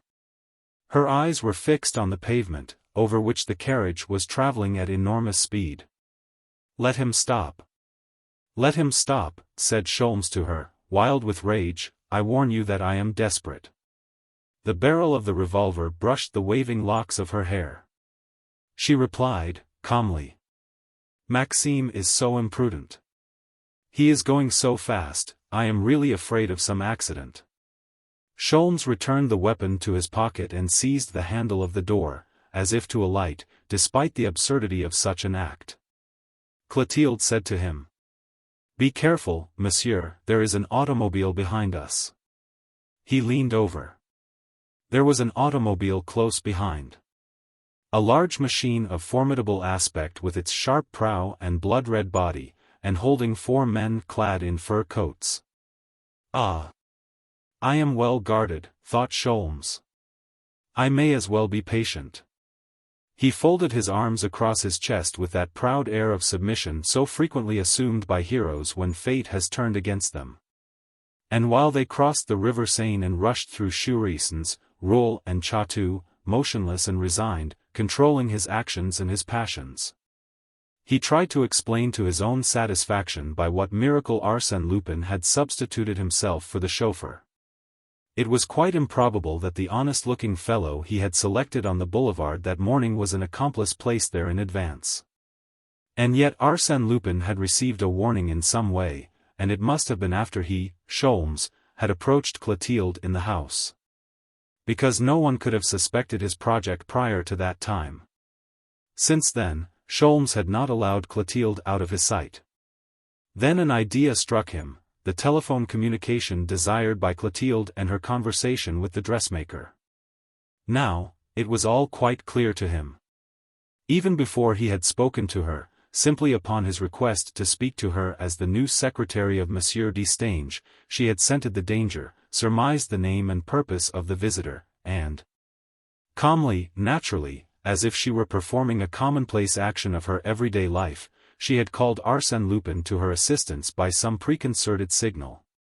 How Arsène Lupin had come and caused himself to be substituted for the chauffeur were matters of trifling importance.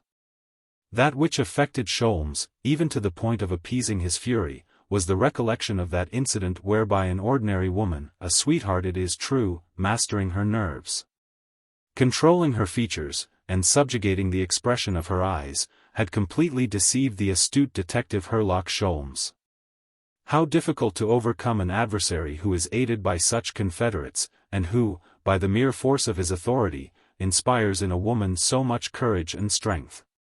They crossed the Seine and climbed the hill at Saint-Germain, but, some 500 meters beyond that town, the automobile slackened its speed. The other automobile advanced, and the two stopped, side by side. There was no one else in the neighborhood. "Monsieur Sholmes," said Lupin, "kindly exchange to the other machine. Ours is really a very slow one." "Indeed," said Sholmes, calmly, convinced that he had no choice. "Also, permit me to loan you a fur coat, as we will travel quite fast and the air is cool. And accept a couple of sandwiches, as we cannot tell when we will dine." The four men alighted from the other automobile. One of them approached, and, as he raised his goggles, Sholmes recognized in him the gentleman in the frock coat that he had seen at the Hungarian restaurant. Lupin said to him, "You will return this machine to the chauffeur from whom I hired it. He is waiting in the first wine shop to the right as you go up the Rue Legendre. You will give him the balance of the 1,000 francs I promised him." "Ah. Yes, kindly give your goggles to Monsieur Sholmes." He talked to Mlee. Destange for a moment, then took his place at the wheel and started, with Sholmes at his side and one of his men behind him. Lupin had not exaggerated when he said, "We will travel quite fast." From the beginning he set a breakneck pace. The horizon rushed to meet them, as if attracted by some mysterious force, and disappeared instantly as though swallowed up in an abyss, into which many other things, such as trees, houses, fields and forests, were hurled with the tumultuous fury and haste of a torrent as it approached the cataract. Sholmes and Lupin did not exchange a word. Above their heads the leaves of the poplars made a great noise like the waves of the sea, rhythmically arranged by the regular spacing of the trees. And the towns swept by like spectres, Manteo, Vernon, Gaillon. From one hill to the other, from Bonsecourt to Canteleu, Rouen, its suburbs, its harbor, its miles of wharves, Rouen seemed like the straggling street of a country village. And this was Duclair, Caudebec, the country of cocks which they skimmed over in their terrific flight, and Lillebonne, and Quillebeuf. Then, suddenly, they found themselves on the banks of the Seine, at the extremity of a little wharf, beside which lay a staunch seagoing yacht that emitted great volumes of black smoke from its funnel. The automobile stopped. In 2 hours they had traveled over 40 leagues. A man, wearing a blue uniform and a gold-laced cap, came forward and saluted. Lupin said to him, "All ready, Captain? Did you receive my telegram?" "Yes, I got it." "Is the Swallow ready?" "Yes, monsieur." "Come, Monsieur Sholmes." The Englishman looked around, saw a group of people on the terrace in front of a café, hesitated a moment, then, realizing that before he could secure any assistance he would be seized, carried aboard and placed in the bottom of the hold, he crossed the gangplank and followed Lupin into the captain's cabin. It was quite a large room, scrupulously clean, and presented a cheerful appearance with its varnished woodwork and polished brass. Lupin closed the door and addressed Sholmes abruptly, and almost rudely, as he said, "Well, what do you know?" "Everything." "Everything? Come, be precise." His voice contained no longer that polite, if ironical, tone, which he had affected when speaking to the Englishman. Now, his voice had the imperious tone of a master accustomed to command and accustomed to be obeyed, even by a Herlock Sholmes. They measured each other by their looks, enemies now, open and implacable foes. Lupin spoke again, but in a milder tone.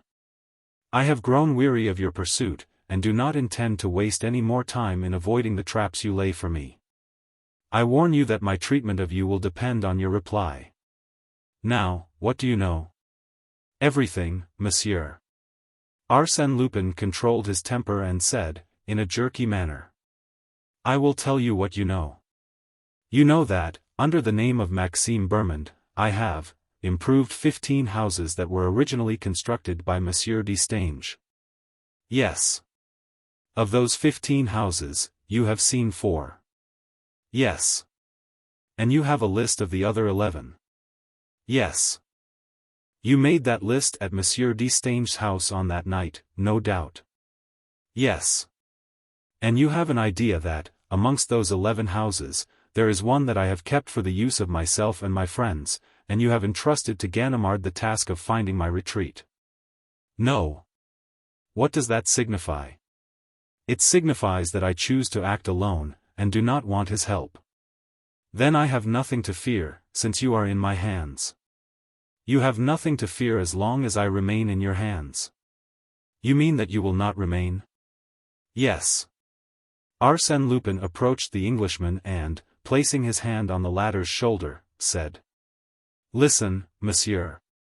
I am not in a humor to argue with you, and, unfortunately for you, you are not in a position to choose. So let us finish our business." "Very well. You are going to give me your word of honor that you will not try to escape from this boat until you arrive in English waters." "I give you my word of honor that I shall escape if I have an opportunity," replied the indomitable Sholmes. "But, sapristi, you know quite well that at a word from me you would soon be rendered helpless. All these men will obey me blindly. At a sign from me they would place you in irons. Irons can be broken.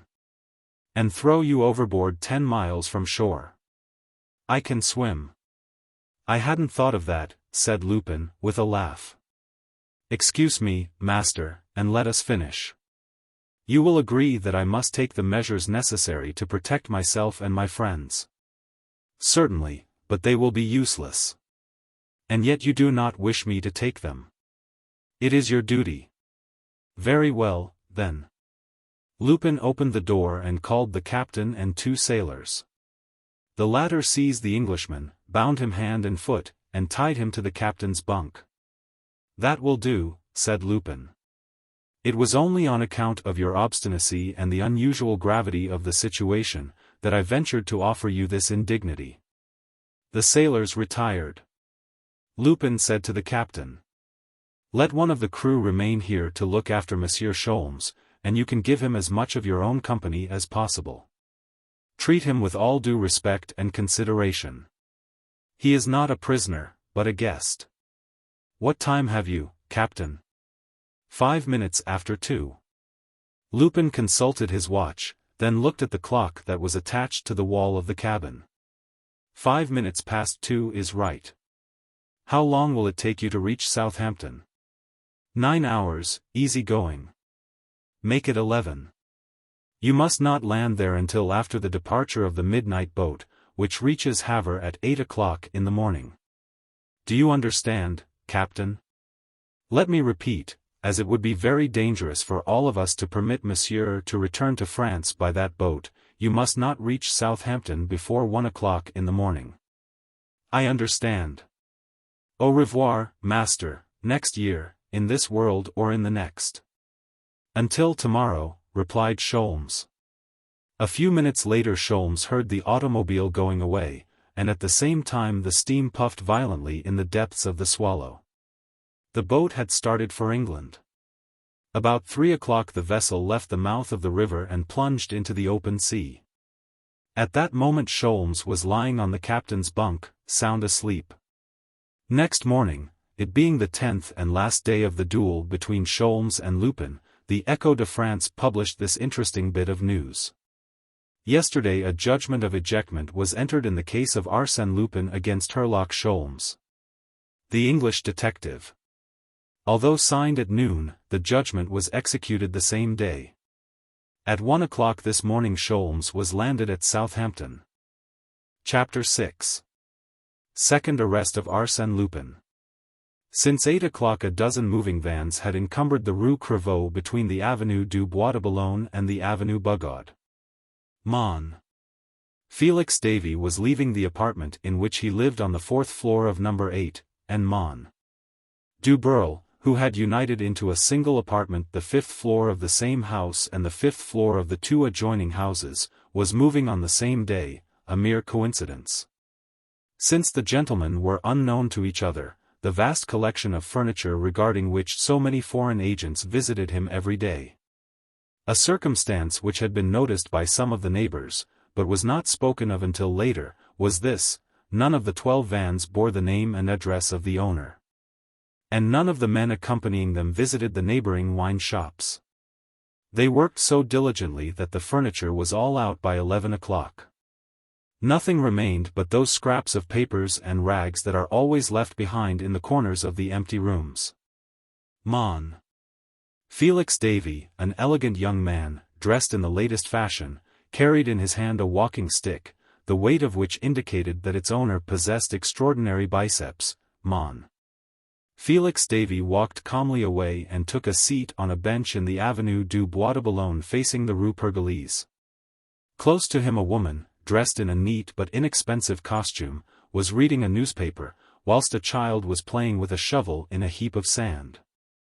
After a few minutes Felix Davy spoke to the woman, without turning his head. Ganimard? Went out at 9 o'clock this morning. Where? To police headquarters. Alone? Yes. No telegram during the night? No. Do they suspect you in the house?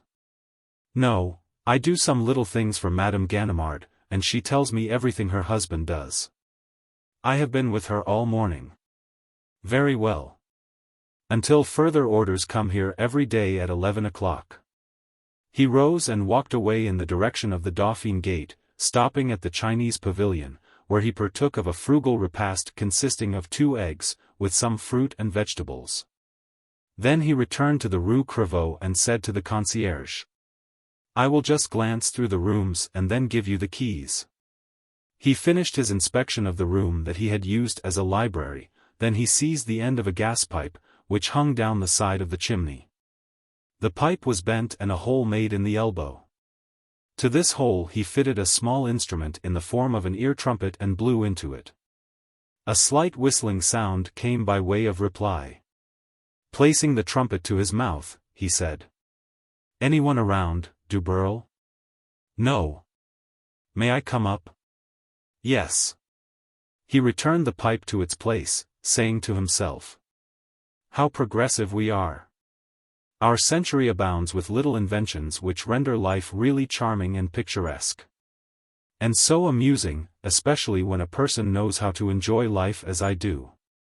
He turned one of the marble moldings of the mantel, and the entire half of the mantel moved, and the mirror above it glided in invisible grooves, disclosing an opening and the lower steps of a stairs built in the very body of the chimney. All very clean and complete, the stairs were constructed of polished metal and the walls of white tiles. He ascended the steps, and at the 5th floor there was the same opening in the chimney. Mon. Du Burl was waiting for him. "Have you finished in your rooms?" "Yes." "Everything cleared out?" "Yes." "And the people?" "Only the 3 men on guard." "Very well, come on." They ascended to the upper floor by the same means, one after the other, and there found 3 men, one of whom was looking through the window. "Anything new?" "Nothing, Governor." "All quiet in the street?" "Yes." "In 10 minutes I will be ready to leave. You will go also.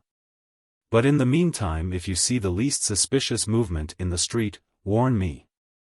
I have my finger on the alarm bell all the time. Du Burl, did you tell the moving men not to touch the wire of that bell?" "Certainly, it is working all right." "That is all I want to know." The 2 gentlemen then descended to the apartment of Felix Davy in the latter, after adjusting the marble mantel, exclaimed, joyfully, "Du Burl! I should like to see the man who is able to discover all the ingenious devices, warning bells, networks of electric wires and acoustic tubes, invisible passages, moving floors and hidden stairways. A real fairyland. What fame for Arsène Lupin! Fame I could well dispense with. It's a pity to be compelled to leave a place so well equipped, and commence all over again, duel, and on a new model, of course, for it would never do to duplicate this. Curse Herlock Sholmes. Has he returned to Paris? How could he? There has been only one boat come from Southampton and it left there at midnight. Only one train from Havre, leaving there at 8 o'clock this morning and due in Paris at 11:15. As he could not catch the midnight boat at Southampton, and the instructions to the captain on that point were explicit, he cannot reach France until this evening via Newhaven and Dieppe. Do you think he will come back? Yes, he never gives up. He will return to Paris, but it will be too late. We will be far away. And Mademoiselle Destange? I am to see her in an hour. At her house? Oh. No, she will not return there for several days.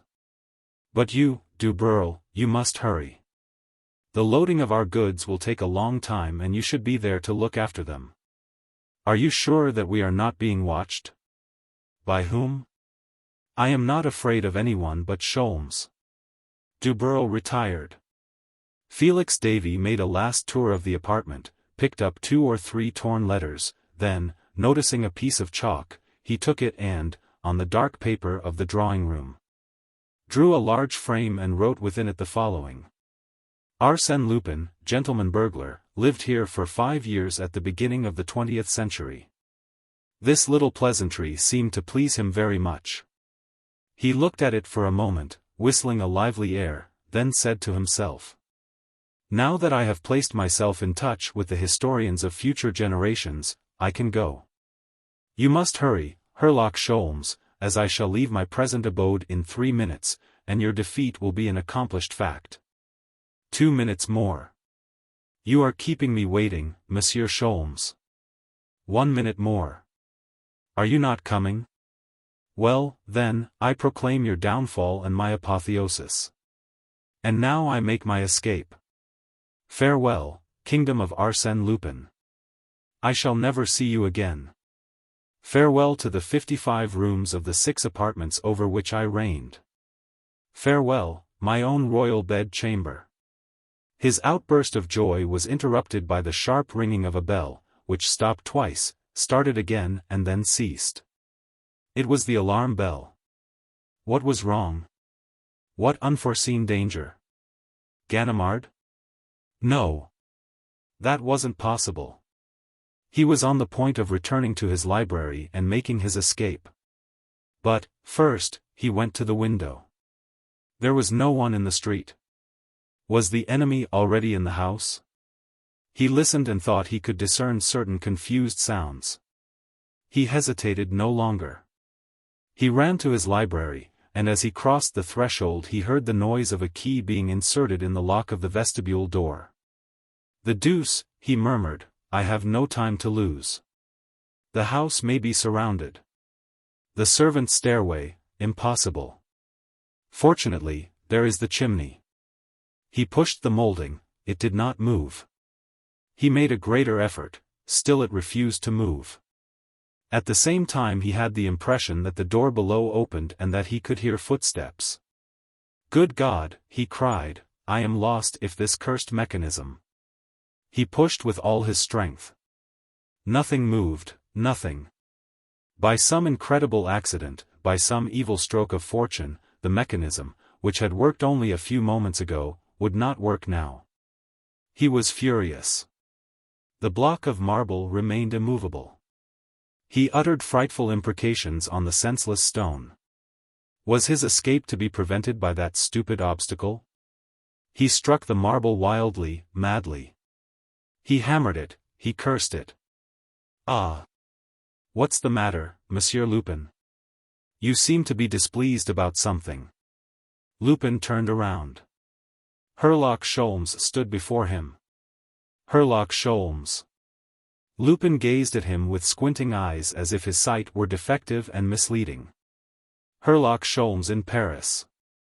Herlock Sholmes, whom he had shipped to England only the day before as a dangerous person, now stood before him free and victorious. Ah! Such a thing was nothing less than a miracle. It was contrary to all natural laws, it was the culmination of all that is illogical and abnormal. Herlock Sholmes here, before his face. And when the Englishman spoke, his words were tinged with that keen sarcasm and mocking politeness with which his adversary had so often lashed him. He said, "Monsieur Lupin. In the first place, I have the honor to inform you that at this time and place I blot from my memory forever all thoughts of the miserable night that you forced me to endure in the house of Baron de Hautrec. Of the injury done to my friend Wilson, of my abduction in the automobile, and of the voyage I took yesterday under your orders, bound to a very uncomfortable couch. But the joy of this moment effaces all those bitter memories. I forgive everything. I forget everything, I wipe out the debt. I am paid, and royally paid." Lupin made no reply. So the Englishman continued. "Don't you think so yourself?" He appeared to insist as if demanding an acquiescence, as a sort of receipt in regard to the part. After a moment's reflection, during which the Englishman felt that he was scrutinized to the very depth of his soul, Lupin declared. "I presume, monsieur, that your conduct is based upon serious motives?" "Very serious. The fact that you have escaped from my captain and his crew is only a secondary incident of our struggle. But the fact that you are here before me alone, understand, alone, face to face with Arsène Lupin, leads me to think that your revenge is as complete as possible." "As complete as possible." "This house?" "Surrounded." "The two adjoining houses?" "Surrounded." "The apartment above this?" "The 3 apartments on the 5th floor that were formerly occupied by Monsieur Dubreuil are surrounded." So that you are captured, Monsieur Lupin, absolutely captured." The feelings that Sholmes had experienced during his trip in the automobile were now suffered by Lupin, the same concentrated fury, the same revolt, and also, let us admit, the same loyalty of submission to force of circumstances. Equally brave in victory or defeat. "Our accounts are squared, monsieur," said Lupin, frankly. The Englishman was pleased with that confession. After a short silence, Lupin, now quite self-possessed, said smiling. "And I am not sorry. It becomes monotonous to win all the time. Yesterday I had only to stretch out my hand to finish you forever. Today I belong to you. The game is yours." Lupin laughed heartily and then continued, "At last the gallery will be entertained. Lupin in prison. How will he get out? In prison. What an adventure. Ah! Sholmes, life is just one damn thing after another." He pressed his closed hands to his temples as if to suppress the tumultuous joy that surged within him, and his actions indicated that he was moved by an uncontrollable mirth. At last, when he had recovered his self-possession, he approached the detective and said, "And now what are you waiting for?" "What am I waiting for?" "Yes. Ganimard is here with his men, why don't they come in?" "I asked him not to." "And he consented?" "I accepted his services on condition that he would be guided by me. Besides, he thinks that Felix Davey is only an accomplice of Arsène Lupin." "Then I will repeat my question in another form. Why did you come in alone?" "Because I wished to speak to you alone." "Ah! Ah! You have something to say to me." That idea seemed to please Lupin immensely. There are certain circumstances in which words are preferable to deeds. "Monsieur Sholmes, I am sorry I cannot offer you an easy chair. How would you like that broken box? Or perhaps you would prefer the window ledge? I am sure a glass of beer would be welcome, light or dark. But sit down, please." "Thank you, we can talk as well standing up." "Very well, proceed." "I will be brief. The object of my sojourn in France was not to accomplish your arrest. If I have been led to pursue you, it was because I saw no other way to achieve my real object. Which was to recover the blue diamond. The blue diamond. Certainly, since the one found in her Bleichens tooth powder was only an imitation. Quite right. The genuine diamond was taken by the blonde lady. I made an exact duplicate of it, and then, as I had designs on other jewels belonging to the Countess, and as the consul her Bleichen was already under suspicion, the aforesaid blonde lady, in order to avert suspicion, slipped the false stone into the aforesaid consul's luggage. While you kept the genuine diamond? Of course. That diamond, I want it. I am very sorry, but it is impossible. I have promised it to the Countess de Crozon. I must have it. How will you get it, since it is in my possession? That is precisely the reason, because it is in your possession. Oh. I am to give it to you? Yes. Voluntarily? I will buy it. Ah, exclaimed Lupin, in an access of mirth, you are certainly an Englishman. You treat this as a matter of business. It is a matter of business. Well. What is your offer? The liberty of Mademoiselle Destange. Her liberty? I didn't know she was under arrest. I will give Monsieur Ganimard the necessary information. When deprived of your protection, she can readily be taken. Lupin laughed again, and said, My dear monsieur, you are offering me something you do not possess. Mademoiselle Destange is in a place of safety, and has nothing to fear. You must make me another offer. The Englishman hesitated, visibly embarrassed and vexed.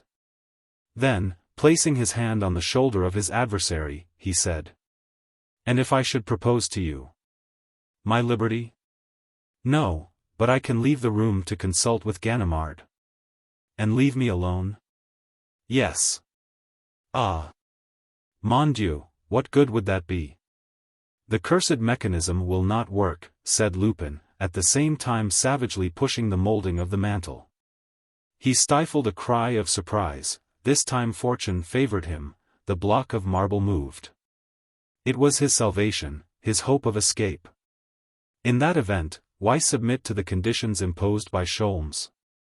He paced up and down the room, as if he were considering his reply. Then, in his turn, he placed his hand on the shoulder of his adversary, and said, All things considered, Monsieur Sholmes, I prefer to do my own business in my own way. But no, I don't require anyone's assistance. When Ganimard gets his hand on you, it will be all over. You can't escape from them. Who knows? Come, that is foolish. Every door and window is guarded. Except one. Which? The one I will choose. Mere words. Your arrest is as good as made. Oh. No, not at all. Well? I shall keep the blue diamond. Sholmes looked at his watch, and said, It is now 10 minutes to 3. At 3 o'clock I shall call Ganimard. Well, then, we have 10 minutes to chat. And to satisfy my curiosity, Monsieur Sholmes, I should like to know how you procured my address and my name of Felix Davy. Although his adversary's easy manner caused Sholmes some anxiety, he was willing to give Lupin the desired information since it reflected credit on his professional astuteness. So he replied, Your address? I got it from the blonde lady. Clotilde. Herself. Do you remember, yesterday morning, when I wished to take her away in the automobile, she telephoned to her dressmaker. Well? Well, I understood, later, that you were the dressmaker. And last night, on the boat, by exercising my memory, and my memory is something I have good reason to be proud of, I was able to recollect the last 2 figures of your telephone number, 73. Then, as I possessed a list of the houses you had improved, it was an easy matter, on my arrival in Paris at 11 o'clock this morning, to search in the telephone directory and find there the name and address of Felix Davy. Having obtained that information, I asked the aid of Monsieur Ganimard. Admirable. I congratulate you. But how did you manage to catch the 8 o'clock train at Havre? How did you escape from the Swallow? I did not escape.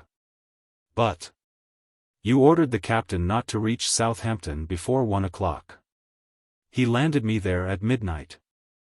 I was able to catch the 12 o'clock boat for Havre. Did the captain betray me? I can't believe it. No, he did not betray you. Well, what then? It was his watch. His watch? Yes, I put it ahead 1 hour. How? In the usual way, by turning the hands. We were sitting side by side, talking, and I was telling him some funny stories. Why? He never saw me do it. Bravo! A very clever trick. I shall not forget it. But the clock that was hanging on the wall of the cabin? Ah! The clock was a more difficult matter, as my feet were tied, but the sailor, who guarded me during the captain's absence, was kind enough to turn the hands for me. He? Nonsense. He wouldn't do it. Oh. But he didn't know the importance of his act. I told him I must catch the first train for London, at any price, and he allowed himself to be persuaded. By means of a slight gift, which the excellent fellow, loyal and true to his master, intends to send to you. What was it? A mere trifle. But what? The blue diamond. The blue diamond. Yes, the false stone that you substituted for the Countess Diamond. She gave it to me. There was a sudden explosion of violent laughter. Lupin laughed until the tears started in his eyes. Mon Dieu, but it is funny. My false diamond palmed off on my innocent sailor. And the captain's watch. And the hands of the clock. Sholmes felt that the duel between him and Lupin was keener than ever. His marvelous instinct warned him that, behind his adversary's display of mirth, there was a shrewd intellect debating the ways and means to escape. Gradually Lupin approached the Englishman, who recoiled, and, unconsciously, slipped his hand into his watch pocket. It is 3 o'clock, Monsieur Lupin. 3 o'clock, already? What a pity. We were enjoying our chat so much. I am waiting for your answer. My answer? Mon Dieu. But you are particular. And so this is the last move in our little game, and the stake is my liberty. Or the blue diamond. Very well. It's your play. What are you going to do? I play the king, said Sholmes, as he fired his revolver. And I the ace, replied Lupin, as he struck at Sholmes with his fist. Sholmes had fired into the air, as a signal to Ganimard, whose assistance he required. But Lupin's fist had caught Sholmes in the stomach, and caused him to double up with pain. Lupin rushed to the fireplace and set the marble slab in motion. Too late. The door opened. Surrender, Lupin, or I fire. Ganimard, doubtless stationed closer than Lupin had thought, Ganimard was there, with his revolver turned on Lupin. And behind Ganimard there were 20 men, strong and ruthless fellows, who would beat him like a dog at the least sign of resistance. Hands down. I surrender, said Lupin, calmly. And he folded his arms across his breast. Everyone was amazed. In the room, divested of its furniture and hangings, Arsène Lupin's words sounded like an echo. I surrender. It seemed incredible. No one would have been astonished if he had suddenly vanished through a trap, or if a section of the wall had rolled away and allowed him to escape. But he surrendered. Ganimard advanced, nervously, and with all the gravity that the importance of the occasion demanded, he placed his hand on the shoulder of his adversary. And had the infinite pleasure of saying, I arrest you, Arsène Lupin. Brrr, said Lupin, you make me shiver, my dear Ganimard. What a lugubrious face. One would imagine you were speaking over the grave of a friend. For heaven's sake, don't assume such a funereal air. I arrest you. Don't let that worry you. In the name of the law, of which he is a well-deserving pillar, Ganimard, the celebrated Parisian detective, arrests the wicked Arsène Lupin.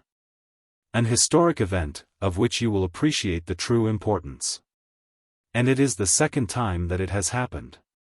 Bravo, Ganimard, you are sure of advancement in your chosen profession. And he held out his wrists for the handcuffs. Ganimard adjusted them in a most solemn manner.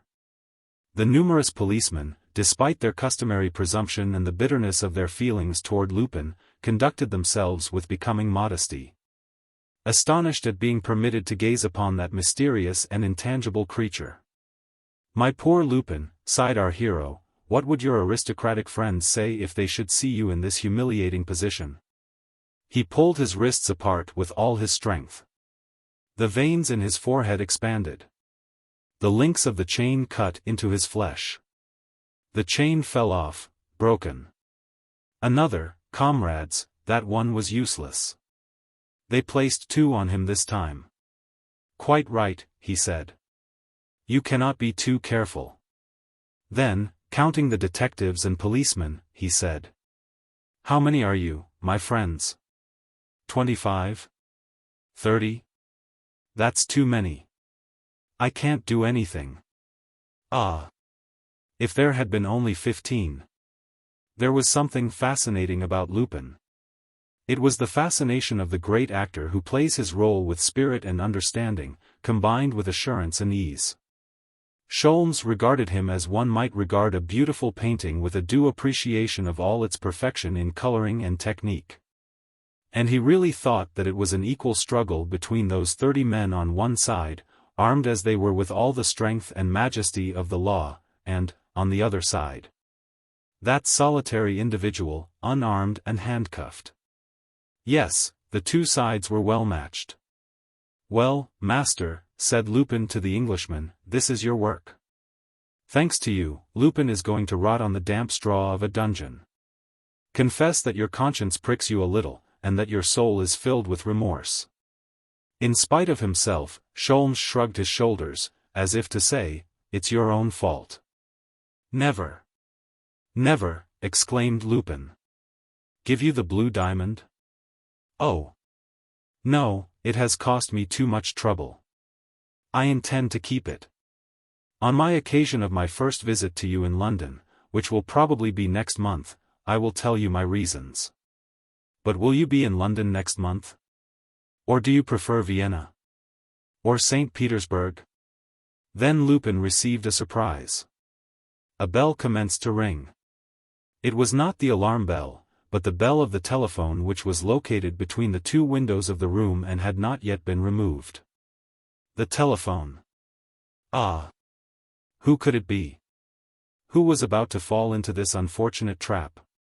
Arsène Lupin exhibited an access of rage against the unlucky instrument as if he would like to break it into 1,000 pieces and thus stifle the mysterious voice that was calling for him. But it was Ganimard who took down the receiver, and said, Hello. Hello, number 648.73, yes, this is it. Then Sholmes stepped up, and, with an air of authority, pushed Ganimard aside, took the receiver, and covered the transmitter with his handkerchief in order to obscure the tone of his voice. At that moment he glanced toward Lupin, and the look which they exchanged indicated that the same idea had occurred to each of them. And that they foresaw the ultimate result of that theory. It was the blonde lady who was telephoning. She wished to telephone to Felix Davey, or rather to Maxime Bermond, and it was to Sholmes she was about to speak. The Englishman said, Hello. Hello. Then, after a silence, he said, Yes, it is I, Maxime. The drama had commenced and was progressing with tragic precision. Lupin, the irrepressible and nonchalant Lupin, did not attempt to conceal his anxiety, and he strained every nerve in a desire to hear or, at least, to divine the purport of the conversation. And Sholmes continued, in reply to the mysterious voice. Hello. Hello. Yes, everything has been moved, and I am just ready to leave here and meet you as we agreed. Where? Where you are now. Don't believe that he is here yet. Sholmes stopped, seeking for words. It was clear that he was trying to question the girl without betraying himself, and that he was ignorant of her whereabouts. Moreover, Ganimard's presence seemed to embarrass him. Ah! If some miracle would only interrupt that cursed conversation. Lupin prayed for it with all his strength, with all the intensity of his incited nerves. After a momentary pause, Sholmes continued. Hello. Hello. Do you hear me? I can't hear you very well. Can scarcely make out what you say. Are you listening? Well, I think you had better return home. No danger now. But he is in England. I have received a telegram from Southampton announcing his arrival. The sarcasm of those words. Sholmes uttered them with an inexpressible comfort. And he added. Very well, don't lose any time. I will meet you there. He hung up the receiver. Monsieur Ganimard, can you furnish me with 3 men? For the blonde lady, eh? Yes. You know who she is, and where she is? Yes. Good. That settles Monsieur Lupin. Folenfant, take 2 men, and go with Monsieur Sholmes. The Englishman departed, accompanied by the 3 men. The game was ended. The blonde lady was, also, about to fall into the hands of the Englishman. Thanks to his commendable persistence and to a combination of fortuitous circumstances, the battle had resulted in a victory for the detective, and in irreparable disaster for Lupin. Monsieur Sholmes. The Englishman stopped. Monsieur Lupin? Lupin was clearly shattered by this final blow. His forehead was marked by deep wrinkles. He was sullen and dejected. However, he pulled himself together, and, notwithstanding his defeat, he exclaimed, in a cheerful tone. You will concede that fate has been against me. A few minutes ago, it prevented my escape through that chimney, and delivered me into your hands. Now, by means of the telephone, it presents you with the blonde lady. I submit to its decrees. What do you mean? I mean that I am ready to reopen our negotiation. Sholmes took Ganimard aside and asked, in a manner that did not permit a reply, the authority to exchange a few words with the prisoner. Then he approached Lupin, and said, in a sharp, nervous tone. What do you want? Mademoiselle Destange's liberty. You know the price. Yes. And you accept? Yes, I accept your terms. Ah. Said the Englishman, in surprise, but, you refused, for yourself. Yes, I can look out for myself, Monsieur Sholmes, but now the question concerns a young woman, and a woman I love. In France, understand, we have very decided ideas about such things. And Lupin has the same feelings as other people. He spoke with simplicity and candor. Sholmes replied by an almost imperceptible inclination of his head, and murmured. Very well, the blue diamond. Take my cane, there, at the end of the mantle. Press on the head of the cane with one hand, and, with the other, turn the iron ferrule at the bottom. Sholmes took the cane and followed the directions. As he did so, the head of the cane divided and disclosed a cavity which contained a small ball of wax which, in turn, enclosed a diamond. He examined it. It was the blue diamond.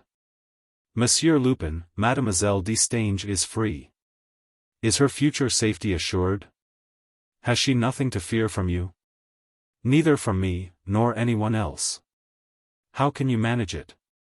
Quite easily. I have forgotten her name and address. Thank you. And au revoir, for I will see you again, sometime, Monsieur Sholmes. I have no doubt of it. Then followed an animated conversation between Sholmes and Ganimard, which was abruptly terminated by the Englishman, who said, I am very sorry, Monsieur Ganimard, that we cannot agree on that point, but I have no time to waste trying to convince you. I leave for England within an hour. But, the blonde lady? I do not know such a person. And yet, a moment ago. You must take the affair as it stands. I have delivered Arsène Lupin into your hands. Here is the blue diamond, which you will have the pleasure of returning to the Countess de Crozon. What more do you want? The blonde lady. Find her. Sholmes pulled his cap down over his forehead and walked rapidly away, like a man who is accustomed to go as soon as his business is finished. Bon voyage, monsieur, cried Lupin, and, believe me, I shall never forget the friendly way in which our little business affairs have been arranged. My regards to Monsieur Wilson. Not receiving any reply, Lupin added, sneeringly. That is what is called taking British leave. Ah! Their insular dignity lacks the flower of courtesy by which we are distinguished. Consider for a moment, Ganimard, what a charming exit a Frenchman would have made under similar circumstances. With what exquisite courtesy he would have masked his triumph. But, God bless me, Ganimard, what are you doing? Making a search? Come, what's the use? There is nothing left, not even a scrap of paper. I assure you my archives are in a safe place. I am not so sure of that, replied Ganimard. I must search everything. Lupin submitted to the operation. Held by 2 detectives and surrounded by the others, he patiently endured the proceedings for 20 minutes, then he said. Hurry up, Ganimard, and finish. You are in a hurry. Of course I am. An important appointment. At the police station? No, in the city. Ah. At what time? 2 o'clock. It is 3 o'clock now. Just so, I will be late. And punctuality is one of my virtues. Well, give me 5 minutes. Not a second more, said Lupin. I am doing my best to expedite. Oh. Don't talk so much. Still searching that cupboard? It is empty. Here are some letters. Old invoices, I presume. No, a packet tied with a ribbon. A red ribbon? Oh. Ganimard, for God's sake, don't untie it. From a woman? Yes. A woman of the world? The best in the world. Her name? Madame Ganimard. Very funny. Very funny. Exclaimed the detective. At that moment the men, who had been sent to search the other rooms, returned and announced their failure to find anything. Lupin laughed and said. Parbleu! Did you expect to find my visiting list, or evidence of my business relations with the Emperor of Germany? But I can tell you what you should investigate, Ganimard, all the little mysteries of this apartment. For instance, that gas pipe is a speaking tube. That chimney contains a stairway. That wall is hollow. And the marvelous system of bells. Ah! Ganimard, just press that button. Ganimard obeyed. Did you hear anything? Asked Lupin. No. Neither did I.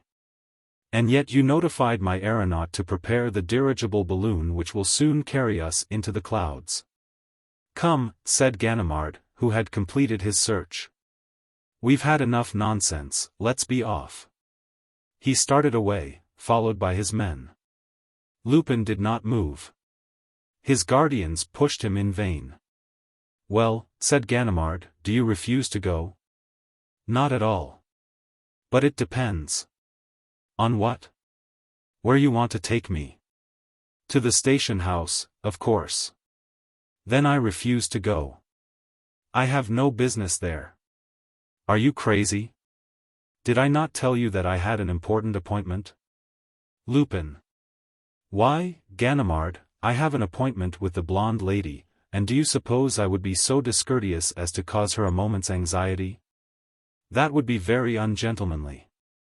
Listen, Lupin, said the detective, who was becoming annoyed by this persiflage, I have been very patient with you, but I will endure no more.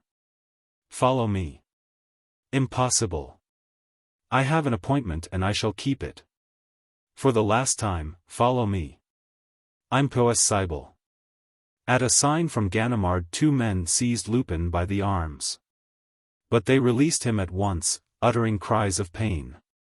Lupin had thrust 2 long needles into them.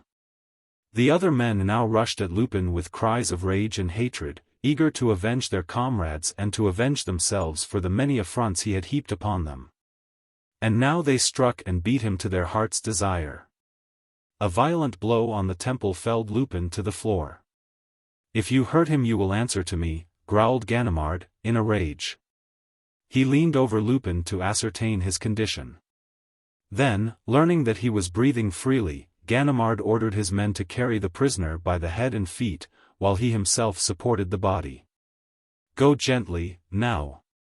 Don't jolt him. Ah! The brutes would have killed him."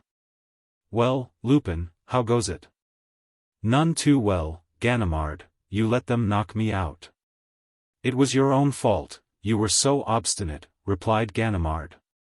"But I hope they didn't hurt you." They had left the apartment and were now on the landing. Lupin groaned and stammered. "Ganimard, the elevator, they are breaking my bones." "A good idea, an excellent idea," replied Ganimard. "Besides, the stairway is too narrow." He summoned the elevator. They placed Lupin on the seat with the greatest care. Ganimard took his place beside him and said to his men, "Go down the stairs and wait for me below. Understand?" Ganimard closed the door of the elevator. Suddenly the elevator shot upward like a balloon released from its cable. Lupin burst into a fit of sardonic laughter. "Good God!" cried Ganimard, as he made a frantic search in the dark for the button of descent. Having found it, he cried, "The 5th floor. Watch the door of the 5th floor."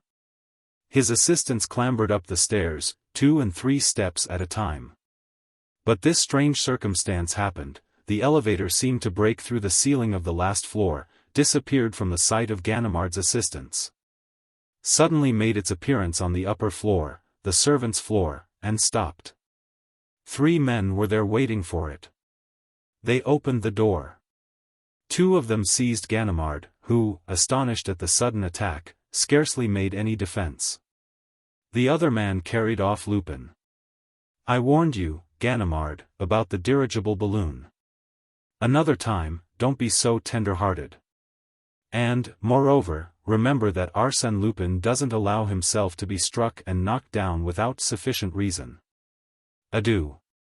The door of the elevator was already closed on Ganimard, and the machine began to descend, and it all happened so quickly that the old detective reached the ground floor as soon as his assistants.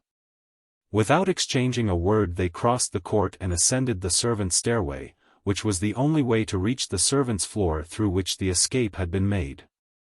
A long corridor with several turns and bordered with little numbered rooms led to a door that was not locked. On the other side of this door and, therefore, in another house there was another corridor with similar turns and similar rooms, and at the end of it a servants' stairway. Ganimard descended it, crossed a court and a vestibule and found himself in the Rue Picot. Then he understood the situation: the 2 houses, built the entire depth of the lots, touched at the rear, while the fronts of the houses faced upon 2 streets that ran parallel to each other at a distance of more than 60 meters apart. He found the concierge and, showing his card, inquired, "Did 4 men pass here just now?" "Yes, the 2 servants from the 4th and 5th floors, with 2 friends." "Who lives on the 4th and 5th floors?" "2 men named Fauvel and their cousins, whose name is Provost. They moved today, leaving the 2 servants, who went away just now." "Ah!" thought Ganimard, "what a grand opportunity we have missed. The entire band lived in these houses." And he sank down on a chair in despair. 40 minutes later 2 gentlemen were driven up to the station of the Northern Railway and hurried to the Calais Express, followed by a porter who carried their valises. One of them had his arm in a sling, and the pallor of his face denoted some illness. The other man was in a jovial mood. "We must hurry, Wilson, or we will miss the train." "Ah! Wilson, I shall never forget these 10 days. Neither will I. Ah! It was a great struggle. Superb. A few repulses, here and there. Of no consequence. And, at last, victory all along the line. Lupin arrested. The blue diamond recovered. My arm broken. What does a broken arm count for in such a victory as that? Especially when it is my arm. Ah! Yes, don't you remember, Wilson, that it was at the very time you were in the pharmacy, suffering like a hero, that I discovered the clue to the whole mystery? How lucky! The doors of the carriages were being closed. All aboard. Hurry up, gentlemen. The porter climbed into an empty compartment and placed their valises in the rack, whilst Sholmes assisted the unfortunate Wilson. What's the matter, Wilson? You're not done up, are you? Come, pull your nerves together. My nerves are all right. Well, what is it, then? I have only one hand. What of it? Exclaimed Sholmes, cheerfully. You are not the only one who has had a broken arm. Cheer up. Sholmes handed the porter a piece of 50 centimes. Thank you, Monsieur Sholmes, said the porter. The Englishman looked at him. It was Arsène Lupin. You, he stammered, absolutely astounded. And Wilson brandished his sound arm in the manner of a man who demonstrates a fact as he said. You. But you were arrested. Sholmes told me so. When he left you Ganimard and 30 men had you in charge. Lupin folded his arms and said, with an air of indignation. Did you suppose I would let you go away without bidding you adieu? After the very friendly relations that have always existed between us. That would be discourteous and ungrateful on my part. The train whistled. Lupin continued. I beg your pardon, but have you everything you need? Tobacco and matches, yes, and the evening papers? You will find in them an account of my arrest, your last exploit, Monsieur Sholmes. And now, au revoir. I am delighted to have made your acquaintance. And if ever I can be of any service to you, I shall be only too happy. He leaped to the platform and closed the door. Adieu, he repeated, waving his handkerchief. Adieu. I shall write to you. You will write also, eh? And your arm broken, Wilson. I am truly sorry. I shall expect to hear from both of you. A postal card, now and then, simply address, Lupin, Paris. That is sufficient. Adieu. See you soon. Chapter 7. The Jewish Lamp. Herlock Sholmes and Wilson were sitting in front of the fireplace, in comfortable armchairs, with the feet extended toward the grateful warmth of a glowing coke fire. Sholmes' pipe, a short briar with a silver band, had gone out. He knocked out the ashes, filled it, lighted it, pulled the skirts of his dressing gown over his knees, and drew from his pipe great puffs of smoke, which ascended toward the ceiling in scores of shadow rings. Wilson gazed at him, as a dog lying curled up on a rug before the fire might look at his master, with great round eyes which have no hope other than to obey the least gesture of his owner. Was the master going to break the silence? Would he reveal to Wilson the subject of his reverie and admit his satellite into the charmed realm of his thoughts? When Sholmes had maintained his silent attitude for some time, Wilson ventured to speak. Everything seems quiet now. Not the shadow of a case to occupy our leisure moments. Sholmes did not reply, but the rings of smoke emitted by Sholmes were better formed. And Wilson observed that his companion drew considerable pleasure from that trifling fact, an indication that the great man was not absorbed in any serious meditation. Wilson, discouraged, arose and went to the window. The lonely street extended between the gloomy facades of grimy houses, unusually gloomy this morning by reason of a heavy downfall of rain. A cab passed, then another.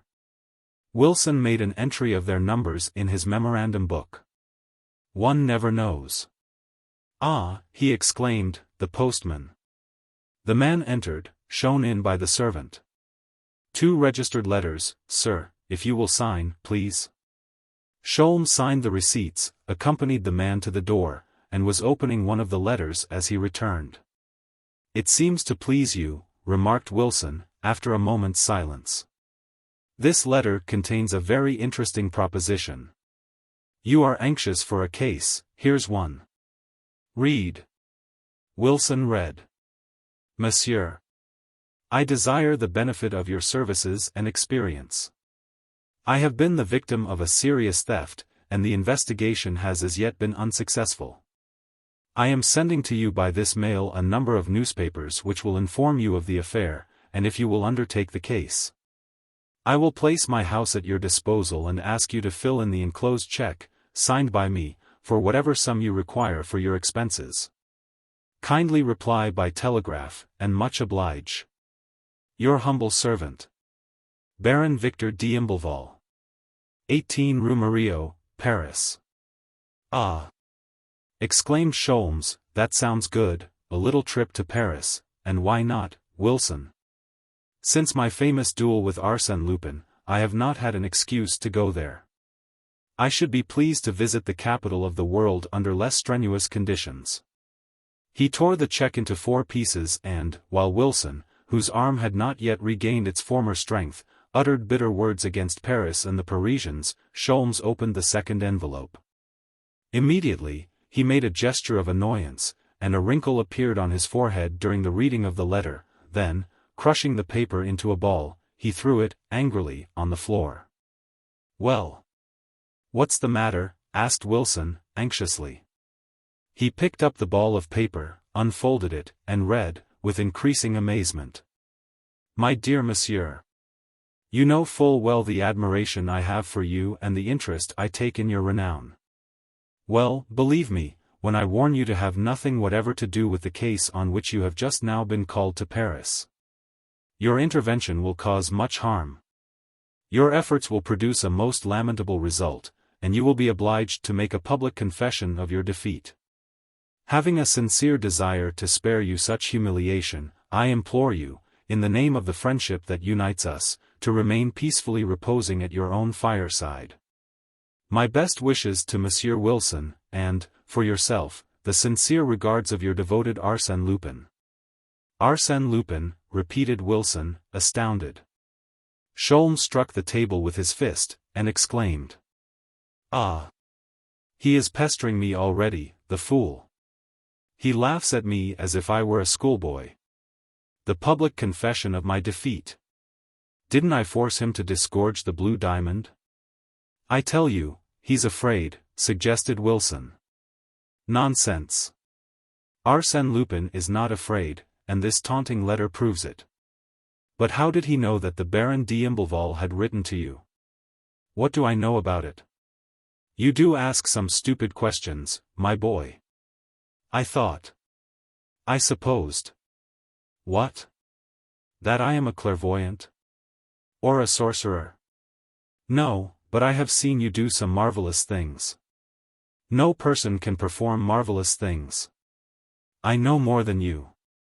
I reflect, I deduct, I conclude, that is all, but I do not divine. Only fools divine.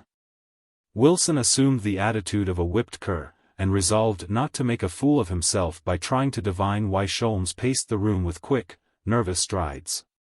But when Sholmes rang for the servant and ordered his valise, Wilson thought that he was in possession of a material fact which gave him the right to reflect. Deduct and conclude that his associate was about to take a journey.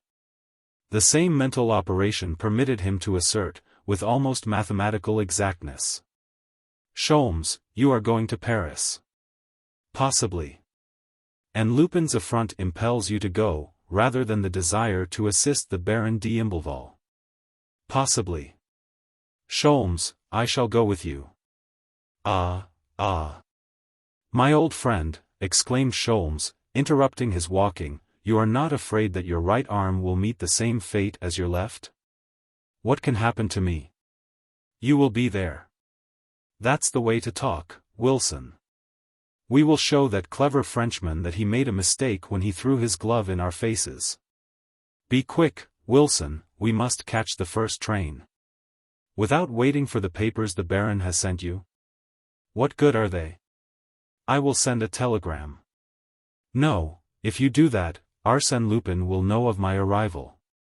I wish to avoid that. This time, Wilson, we must fight under cover. That afternoon, the two friends embarked at Dover. The passage was a delightful one.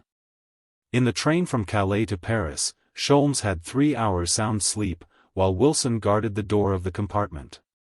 Sholmes awoke in good spirits. He was delighted at the idea of another duel with Arsène Lupin, and he rubbed his hands with the satisfied air of a man who looks forward to a pleasant vacation. At last! Exclaimed Wilson, we are getting to work again. And he rubbed his hands with the same satisfied air. At the station, Sholmes took the wraps and, followed by Wilson, who carried the valises, he gave up his tickets and started off briskly. Fine weather, Wilson. Blue sky and sunshine. Paris is giving us a royal reception. Yes, but what a crowd. So much the better, Wilson, we will pass unnoticed. No one will recognize us in such a crowd. Is this Monsieur Sholmes? He stopped, somewhat puzzled. Who the deuce could thus address him by his name? A woman stood beside him. A young girl whose simple dress outlined her slender form and whose pretty face had a sad and anxious expression. She repeated her inquiry. You are Monsieur Sholmes? As he still remained silent, as much from confusion as from a habit of prudence, the girl asked a third time. Have I the honor of addressing Monsieur Sholmes? What do you want? He replied, testily, considering the incident a suspicious one. You must listen to me, Monsieur Sholmes, as it is a serious matter. I know that you are going to the Rue Murillo. What do you say? I know. Rue Murillo, number 18. Well, you must not go, no, you must not. I assure you that you will regret it. Do not think that I have any interest in the matter. I do it because it is right, because my conscience tells me to do it. Sholmes tried to get away, but she persisted. Oh! I beg of you, don't neglect my advice. Ah! If I only knew how to convince you. Look at me. Look into my eyes. They are sincere, they speak the truth. She gazed at Sholmes, fearlessly but innocently, with those beautiful eyes, serious and clear, in which her very soul seemed to be reflected. Wilson nodded his head, as he said. Mademoiselle looks honest. Yes, she implored, and you must have confidence. I have confidence in you, mademoiselle, replied Wilson. Oh, how happy you make me. And so has your friend? I feel it. I am sure of it. What happiness. Everything will be all right now. What a good idea of mine. Ah. Yes, there is a train for Calais in 20 minutes. You will take it. Quick, follow me, you must come this way, there is just time. She tried to drag them along. Sholmes seized her arm, and in as gentle a voice as he could assume, said to her. Excuse me, mademoiselle, if I cannot yield to your wishes, but I never abandon a task that I have once undertaken. I beseech you. I implore you. Ah, if you could only understand. Sholmes passed outside and walked away at a quick pace. Wilson said to the girl. Have no fear, he will be in at the finish. He never failed yet. And he ran to overtake Sholmes. Herlock Sholmes, Arsène Lupin. These words, in great black letters, met their gaze as soon as they left the railway station.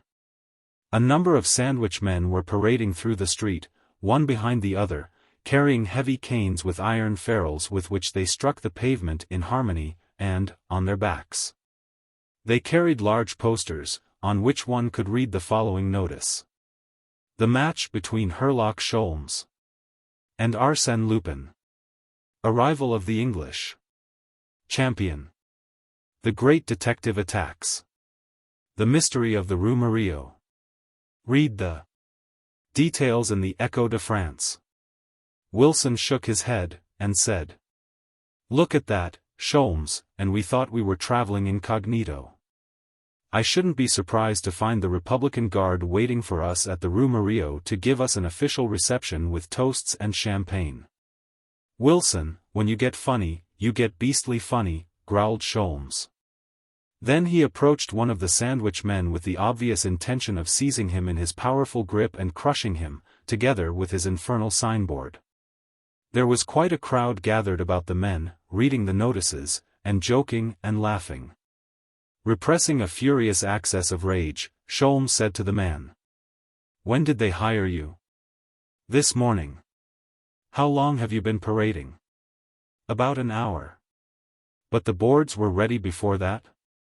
"Oh, yes, they were ready when we went to the agency this morning." So then it appears that Arsène Lupin had foreseen that he, Sholmes, would accept the challenge. More than that, the letter written by Lupin showed that he was eager for the fray and that he was prepared to measure swords once more with his formidable rival. Why? What motive could Arsène Lupin have in renewing the struggle? Sholmes hesitated for a moment. Lupin must be very confident of his success to show so much insolence in advance. And was not he, Sholmes, falling into a trap by rushing into the battle at the first call for help? However, he called a carriage. "Come, Wilson. Driver, 18 Rue Murillo," he exclaimed, with an outburst of his accustomed energy.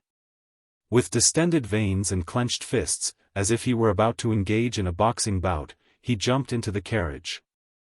The Rue Murillo is bordered with magnificent private residences, the rear of which overlook the Parc Monceau. One of the most pretentious of these houses is number 18, owned and occupied by the Baron d'Imblevalle and furnished in a luxurious manner consistent with the owner's taste and wealth. There was a courtyard in front of the house, and, in the rear, a garden well filled with trees whose branches mingle with those of the park. After ringing the bell, the two Englishmen were admitted, crossed the courtyard, and were received at the door by a footman who showed them into a small parlour facing the garden in the rear of the house. They sat down and, glancing about, made a rapid inspection of the many valuable objects with which the room was filled. "Everything very choice," murmured Wilson, "and in the best of taste." It is a safe deduction to make that those who had the leisure to collect these articles must now be at least 50 years of age. The door opened, and the Baron d'Imblevalle entered, followed by his wife. Contrary to the deduction made by Wilson, they were both quite young, of elegant appearance, and vivacious in speech and action. They were profuse in their expressions of gratitude. "So kind of you to come. Sorry to have caused you so much trouble. The theft now seems of little consequence, since it has procured us this pleasure. How charming these French people are," thought Wilson, evolving one of his commonplace deductions. "But time is money," exclaimed the Baron, "especially your time, Monsieur Sholmes. So I will come to the point. Now, what do you think of the affair? Do you think you can succeed in it? Before I can answer that, I must know what it is about." "I thought you knew." "No. So I must ask you for full particulars, even to the smallest detail. First, what is the nature of the case?" "A theft." "When did it take place?" "Last Saturday," replied the Baron, "or, at least, some time during Saturday night or Sunday morning." "That was 6 days ago. Now, you can tell me all about it." "In the first place, monsieur, I must tell you that my wife and I, conforming to the manner of life that our position demands, go out very little. The education of our children, a few receptions, and the care and decoration of our house, such constitutes our life. And nearly all our evenings are spent in this little room, which is my wife's boudoir, and in which we have gathered a few artistic objects. Last Saturday night, about 11 o'clock, I turned off the electric lights, and my wife and I retired, as usual, to our room." "Where is your room?" "It adjoins this. That is the door." Next morning, that is to say, Sunday morning, I arose quite early. As Suzanne, my wife, was still asleep, I passed into the boudoir as quietly as possible so as not to wake her. What was my astonishment when I found that window open, as we had left it closed the evening before. A servant. No one enters here in the morning until we ring. Besides, I always take the precaution to bolt the second door which communicates with the antechamber. Therefore, the window must have been opened from the outside. Besides, I have some evidence of that, the second pane of glass from the right, close to the fastening, had been cut. And what does that window overlook? As you can see for yourself, it opens on a little balcony, surrounded by a stone railing. Here, we are on the first floor, and you can see the garden behind the house and the iron fence which separates it from the Parc Monceau. It is quite certain that the thief came through the park, climbed the fence by the aid of a ladder, and thus reached the terrace below the window. That is quite certain, you say? Well, in the soft earth on either side of the fence, they found the 2 holes made by the bottom of the ladder, and 2 similar holes can be seen below the window. And the stone railing of the balcony shows 2 scratches which were doubtless made by the contact of the ladder.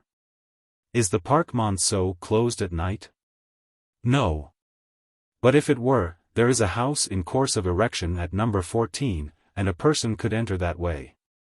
Herlock Sholmes reflected for a few minutes, and then said, "Let us come down to the theft. It must have been committed in this room?"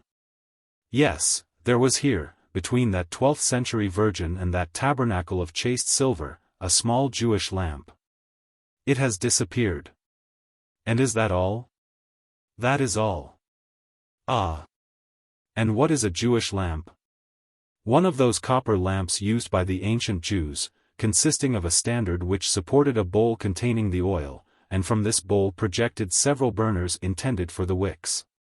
Upon the whole, an object of small value. No great value, of course. But this one contained a secret hiding place in which we were accustomed to place a magnificent jewel, a chimera in gold, set with rubies and emeralds, which was of great value. Why did you hide it there? Oh. I can't give any reason, monsieur, unless it was an odd fancy to utilize a hiding place of that kind. Did anyone know it? No. No one, except the thief, said Sholmes. Otherwise he would not have taken the trouble to steal the lamp. Of course. But how could he know it, as it was only by accident that the secret mechanism of the lamp was revealed to us? A similar accident has revealed it to someone else, a servant, or an acquaintance. But let us proceed. I suppose the police have been notified? Yes. The examining magistrate has completed his investigation. The reporter detectives attached to the leading newspapers have also made their investigations. But, as I wrote to you, it seems to me the mystery will never be solved. Sholmes arose, went to the window, examined the casement, the balcony, the terrace, studied the scratches on the stone railing with his magnifying glass, and then requested Mon. d'Imbleval to show him the garden. Outside, Sholmes sat down in a rattan chair and gazed at the roof of the house in a dreamy way. Then he walked over to the 2 little wooden boxes with which they had covered the holes made in the ground by the bottom of the ladder with a view of preserving them intact. He raised the boxes, kneeled on the ground, scrutinized the holes and made some measurements. After making a similar examination of the holes near the fence, he and the Baron returned to the boudoir where Madame d'Imbleval was waiting for them. After a short silence Sholmes said, "At the very outset of your story, Baron, I was surprised at the very simple methods employed by the thief. To raise a ladder, cut a windowpane, select a valuable article, and walk out again, no, that is not the way such things are done. All that is too plain, too simple. Well, what do you think? That the Jewish lamp was stolen under the direction of Arsène Lupin." "Arsène Lupin," exclaimed the Baron. "Yes, but he did not do it himself, as no one came from the outside. Perhaps a servant descended from the upper floor by means of a waterspout that I noticed when I was in the garden." "What makes you think so?" Arsène Lupin would not leave this room empty-handed. Empty-handed. But he had the lamp. But that would not have prevented his taking that snuff-box, set with diamonds, or that opal necklace. When he leaves anything, it is because he can't carry it away. But the marks of the ladder outside? A false scent. Placed there simply to avert suspicion. And the scratches on the balustrade? A farce. They were made with a piece of sandpaper. See, here are scraps of the paper that I picked up in the garden. And what about the marks made by the bottom of the ladder? Counterfeit. Examine the 2 rectangular holes below the window, and the 2 holes near the fence. They are of a similar form, but I find that the 2 holes near the house are closer to each other than the 2 holes near the fence. What does that fact suggest? To me, it suggested that the 4 holes were made by a piece of wood prepared for the purpose. The better proof would be the piece of wood itself. Here it is, said Sholmes, I found it in the garden, under the box of a laurel tree. The Baron bowed to Sholmes in recognition of his skill. Only 40 minutes had elapsed since the Englishman had entered the house, and he had already exploded all the theories theretofore formed, and which had been based on what appeared to be obvious and undeniable facts. But what now appeared to be the real facts of the case rested upon a more solid foundation, to wit, the astute reasoning of a Herlock Sholmes. The accusation which you make against one of our household is a very serious matter, said the Baroness. Our servants have been with us a long time and none of them would betray our trust. If none of them has betrayed you, how can you explain the fact that I received this letter on the same day and by the same mail as the letter you wrote to me? He handed to the Baroness the letter that he had received from Arsène Lupin. She exclaimed, in amazement. Arsène Lupin. How could he know? Did you tell anyone that you had written to me? No one, replied the Baron. The idea occurred to us the other evening at the dinner table. Before the servants? No, only our 2 children. Oh, no. Sophie and Henriette had left the table, hadn't they, Suzanne? Madame d'Imblevalle, after a moment's reflection, replied. Yes, they had gone to Mademoiselle. Mademoiselle? Queried Sholmes. The governess, Mademoiselle Alice Demon. Does she take her meals with you? No. Her meals are served in her room. Wilson had an idea. He said. The letter written to my friend Herlock Sholmes was posted? Of course. Who posted it? Dominique, who has been my valet for 20 years, replied the Baron. Any search in that direction would be a waste of time. One never wastes his time when engaged in a search, said Wilson, sententiously. This preliminary investigation now ended, and Sholmes asked permission to retire. At dinner, an hour later, he saw Sophie and Henriette, the 2 children of the family. One was 6 and the other 8 years of age. There was very little conversation at the table. Sholmes responded to the friendly advances of his hosts in such a curt manner that they were soon reduced to silence. When the coffee was served, Sholmes swallowed the contents of his cup, and rose to take his leave. At that moment, a servant entered with a telephone message addressed to Sholmes. He opened it, and read. You have my enthusiastic admiration. The results attained by you in so short a time are simply marvelous. I am dismayed. Arsène Lupin. Sholmes made a gesture of indignation and handed the message to the Baron, saying. What do you think now, monsieur? Are the walls of your house furnished with eyes and ears? I don't understand it, said the Baron, in amazement. Nor do I. But I do understand that Lupin has knowledge of everything that occurs in this house. He knows every movement, every word. There is no doubt of it. But how does he get his information? That is the first mystery I have to solve, and when I know that I will know everything. That night, Wilson retired with the clear conscience of a man who has performed his whole duty and thus acquired an undoubted right to sleep and repose. So he fell asleep very quickly, and was soon enjoying the most delightful dreams in which he pursued Lupin and captured him single-handed.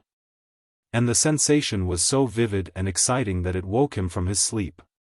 Someone was standing at his bedside. He seized his revolver, and cried, "Don't move, Lupin, or I'll fire." "The deuce! Wilson, what do you mean?" "Oh! It is you, Sholmes. Do you want me?" "I want to show you something." "Get up." Sholmes led him to the window, and said, "Look, on the other side of the fence." "In the park?" "Yes." "What do you see?" "I don't see anything." "Yes, you do see something." "Ah. Of course, a shadow, 2 of them." "Yes, close to the fence. See, they are moving. Come, quick." Quickly they descended the stairs, and reached a room which opened into the garden. Through the glass door they could see the 2 shadowy forms in the same place. "It is very strange," said Sholmes, "but it seems to me I can hear a noise inside the house." "Inside the house? Impossible. Everybody is asleep." "Well, listen." At that moment a low whistle came from the other side of the fence, and they perceived a dim light which appeared to come from the house. The Baron must have turned on the light in his room. "It is just above us." "That must have been the noise you heard," said Wilson. "Perhaps they are watching the fence also." Then there was a second whistle, softer than before. "I don't understand it, I don't understand," said Sholmes, irritably. "No more do I," confessed Wilson. Sholmes turned the key, drew the bolt, and quietly opened the door. A third whistle, louder than before, and modulated to another form. And the noise above their heads became more pronounced. Sholmes said, "It seems to be on the balcony outside the boudoir window." He put his head through the half-opened door, but immediately recoiled, with a stifled oath. Then Wilson looked. Quite close to them there was a ladder, the upper end of which was resting on the balcony. "The deuce," said Sholmes, "there is someone in the boudoir." "That is what we heard." "Quick, let us remove the ladder."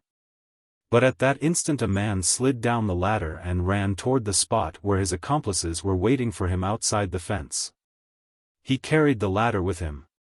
Sholmes and Wilson pursued the man and overtook him just as he was placing the ladder against the fence. From the other side of the fence 2 shots were fired. "Wounded?" cried Sholmes. "No," replied Wilson. Wilson seized the man by the body and tried to hold him, but the man turned and plunged a knife into Wilson's breast. He uttered a groan, staggered and fell. "Damnation!" muttered Sholmes, "if they have killed him I will kill them." He laid Wilson on the grass and rushed toward the ladder. Too late, the man had climbed the fence and, accompanied by his confederates, had fled through the bushes. "Wilson, Wilson, it is not serious, Hein. Merely a scratch." The house door opened, and Monsieur d'Imblevalle appeared, followed by the servants, carrying candles. "What's the matter?" asked the Baron. "Is Monsieur Wilson wounded?" "Oh. It's nothing, a mere scratch," repeated Sholmes, trying to deceive himself. The blood was flowing profusely, and Wilson's face was livid. 20 minutes later the doctor ascertained that the point of the knife had penetrated to within 1.5 inches of the heart. 1.5 inches of the heart. Wilson always was lucky, said Sholmes, in an envious tone. "Lucky, lucky," muttered the doctor. "Of course. Why, with his robust constitution he will soon be out again. 6 weeks in bed and 2 months of convalescence. Not more?" "No, unless complications set in." "Oh. The devil. What does he want complications for?" Fully reassured, Sholmes joined the Baron in the boudoir. This time the mysterious visitor had not exercised the same restraint. Ruthlessly, he had laid his vicious hand upon the diamond snuff-box, upon the opal necklace, and, in a general way, upon everything that could find a place in the greedy pockets of an enterprising burglar. The window was still open, one of the window panes had been neatly cut, and, in the morning, a summary investigation showed that the latter belonged to the house then in course of construction. "Now, you can see," said Mont d'Imbleval, with a touch of irony, "it is an exact repetition of the affair of the Jewish lamp." "Yes, if we accept the first theory adopted by the police." "Haven't you adopted it yet? Doesn't this second theft shatter your theory in regard to the first?" "It only confirms it, monsieur." "That is incredible. You have positive evidence that last night's theft was committed by an outsider, and yet you adhere to your theory that the Jewish lamp was stolen by someone in the house." "Yes, I am sure of it." "How do you explain it?" "I do not explain anything, monsieur. I have established two facts which do not appear to have any relation to each other, and yet I am seeking the missing link that connects them." His conviction seemed to be so earnest and positive that the Baron submitted to it, and said, "Very well, we will notify the police." "Not at all," exclaimed the Englishman, quickly, "not at all. I intend to ask for their assistance when I need it, but not before." "But the attack on your friend?" "That's of no consequence. He is only wounded. Secure the license of the doctor. I shall be responsible for the legal side of the affair." The next 2 days proved uneventful. Yet Sholmes was investigating the case with a minute care, and with a sense of wounded pride resulting from that audacious theft, committed under his nose. In spite of his presence and beyond his power to prevent it. He made a thorough investigation of the house and garden, interviewed the servants, and paid lengthy visits to the kitchen and stables. And, although his efforts were fruitless, he did not despair. "I will succeed," he thought, "and the solution must be sought within the walls of this house. This affair is quite different from that of the blonde lady, where I had to work in the dark, on unknown ground. This time I am on the battlefield itself. The enemy is not the elusive and invisible Lupin, but the accomplice, in flesh and blood, who lives and moves within the confines of this house. Let me secure the slightest clue and the game is mine." That clue was furnished to him by accident. On the afternoon of the third day, when he entered a room located above the boudoir, which served as a study for the children, he found Henriette, the younger of the two sisters. She was looking for her scissors. "You know," she said to Sholmes, "I make papers like that you received the other evening." "The other evening?" "Yes, just as dinner was over, you received a paper with marks on it, you know, a telegram. Well, I make them, too." She left the room. To anyone else these words would seem to be nothing more than the insignificant remark of a child, and Sholmes himself listened to them with a distracted air and continued his investigation. But, suddenly, he ran after the child, and overtook her at the head of the stairs. He said to her, "So you paste stamps and marks on papers?"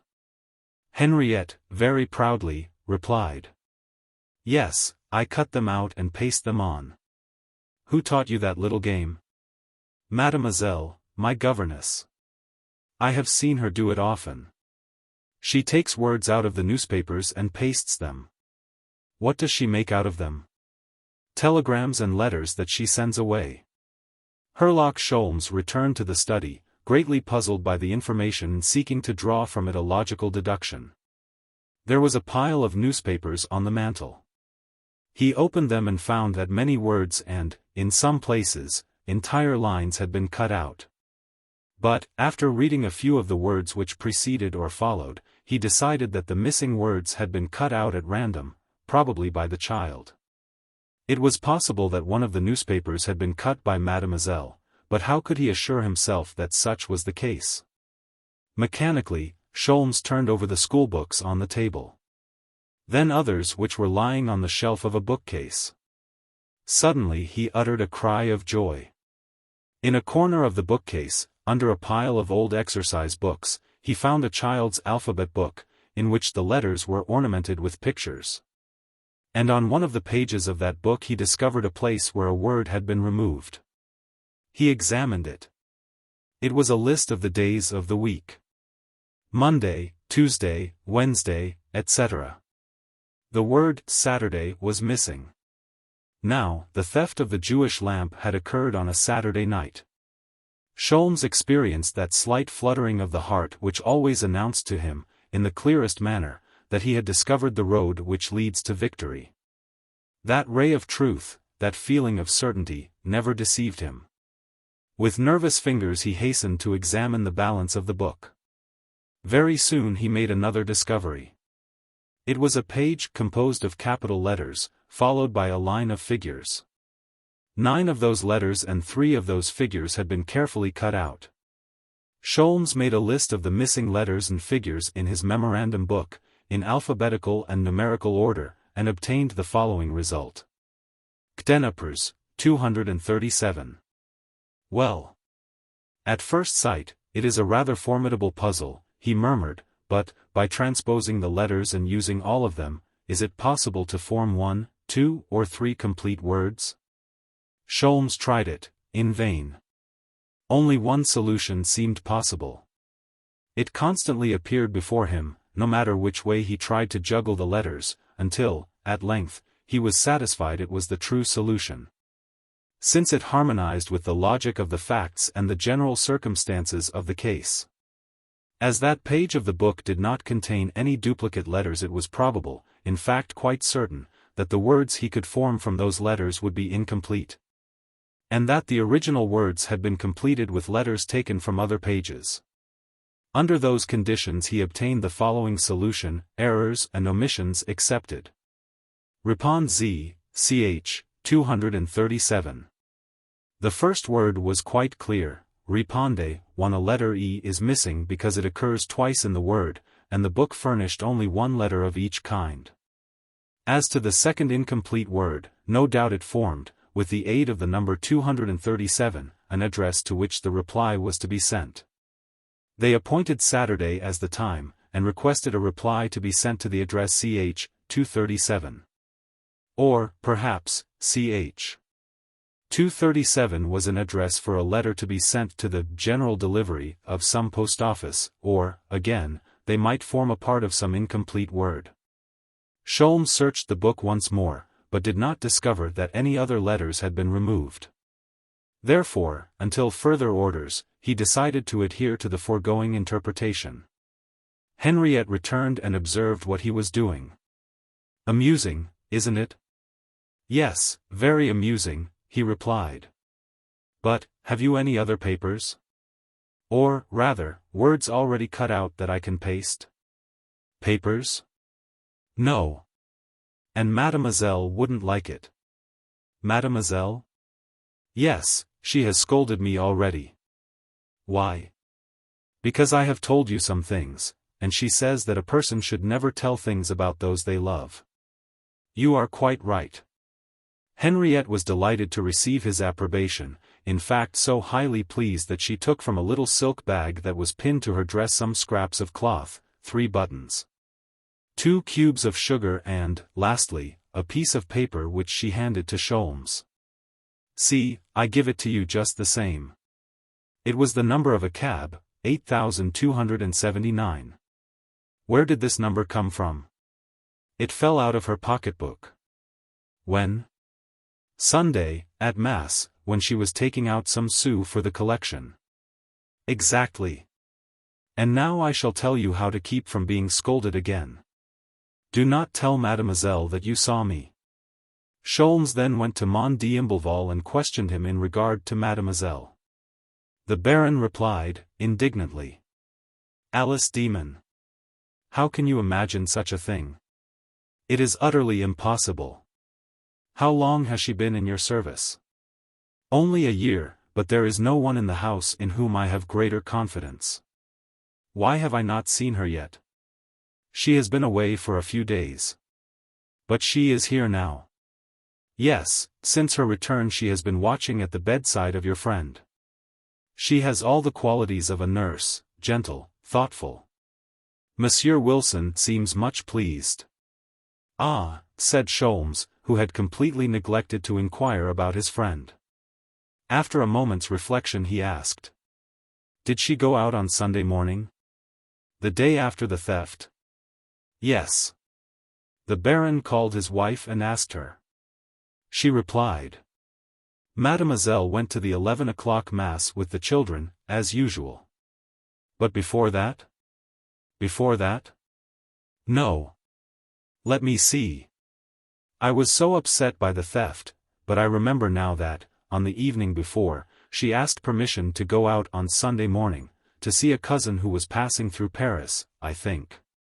But, surely, you don't suspect her? Of course not, but I would like to see her. He went to Wilson's room. A woman dressed in a grey cloth dress, as in the hospitals, was bending over the invalid, giving him a drink. When she turned her face, Sholmes recognized her as the young girl who had accosted him at the railway station. Alice Demon smiled sweetly. Her great serious, innocent eyes showed no sign of embarrassment. The Englishman tried to speak, muttered a few syllables, and stopped. Then she resumed her work, acting quite naturally under Sholmes' astonished gaze, moved the bottles, unrolled and rolled cotton bandages. And again regarded Sholmes with her charming smile of pure innocence. He turned on his heels, descended the stairs, noticed Mon. d'Imbleval's automobile in the courtyard, jumped into it, and went to Levallois, to the office of the cab company whose address was printed on the paper he had received from Henriette. The man who had driven carriage number 8279 on Sunday morning not being there, Sholmes dismissed the automobile and waited for the man's return. He told Sholmes that he had picked up a woman in the vicinity of the Parc Monceau, a young woman dressed in black, wearing a heavy veil, and, apparently, quite nervous. Did she have a package? Yes, quite a long package. Where did you take her? Avenue de Tournes, corner of the Place Saint-Ferdinand. She remained there about 10 minutes, and then returned to the Parc Monceau. Could you recognize the house in the Avenue de Tournes? Parbleu. Shall I take you there? Presently. First take me to 36 Quai d'Orfèvres. At the police office he saw Detective Ganimard. Monsieur Ganimard, are you at liberty? If it has anything to do with Lupin, no. It has something to do with Lupin. Then I do not go. What? You surrender. I bow to the inevitable. I am tired of the unequal struggle, in which we are sure to be defeated. Lupin is stronger than I am, stronger than the two of us, therefore, we must surrender. I will not surrender. He will make you, as he has all others. And you would be pleased to see it, Ganimard? At all events, it is true, said Ganimard, frankly. And since you are determined to pursue the game, I will go with you. Together they entered the carriage and were driven to the Avenue de Tournes. Upon their order the carriage stopped on the other side of the street, at some distance from the house, in front of a little café, on the terrace of which the two men took seats amongst the shrubbery. It was commencing to grow dark. Waiter, said Sholmes, some writing material. He wrote a note, recalled the waiter and gave him the letter with instructions to deliver it to the concierge of the house which he pointed out.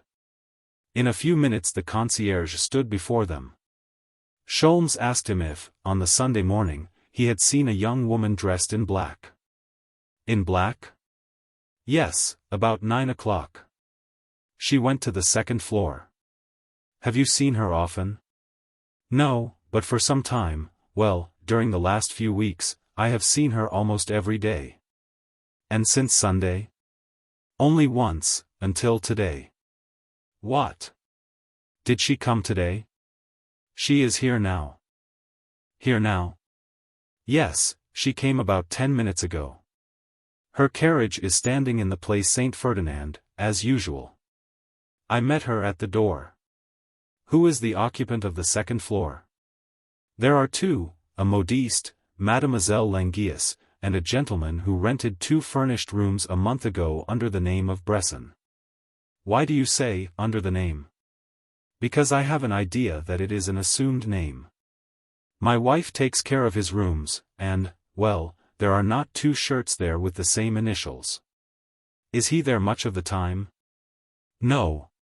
He is nearly always out.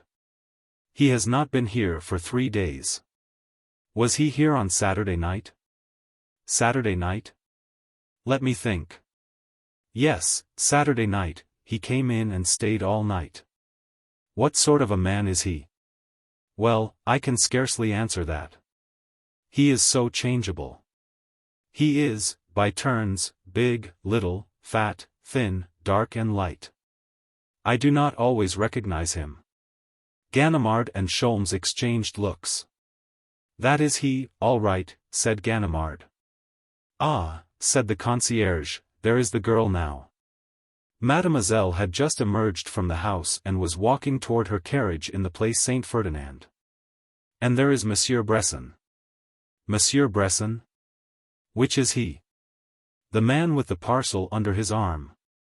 But he is not looking after the girl. She is going to her carriage alone. Yes, I have never seen them together. The two detectives had arisen. By the light of the street lamps they recognized the form of Arsène Lupin, who had started off in a direction opposite to that taken by the girl. Which will you follow? Asked Ganimard. I will follow him, of course. He's the biggest game. Then I will follow the girl, proposed Ganimard. No, no, said Sholmes, quickly, who did not wish to disclose the girl's identity to Ganimard, I know where to find her. Come with me. They followed Lupin at a safe distance, taking care to conceal themselves as well as possible amongst the moving throng and behind the newspaper kiosks. They found the pursuit an easy one, as he walked steadily forward without turning to the right or left, but with a slight limp in the right leg. So slight as to require the keen eye of a professional observer to detect it. Ganimard observed it, and said, he is pretending to be lame. Ah! If we could only collect 2 or 3 policemen and pounce on our man. We run a chance to lose him. But they did not meet any policemen before they reached the Porte de Tournes, and, having passed the fortifications, there was no prospect of receiving any assistance. We had better separate, said Sholmes, as there are so few people on the street. They were now on the boulevard Victor Hugo. They walked one on each side of the street, and kept well in the shadow of the trees. They continued thus for 20 minutes, when Lupin turned to the left and followed the Seine. Very soon they saw him descend to the edge of the river. He remained there only a few seconds, but they could not observe his movements. Then Lupin retraced his steps. His pursuers concealed themselves in the shadow of a gateway. Lupin passed in front of them. His parcel had disappeared. And as he walked away another man emerged from the shelter of a house and glided amongst the trees. He seems to be following him also, said Sholmes, in a low voice.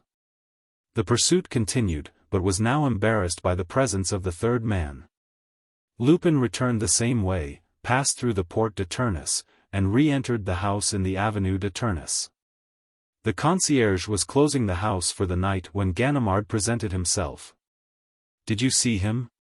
Yes, replied the concierge, I was putting out the gas on the landing when he closed and bolted his door. Is there any person with him? No, he has no servant. He never eats here. Is there a servant stairway? No. Ganimard said to Sholmes. I had better stand at the door of his room while you go for the commissary of police in the Rue des Mars. And if he should escape during that time, said Sholmes. While I am here. He can't escape. 1-to-1, with Lupin, is not an even chance for you. Well, I can't force the door. I have no right to do that, especially at night. Sholmes shrugged his shoulders and said. When you arrest Lupin no one will question the methods by which you made the arrest. However, let us go up and ring, and see what happens then. They ascended to the second floor. There was a double door at the left of the landing. Ganimard rang the bell. No reply. He rang again. Still no reply. Let us go in, said Sholmes. All right, come on, replied Ganimard.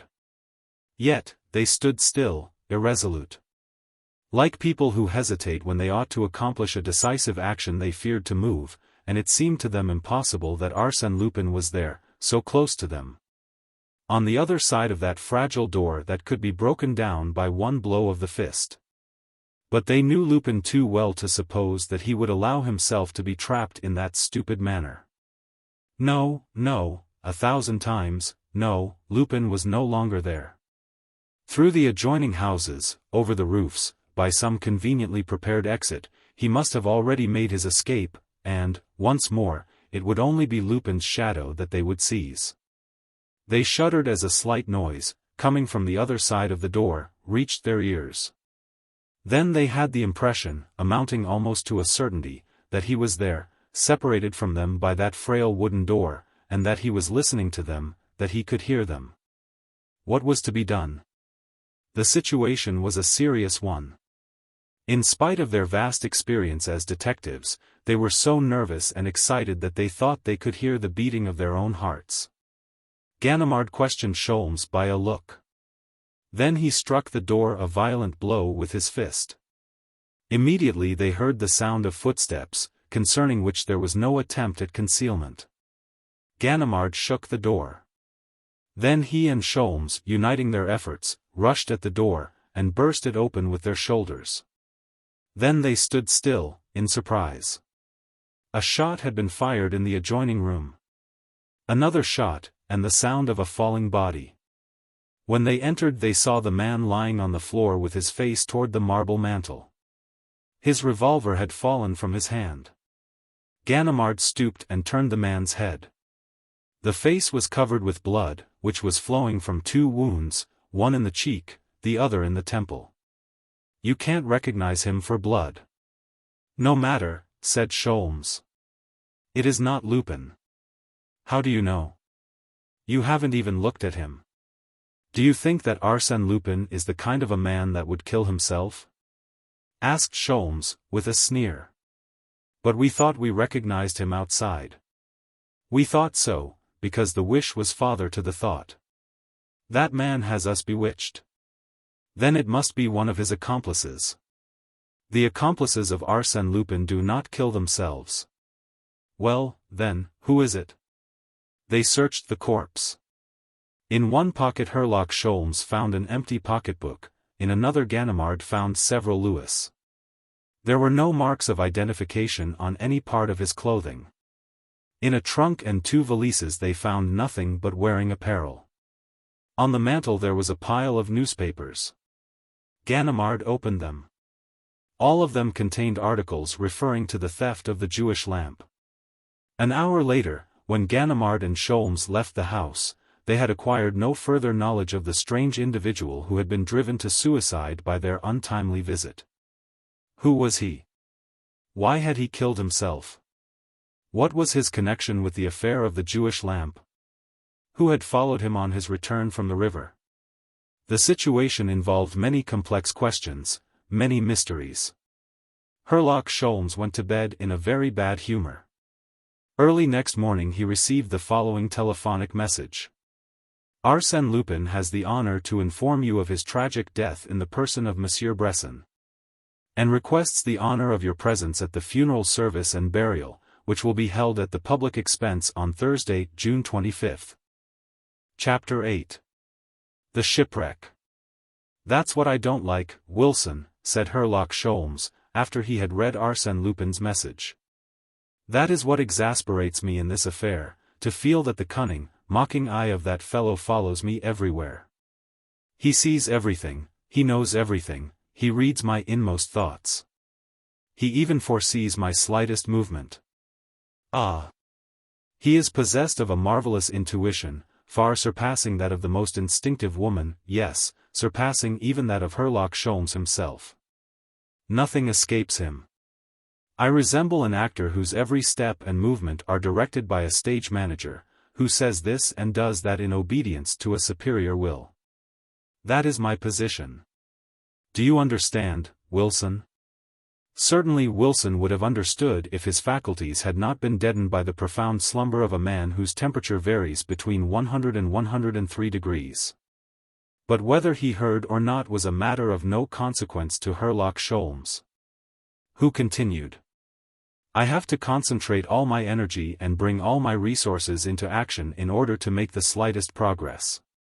And, fortunately for me, those petty annoyances are like so many pricks from a needle and serve only to stimulate me. As soon as the heat of the wound is appeased and the shock to my vanity has subsided, I say to myself, amuse yourself, my dear fellow, but remember that he who laughs last laughs best. Sooner or later you will betray yourself. For you know, Wilson, it was Lupin himself, who, by his first dispatch and the observation that it suggested to little Henriette, disclosed to me the secret of his correspondence with Alice Hemon. Have you forgotten that circumstance, dear boy?" But Wilson was asleep, and Sholmes, pacing to and fro, resumed his speech. "And, now, things are not in a bad shape. A little obscure, perhaps, but the light is creeping in. In the first place, I must learn all about Monsieur Bresson. Ganimard and I will visit the bank of the river, at the spot where Bresson threw away the package, and the particular role of that gentleman will be known to me. After that the game will be played between me and Alice Demon. Rather a lightweight opponent, hein, Wilson? And do you not think that I will soon know the phrase represented by the letters clipped from the alphabet book, and what the isolated letters, the C and the H, mean? That is all I want to know, Wilson." Mademoiselle entered at that moment, and, observing Sholmes gesticulating, she said, in her sweetest manner, "Monsieur Sholmes, I must scold you if you waken my patient. It isn't nice of you to disturb him. The doctor has ordered absolute rest." He looked at her in silence, astonished, as on their first meeting, at her wonderful self-possession. "Why do you look at me so, Monsieur Sholmes? You seem to be trying to read my thoughts." "No? Then what is it?" She questioned him with the most innocent expression on her pretty face and in her frank blue eyes. A smile played upon her lips. And she displayed so much unaffected candor that the Englishman almost lost his temper. He approached her and said, in a low voice, "Bresson killed himself last night." She affected not to understand him, so he repeated, "Bresson killed himself yesterday." She did not show the slightest emotion. She acted as if the matter did not concern or interest her in any way. "You have been informed," said Sholmes, displaying his annoyance. "Otherwise, the news would have caused you to start, at least." "Ah! You are stronger than I expected. But what's the use of your trying to conceal anything from me?" He picked up the alphabet book, which he had placed on a convenient table, and, opening it at the mutilated page, said, "Will you tell me the order in which the missing letters should be arranged in order to express the exact wording of the message you sent to Bresson 4 days before the theft of the Jewish lamp?" "The order? Bresson, the theft of the Jewish lamp?" She repeated the words slowly, as if trying to grasp their meaning. He continued, "Yes. Here are the letters employed, on this bit of paper. What did you say to Bresson?" "The letters employed, what did I say?" Suddenly she burst into laughter. "Ah! That is it. I understand. I am an accomplice in the crime. There is a Monsieur Bresson who stole the Jewish lamp and who has now committed suicide. And I am the friend of that gentleman." "Oh! How absurd you are. Whom did you go to see last night on the second floor of a house in the Avenue de Tournevis?" "Who?" "My modiste, Mademoiselle Languius. Do you suppose that my modiste and my friend Monsieur Bresson are the same person?" Despite all he knew, Sholmes was now in doubt. A person can feign terror, joy, anxiety, in fact all emotions. But a person cannot feign absolute indifference or light, careless laughter. Yet he continued to question her. "Why did you accost me the other evening at the Northern Railway station? And why did you entreat me to leave Paris immediately without investigating this theft?" "Ah! You are too inquisitive, Monsieur Sholmes," she replied, still laughing in the most natural manner. To punish you I will tell you nothing, and, besides, you must watch the patient while I go to the pharmacy on an urgent message. Au revoir. She left the room. I am beaten, by a girl, muttered Sholmes. Not only did I get nothing out of her but I exposed my hand and put her on her guard. And he recalled the affair of the blue diamond and his first interview with Clotilde Destange. Had not the blonde lady met his question with the same unruffled serenity, and was he not once more face to face with one of those creatures who, under the protection and influence of Arsène Lupin, maintain the utmost coolness in the face of a terrible danger? Sholmes. Sholmes. It was Wilson who called him. Sholmes approached the bed, and, leaning over, said, "What's the matter, Wilson? Does your wound pain you?" Wilson's lips moved, but he could not speak. At last, with a great effort, he stammered, "No. Sholmes, it is not she, that is impossible." "Come, Wilson, what do you know about it?" "I tell you that it is she. It is only when I meet one of Lupin's creatures, prepared and instructed by him, that I lose my head and make a fool of myself. I bet you that within an hour Lupin will know all about our interview." "Within an hour? What am I saying? Why, he may know already. The visit to the pharmacy, urgent message. All nonsense. She has gone to telephone to Lupin." Sholmes left the house hurriedly, went down the Avenue de Messine, and was just in time to see Mademoiselle enter a pharmacy. 10 minutes later she emerged from the shop carrying some small packages and a bottle wrapped in white paper. But she had not proceeded far, when she was accosted by a man who, with hat in hand and an obsequious air, appeared to be asking for charity. She stopped, gave him something, and proceeded on her way. She spoke to him, said the Englishman to himself. If not a certainty, it was at least an intuition, and quite sufficient to cause him to change his tactics. Leaving the girl to pursue her own course, he followed the suspected mendicant, who walked slowly to the Avenue de Tournis and lingered for a long time around the house in which Bresson had lived.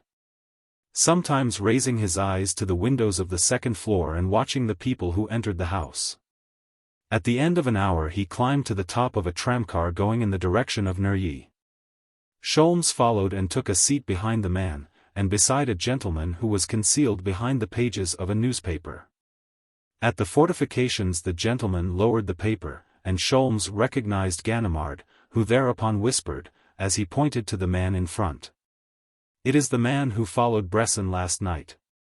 He has been watching the house for an hour."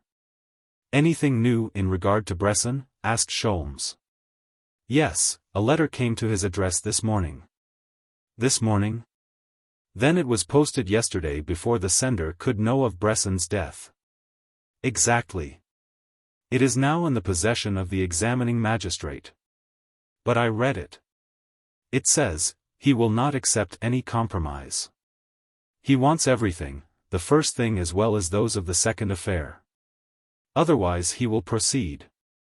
"There is no signature," added Ganimard. "It seems to me those few lines won't help us much." "I don't agree with you, Monsieur Ganimard. To me those few lines are very interesting." "Why so?" "I can't see it." "For reasons that are personal to me," replied Sholmes, with the indifference that he frequently displayed toward his colleague. The tramcar stopped at the Rue de Château, which was the terminus. The man descended and walked away quietly. Sholmes followed at so short a distance that Ganimard protested, saying, "If he should turn around he will suspect us." "He will not turn around." "How do you know?" "He is an accomplice of Arsène Lupin, and the fact that he walks in that manner, with his hands in his pockets, proves, in the first place, that he knows he is being followed and, in the second place, that he is not afraid. But I think we are keeping too close to him. Not too close to prevent his slipping through our fingers.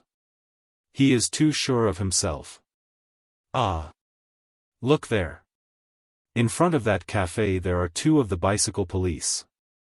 If I summon them to our assistance, how can the man slip through our fingers?" Well, our friend doesn't seem to be worried about it. In fact, he is asking for their assistance himself. Mon Dieu, exclaimed Ganimard, he has a nerve. The man approached the two policemen just as they were mounting their bicycles. After a few words with them he leaped on a third bicycle, which was leaning against the wall of the café, and rode away at a fast pace, accompanied by the two policemen. Hein! 1, 2, 3 and away, growled Sholmes. And through whose agency, Monsieur Ganimard? Two of your colleagues. Ah! But Arsène Lupin has a wonderful organization. Bicycle policemen in his service. I told you our man was too calm, too sure of himself. Well, then, said Ganimard, quite vexed, what are we to do now? It is easy enough to laugh. Anyone can do that. Come, come, don't lose your temper. We will get our revenge. But, in the meantime, we need reinforcements. Folenfant is waiting for me at the end of the Avenue de Neuilly. Well, go and get him and join me later. I will follow our fugitive. Sholmes followed the bicycle tracks, which were plainly visible in the dust of the road as two of the machines were furnished with striated tires. Very soon he ascertained that the tracks were leading him to the edge of the Seine, and that the three men had turned in the direction taken by Bresson on the preceding evening. Thus he arrived at the gateway where he and Ganimard had concealed themselves, and, a little farther on, he discovered a mingling of the bicycle tracks which showed that the men had halted at that spot. Directly opposite there was a little point of land which projected into the river and, at the extremity thereof, an old boat was moored. It was there that Bresson had thrown away the package, or, rather, had dropped it. Sholmes descended the bank and saw that the declivity was not steep and the water quite shallow, so it would be quite easy to recover the package, provided the three men had not forestalled him. No, that can't be, he thought, they have not had time. A quarter of an hour at the most. And yet, why did they come this way? A fisherman was seated on the old boat. Sholmes asked him. Did you see three men on bicycles a few minutes ago? The fisherman made a negative gesture. But Sholmes insisted. Three men who stopped on the road just on top of the bank? The fisherman rested his pole under his arm, took a memorandum book from his pocket, wrote on one of the pages, tore it out, and handed it to Sholmes. The Englishman gave a start of surprise. In the middle of the paper which he held in his hand he saw the series of letters cut from the alphabet book. Denoprazio, 237. The man resumed his fishing, sheltered from the sun by a large straw hat, with his coat and vest lying beside him. He was intently watching the cork attached to his line as it floated on the surface of the water. There was a moment of silence, solemn and terrible. Is it he? Conjectured Sholmes, with an anxiety that was almost pitiful. Then the truth burst upon him. It is he. It is he. No one else could remain there so calmly, without the slightest display of anxiety, without the least fear of what might happen. And who else would know the story of those mysterious letters? Alice had warned him by means of her messenger. Suddenly the Englishman felt that his own hand had involuntarily seized the handle of his revolver, and that his eyes were fixed on the man's back, a little below the neck. One movement, and the drama would be finished, the life of the strange adventurer would come to a miserable end. The fisherman did not stir. Sholmes nervously toyed with his revolver, and experienced a wild desire to fire it and end everything, but the horror of such an act was repugnant to his nature. Death would be certain and would end all. Ah, he thought, let him get up and defend himself. If he doesn't, so much the worse for him. 1 second more, and I fire. But a sound of footsteps behind him caused him to turn his head. It was Ganimard coming with some assistance. Then, quickly changing his plans, Sholmes leaped into the boat, which was broken from its moorings by his sudden action. He pounced upon the man and seized him around the body. They rolled to the bottom of the boat together. Well, now, exclaimed Lupin, struggling to free himself, what does this mean? When one of us has conquered the other, what good will it do? You will not know what to do with me, nor I with you. We will remain here like two idiots. The two oars slipped into the water. The boat drifted into the stream. Good Lord, what a fuss you make. A man of your age ought to know better. You act like a child. Lupin succeeded in freeing himself from the grasp of the detective, who, thoroughly exasperated and ready to kill, put his hand in his pocket.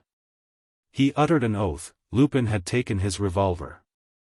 Then he knelt down and tried to capture one of the lost oars in order to regain the shore, while Lupin was trying to capture the other oar in order to drive the boat down the river.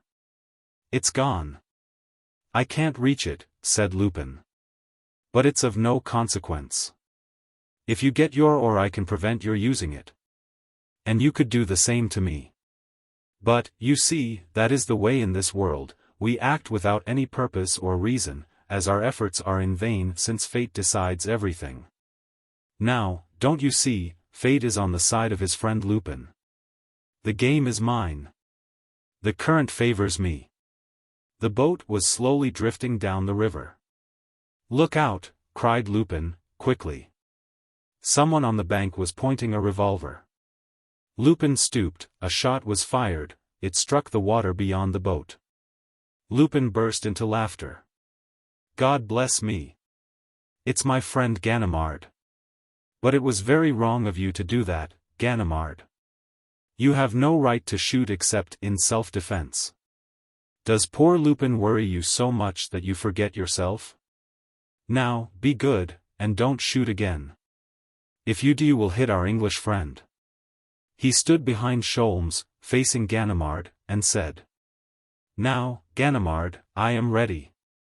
Aim for his heart. Higher. A little to the left. Ah. You missed that time, deuced bad shot. Try again. Your hand shakes, Ganimard. Now, once more, 1, 2, 3, fire. Missed. Parbleu. The authorities furnish you with toy pistols. Lupin drew a long revolver and fired without taking aim.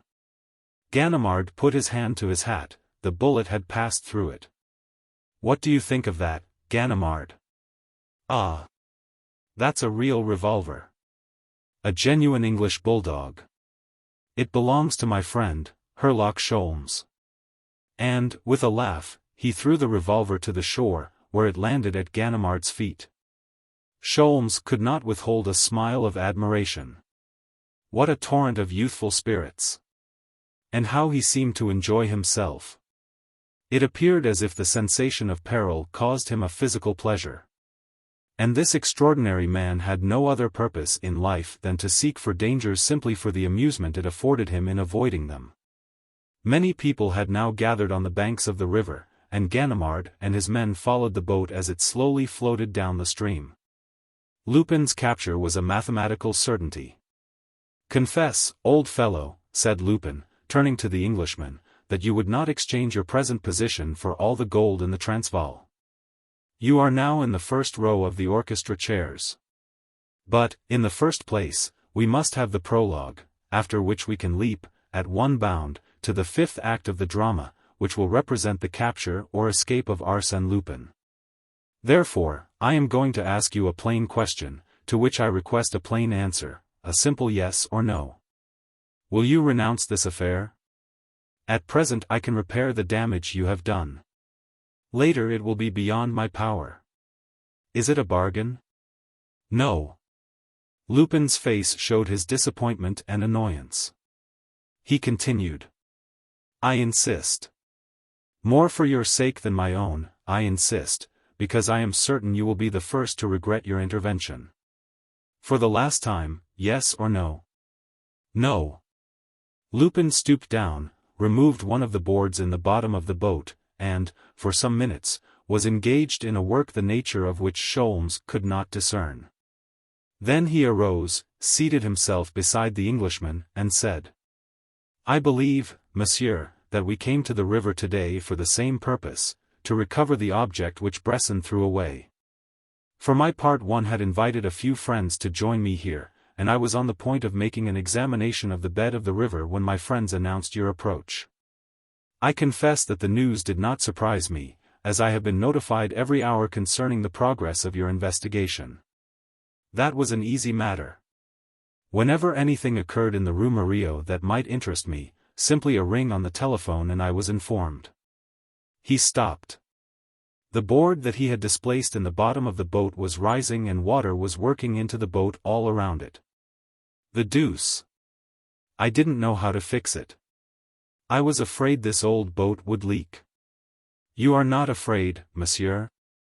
Sholmes shrugged his shoulders. Lupin continued.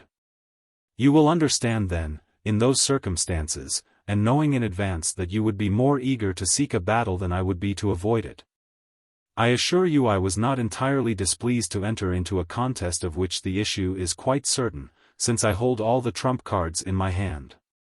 And I desired that our meeting should be given the widest publicity in order that your defeat may be universally known. So that another Countess de Crozon or another Baron d'Imbleval may not be tempted to solicit your aid against me. Besides, my dear monsieur.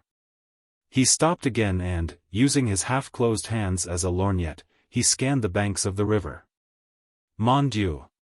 They have chartered a superb boat, a real war vessel, and see how they are rowing. In 5 minutes they will be alongside, and I am lost. Monsieur Sholmes, a word of advice. You seize me, bind me and deliver me to the officers of the law. Does that program please you? Unless, in the meantime, we are shipwrecked, in which event we can do nothing but prepare our wills. What do you think? They exchanged looks. Sholmes now understood Lupin's scheme. He had scuttled the boat. And the water was rising. It had reached the soles of their boots. Then it covered their feet, but they did not move. It was halfway to their knees.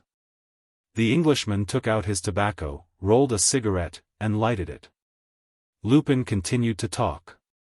But do not regard that offer as a confession of my weakness. I surrender to you in a battle in which I can achieve a victory in order to avoid a struggle upon a field not of my own choosing.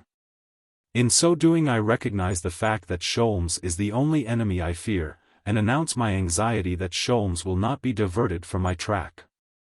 I take this opportunity to tell you these things since fate has accorded me the honor of a conversation with you. I have only one regret.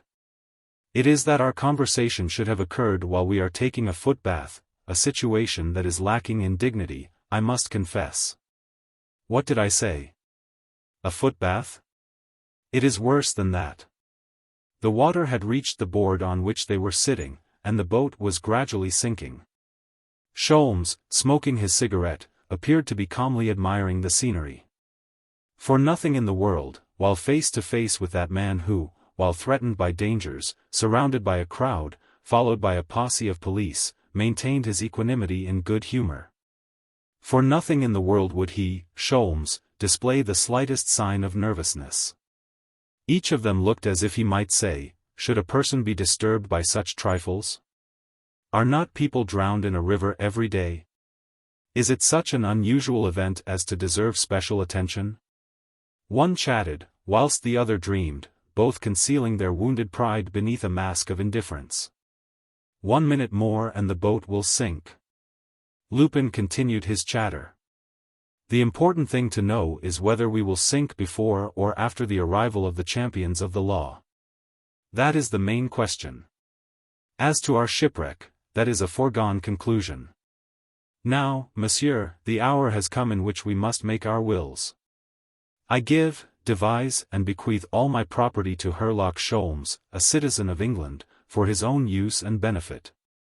But, mon Dieu, how quickly the champions of the law are approaching. Ah! The brave fellows! It is a pleasure to watch them. Observe the precision of the oars. Ah! Is it you, Brigadier Folinfant? Bravo! The idea of a war vessel is an excellent one. I commend you to your superiors, Brigadier Folinfant. Do you wish a medal?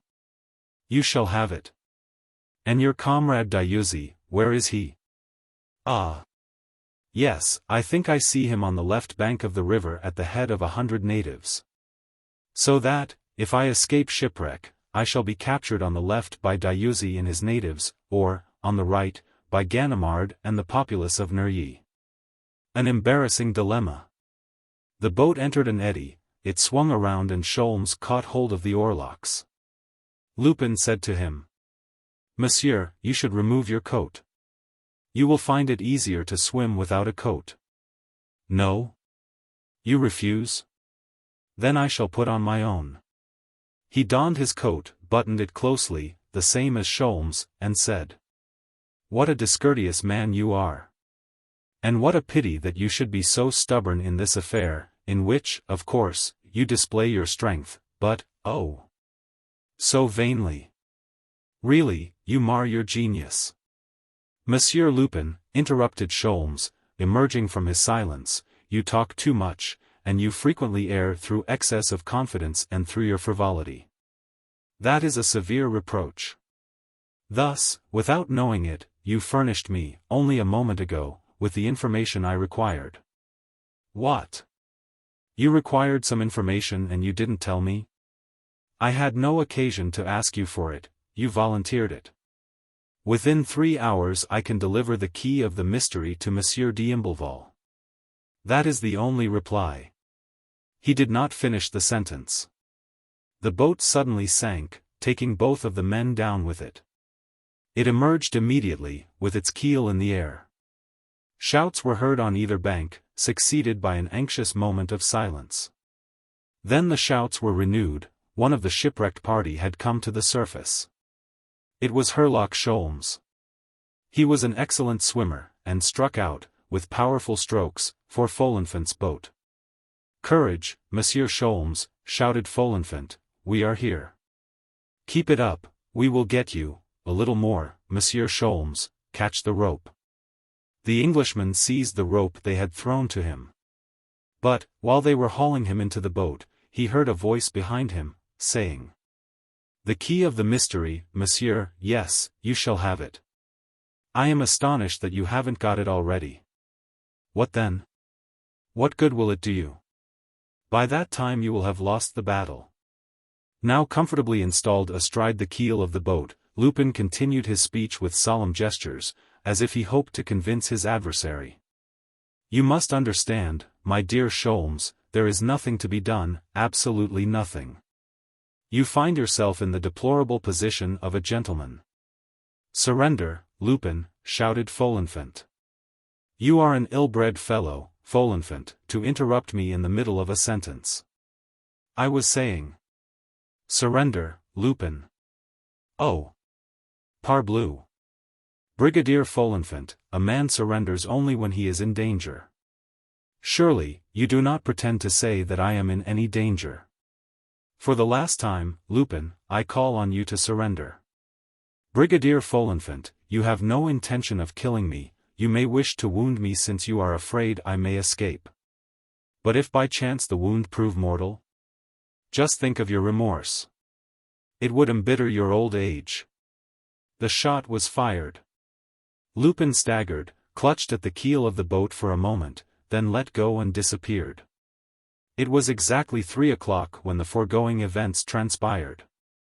Precisely at 6 o'clock, as he had foretold, Herlock Sholmes, dressed in trousers that were too short and a coat that was too small, which he had borrowed from an innkeeper at Neuilly, wearing a cap and a flannel shirt, entered the boudoir in the Rue Murillo, after having sent word to Monsieur and Madame d'Imblevalle that he desired an interview. They found him walking up and down the room. And he looked so ludicrous in his strange costume that they could scarcely suppress their mirth. With pensive air and stooped shoulders, he walked like an automaton from the window to the door and from the door to the window, taking each time the same number of steps, and turning each time in the same manner. He stopped, picked up a small ornament, examined it mechanically, and resumed his walk. At last, planting himself before them, he asked, "Is Mademoiselle here?" "Yes, she is in the garden with the children. I wish Mademoiselle to be present at this interview." Is it necessary? Have a little patience, monsieur.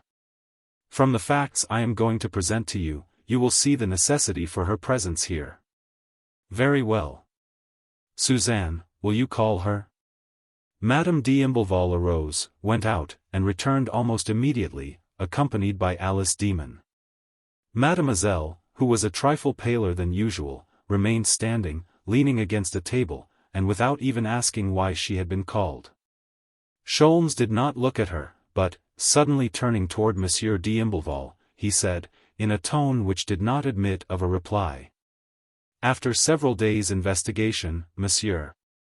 I must repeat what I told you when I first came here, the Jewish lamp was stolen by someone living in the house. The name of the guilty party? I know it. Your proof? I have sufficient to establish that fact. But we require more than that.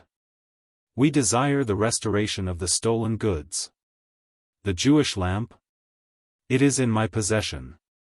The opal necklace? The snuff-box? The opal necklace, the snuff-box, and all the goods stolen on the second occasion are in my possession. Sholmes delighted in these dramatic dialogues, and it pleased him to announce his victories in that curt manner. The Baron and his wife were amazed, and looked at Sholmes with a silent curiosity, which was the highest praise.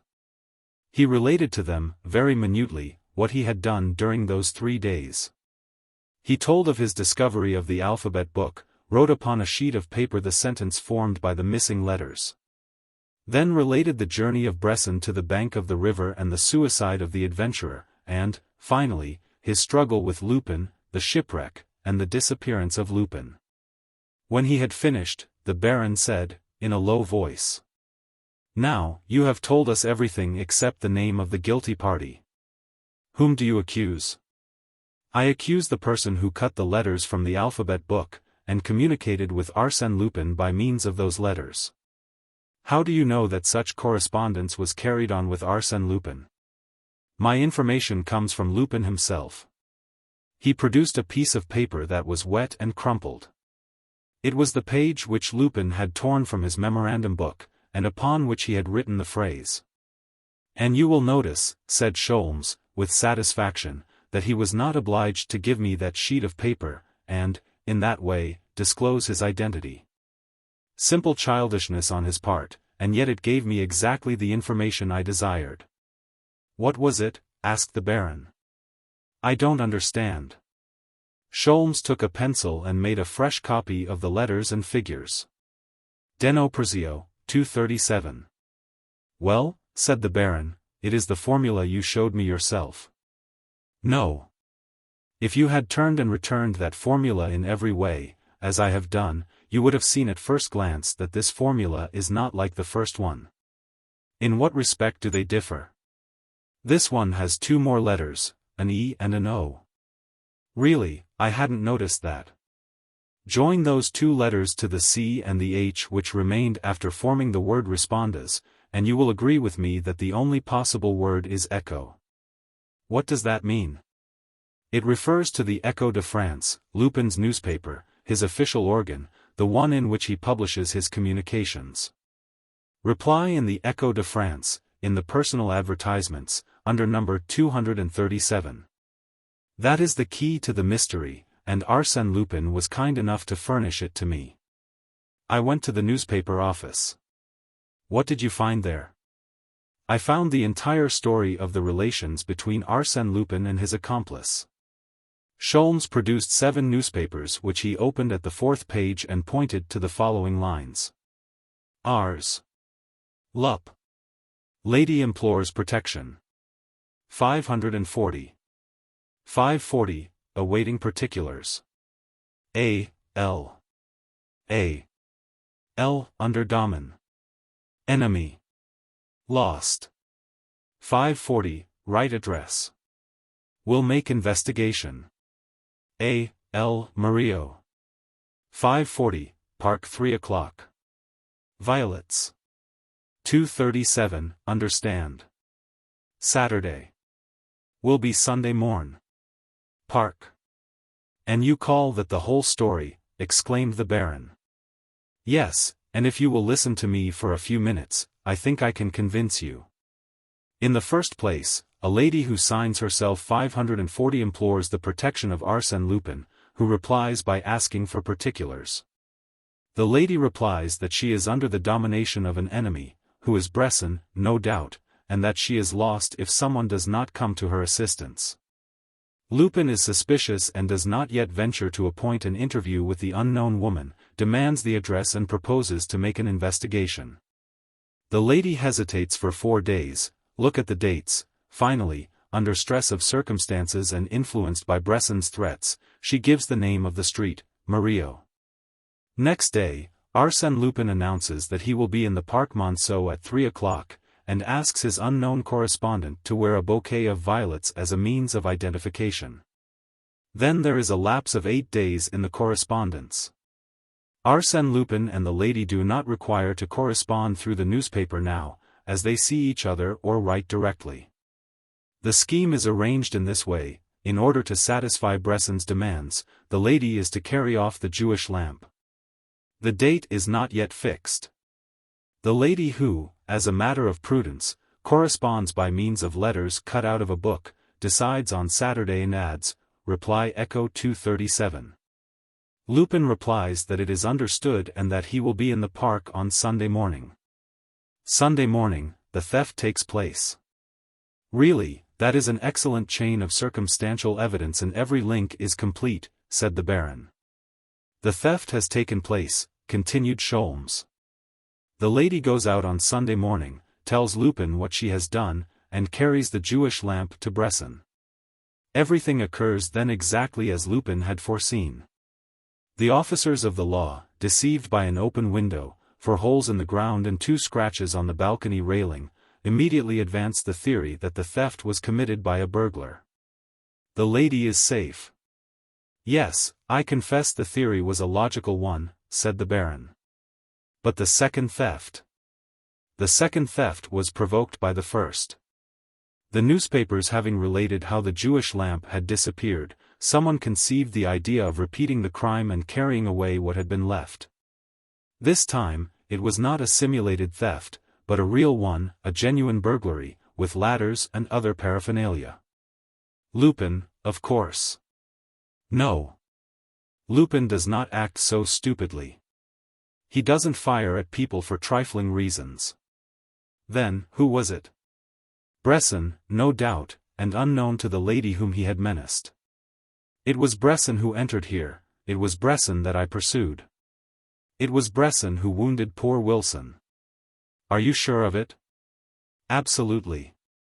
One of Bresson's accomplices wrote to him yesterday, before his suicide. A letter which proves that negotiations were pending between this accomplice and Lupin for the restitution of all the articles stolen from your house. Lupin demanded everything, the first thing, that is, the Jewish lamp, as well as those of the second affair. Moreover, he was watching Bresson. When the latter returned from the river last night, one of Lupin's men followed him as well as we. What was Bresson doing at the river? Having been warned of the progress of my investigations. Warned? By whom? By the same lady, who justly feared that the discovery of the Jewish lamp would lead to the discovery of her own adventure. Thereupon, Bresson, having been warned, made into a package all the things that could compromise him and threw them into a place where he thought he could get them again when the danger was past. It was after his return, tracked by Ganimard and myself, having, no doubt, other sins on his conscience, that he lost his head and killed himself. But what did the package contain? The Jewish lamp and your other ornaments. Then, they are not in your possession? Immediately after Lupin's disappearance, I profited by the bath he had forced upon me, went to the spot selected by Bresson, where I found the stolen articles wrapped in some soiled linen. They are there, on the table. Without a word, the Baron cut the cord, tore open the wet linen, picked out the lamp, turned a screw in the foot. Then divided the bowl of the lamp which opened in 2 equal parts and there he found the golden chimera, set with rubies and emeralds. It was intact.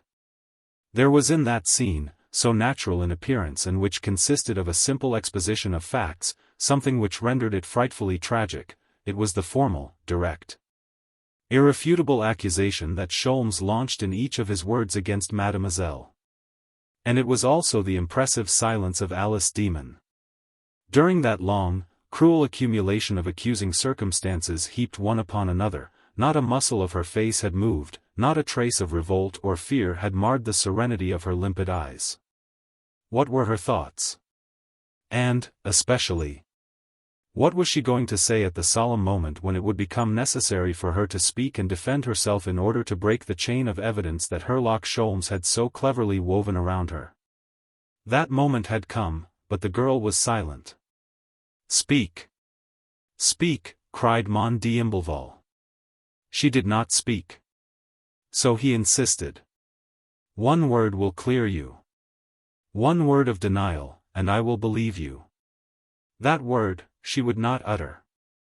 The Baron paced to and fro in his excitement, then, addressing Sholmes, he said, "No, monsieur, I cannot believe it, I do not believe it. There are impossible crimes. And this is opposed to all I know and to all that I have seen during the past year. No, I cannot believe it." He placed his hand on the Englishman's shoulder, and said, "But you yourself, monsieur, are you absolutely certain that you are right?" Sholmes hesitated, like a man on whom a sudden demand is made and cannot frame an immediate reply. Then he smiled, and said, "Only the person whom I accuse, by reason of her situation in your house, could know that the Jewish lamp contained that magnificent jewel." "I cannot believe it," repeated the Baron. "Ask her." It was, really, the very thing he would not have done, blinded by the confidence the girl had inspired in him. But he could no longer refrain from doing it. He approached her and, looking into her eyes, said, "Was it you, mademoiselle? Was it you who took the jewel? Was it you who corresponded with Arsène Lupin and committed the theft?" "It was I, monsieur," she replied. She did not drop her head.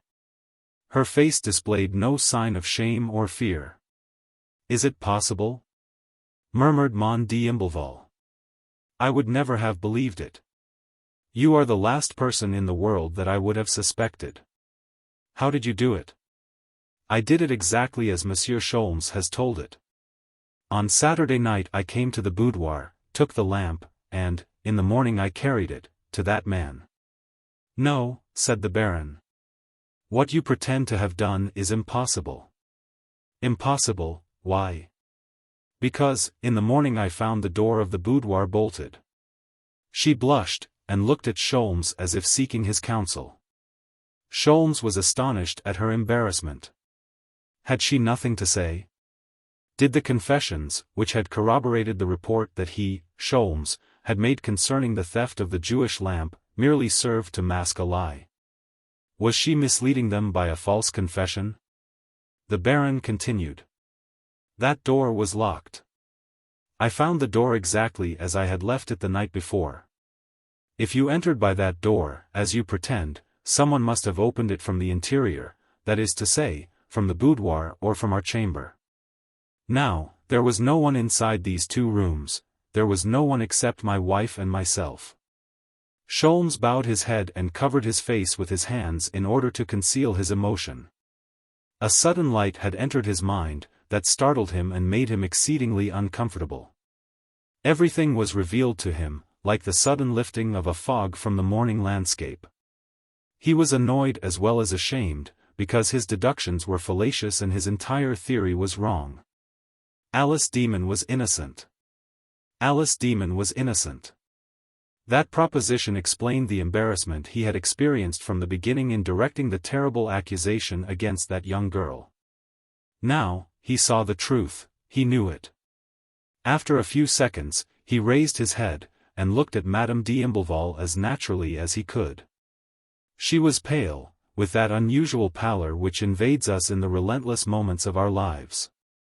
Her hands, which she endeavored to conceal, were trembling as if stricken with palsy. 1 minute more, thought Sholmes, and she will betray herself.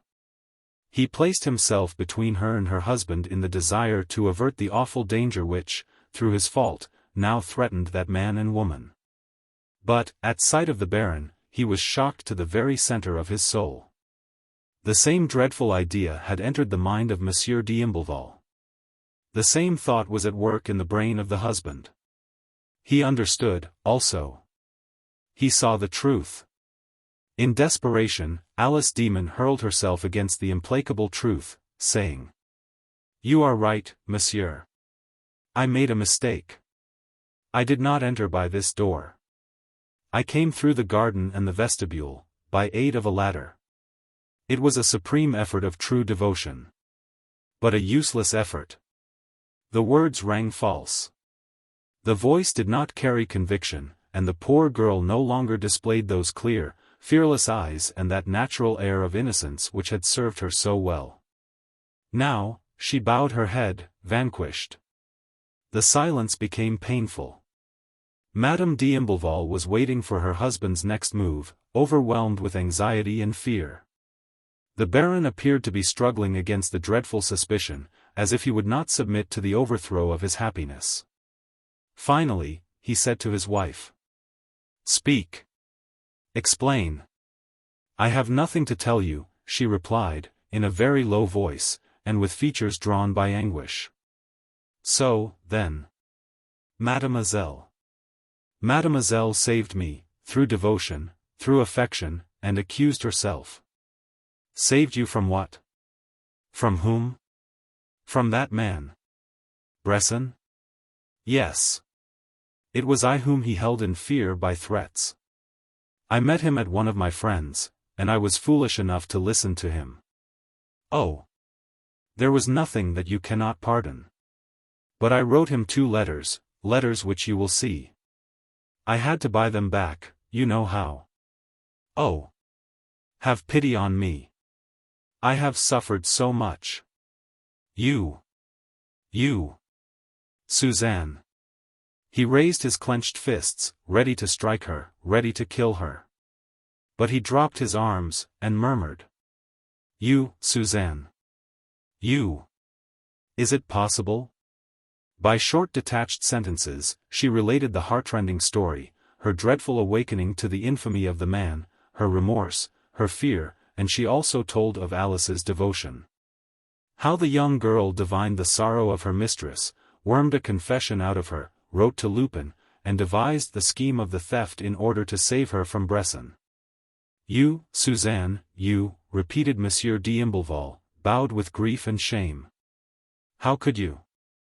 On the same evening, the steamer City of London, which plies between Calais and Dover, was gliding slowly over the smooth sea. The night was dark, the wind was fainter than a zephyr. The majority of the passengers had retired to their cabins, but a few, more intrepid, were promenading on the deck or sleeping in large rocking chairs, wrapped in their traveling rugs. One could see, here and there, the light of a cigar, and one could hear, mingled with the soft murmur of the breeze, the faint sound of voices which were carefully subdued to harmonize with the deep silence of the night. One of the passengers, who had been pacing to and fro upon the deck, stopped before a woman who was lying on a bench, scrutinized her, and, when she moved a little, he said, "I thought you were asleep, Mademoiselle Alice." "No, Monsieur Sholmes, I am not sleepy. I was thinking." "Of what? If I may be so bold as to inquire?" "I was thinking of Madame d'Imblevalle. She must be very unhappy. Her life is ruined." "Oh. No, no," he replied quickly. "Her mistake was not a serious one. Monsieur d'Imblevalle will forgive and forget it." Why, even before we left, his manner toward her had softened. "Perhaps, but he will remember it for a long time, and she will suffer a great deal." "You love her?" "Very much. It was my love for her that gave me strength to smile when I was trembling from fear, that gave me courage to look in your face when I desired to hide from your sight." "And you are sorry to leave her?" "Yes, very sorry. I have no relatives, no friends, but her." "You will have friends," said the Englishman, who was affected by her sorrow. "I have promised that." "I have relatives," and some influence. I assure you that you will have no cause to regret coming to England. That may be, monsieur, but Madame d'Imblevalle will not be there. Herlock Sholmes resumed his promenade upon the deck. After a few minutes, he took a seat near his travelling companion, filled his pipe, and struck 4 matches in a vain effort to light it. Then, as he had no more matches, he arose and said to a gentleman who was sitting near him, "May I trouble you for a match?" The gentleman opened a box of matches and struck one. The flame lighted up his face. Sholmes recognized him. It was Arsène Lupin. If the Englishman had not given an almost imperceptible movement of surprise, Lupin would have supposed that his presence on board had been known to Sholmes.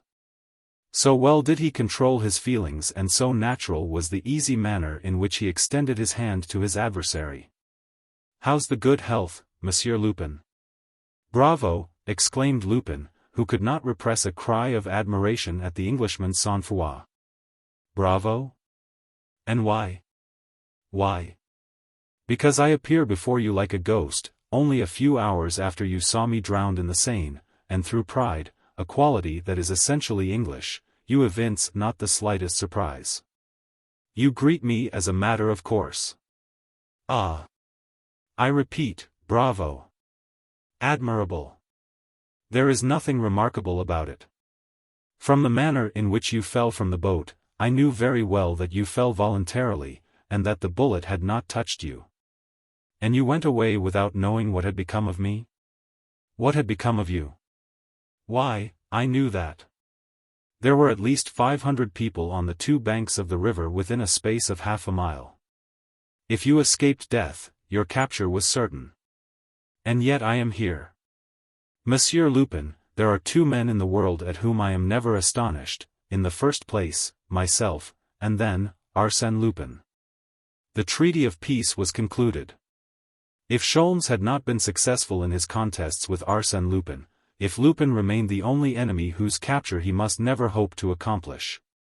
If, in the course of their struggles, he had not always displayed a superiority, the Englishman had, none the less, by means of his extraordinary intuition and tenacity, succeeded in recovering the Jewish lamp as well as the blue diamond.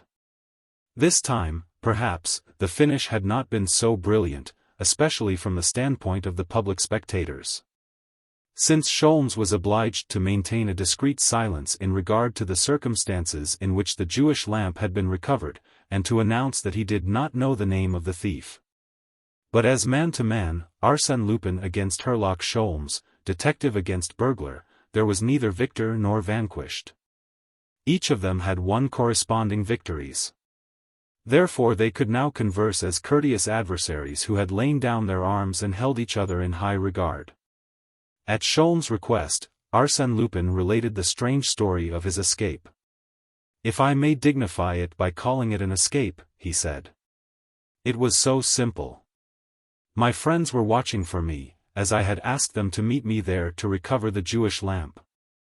So, after remaining a good half-hour under the overturned boat, I took advantage of an occasion when Folenfant and his men were searching for my dead body along the bank of the river, to climb on top of the boat. Then my friends simply picked me up as they passed by in their motorboat, and we sailed away under the staring eyes of an astonished multitude, including Ganimard and Folenfant." "Very good," exclaimed Sholmes, "very neatly played. And now you have some business in England?" "Yes, some accounts to square up. But I forgot, what about Monsieur d'Imblevalle?" "He knows everything." "All." "My dear Sholmes, what did I tell you? The wrong is now irreparable. Would it not have been better to have allowed me to carry out the affair in my own way? In a day or 2 more, should have recovered the stolen goods from Bresson, restored them to Monsieur d'Imblevalle. And those 2 honest citizens would have lived together in peace and happiness ever after. Instead of that, said Sholmes, sneeringly, I have mixed the cards and sown the seeds of discord in the bosom of a family that was under your protection. Mon Dieu! Of course, I was protecting them. Must a person steal, cheat and wrong all the time? Then you do good, also? When I have the time. Besides, I find it amusing. Now, for instance, in our last adventure, I found it extremely diverting that I should be the good genius seeking to help and save unfortunate mortals, while you were the evil genius who dispensed only despair and tears. Tears. Tears, protested Sholmes. Certainly. The d'Imbleval household is demolished, and Alice Demon weeps. She could not remain any longer. Ganimard would have discovered her some day, and, through her, reached Madame d'Imbleval.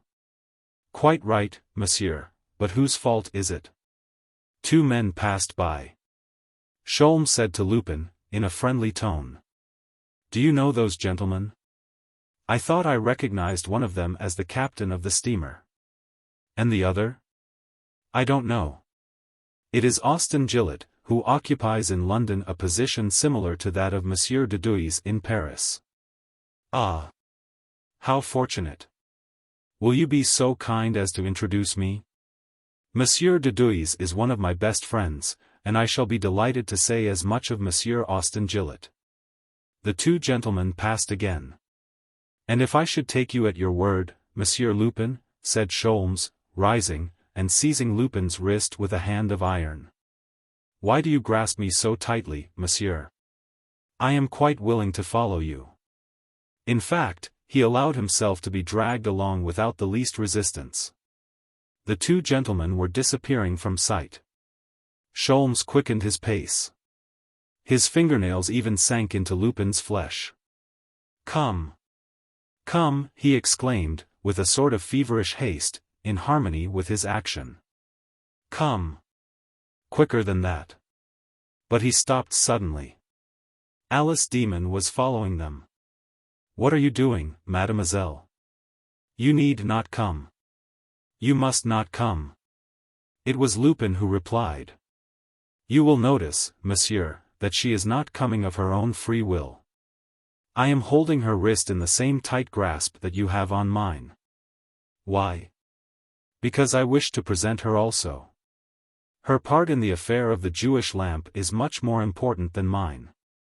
Accomplice of Arsène Lupin, accomplice of Bresson, she has a right to tell her adventure with the Baroness d'Imbleval, which will deeply interest Monsieur Gillett as an officer of the law.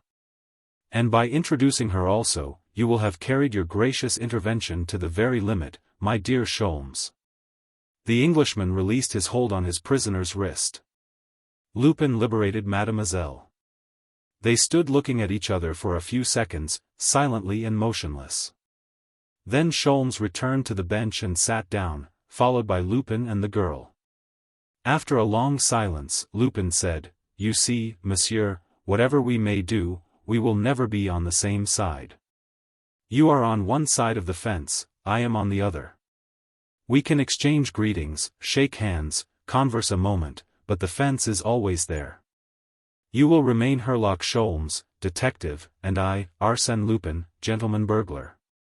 And Herlock Sholmes will ever obey, more or less spontaneously, with more or less propriety, his instinct as a detective, which is to pursue the burglar and run him down, if possible. And Arsène Lupin, in obedience to his burglarious instinct, will always be occupied in avoiding the reach of the detective, and making sport of the detective, if he can do it. And, this time, he can do it. Ha ha ha. He burst into a loud laugh, cunning, cruel and odious. Then, suddenly becoming serious, he addressed Alice Demon.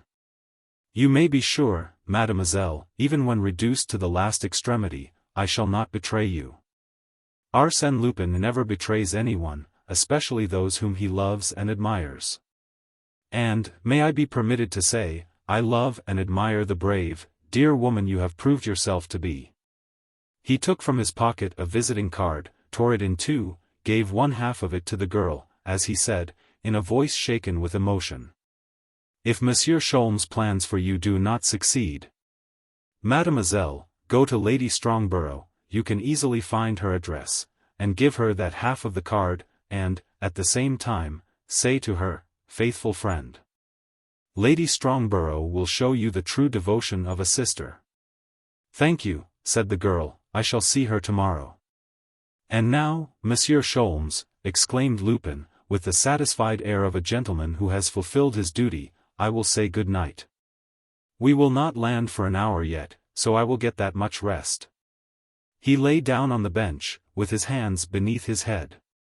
In a short time the high cliffs of the English coast loomed up in the increasing light of a newborn day. The passengers emerged from the cabins and crowded the deck, eagerly gazing on the approaching shore. Austin Gillette passed by, accompanied by two men whom Sholmes recognized as sleuths from Scotland Yard. Lupin was asleep, on his bench.